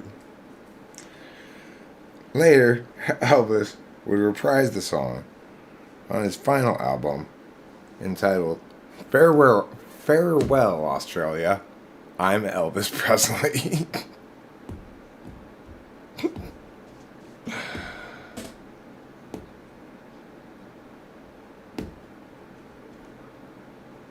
She's not a Highland cow, okay? But she does prompt thoughts of Highland cows. If you want her to, I'm willing to consider that, adopting that as a potential thing that could be good. Okay? Says Jake Forrest to King Wolf Gaming. Well, of course, she's with me right now. We agreed to share custody, and now is my turn. Okay, well, actually, if you recall, we agreed that every third Saturday would be an extra day for me, and you right now are not upholding those terms. All right, let's split the cow in half. Agreed. And that's how Jake and King Wolf Gaming stopped arguing. Okay, I have got to stop streaming now, because I'm done. I'm done streaming. I'm just sick of myself. I'm sick of everything that even smells a little bit like Eric.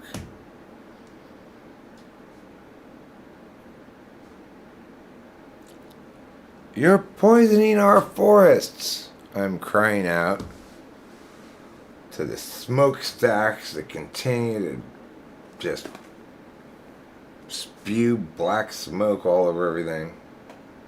The black smoke of Ericiness killing all the plants near the factory. Eric, look, you just... Okay, your approach to this whole factory is not working very well. Instead of going, alright guys, we're taking today off, and tomorrow, and then we're taking next day off. Okay, now we're going to work 18 hours straight. There. Oh, wow, but still, we didn't really work on the right thing. Now we got to work another 18 hours. What, you're tired? Okay, I'm tired too. Fuck it. Let's quit halfway through the 18 hours. Now let's all go home and rest for an indeterminate number of days. I'll let you know when it's time to come back to the factory and work again. Alright, cool. Oh, I know it's 3 in the morning. No, because now it's time to go back to work. Well, get your ass out of bed and call up all the other employees and get them down to the factory. It's urgent. We are, the orders are due tomorrow. What do you mean, why have we spent the last week sitting on our ass? Never mind that. We've got work to do. This is not a good way to run a factory. That's the Eric way to run a factory, though. That's why I don't have any employees. Probably they wouldn't be so fond of the Eric way of doing things. Because it's not especially steady. Slow and steady wins the race. True. But I don't like slow and steady.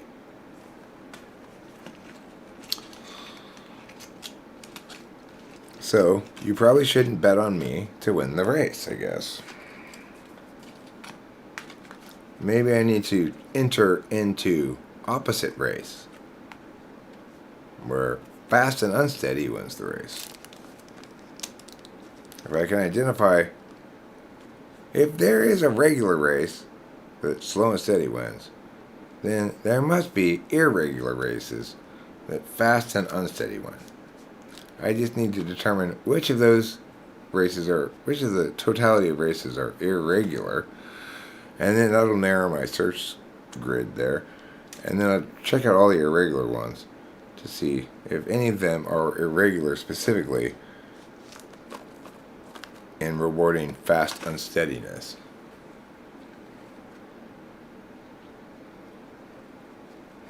And the race will be called the Who Can Be the Most Eric-y contest. I think, here's the harsh reality of it. I go in as the favorite, but I'm probably going to lose that contest just because I'm entered into it now, so that compels me to not be Eric-y anymore. It'll be the 3 weeks of the Who Can Be the Most Eric-y contest will be the least 3 Eric-y weeks of my life.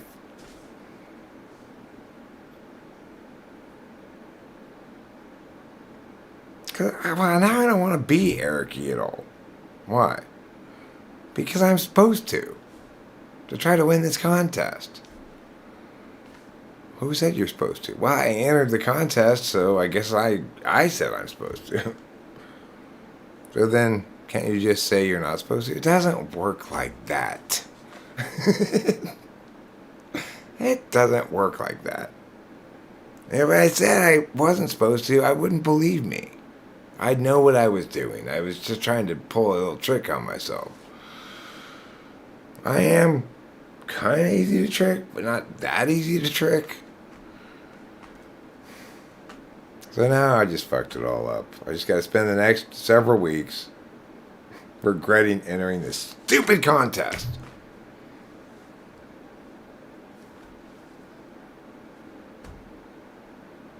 The story of how Eric loses the Ericiness contest. Inevitably. You can take it to the bank. Bet on anybody but Eric.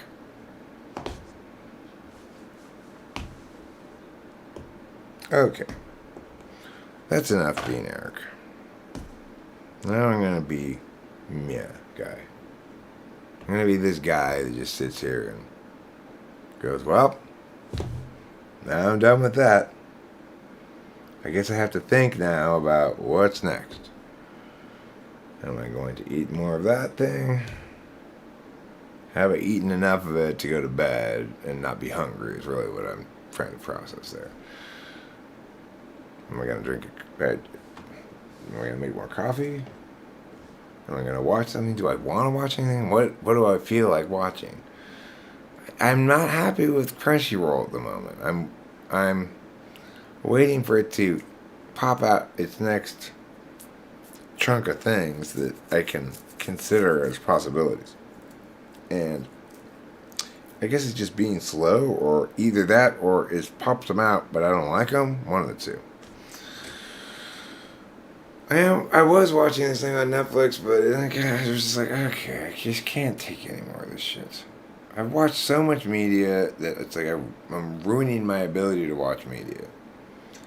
I I really like and have a big appetite for certain kinds of shows and stuff, but I've eaten so many of them that now they have to be incredibly well done examples of it for me to get any juice out of it at all.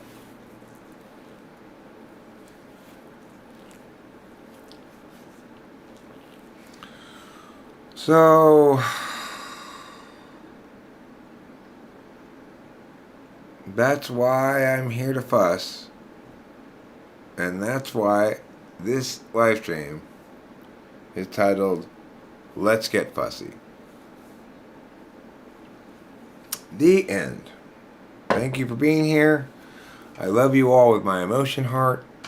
I wish you a fine, fondly fantastic night here, and all the best in all of your endeavors stretching from now until 6 hours from now, at which point this well-wishing expires. It has to expire, or else you wouldn't really value it very much. You just think, hey, it'll always be there. What do I care, you know?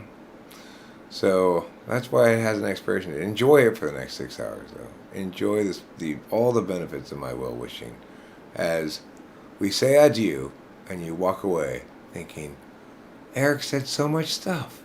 Let me think about it all.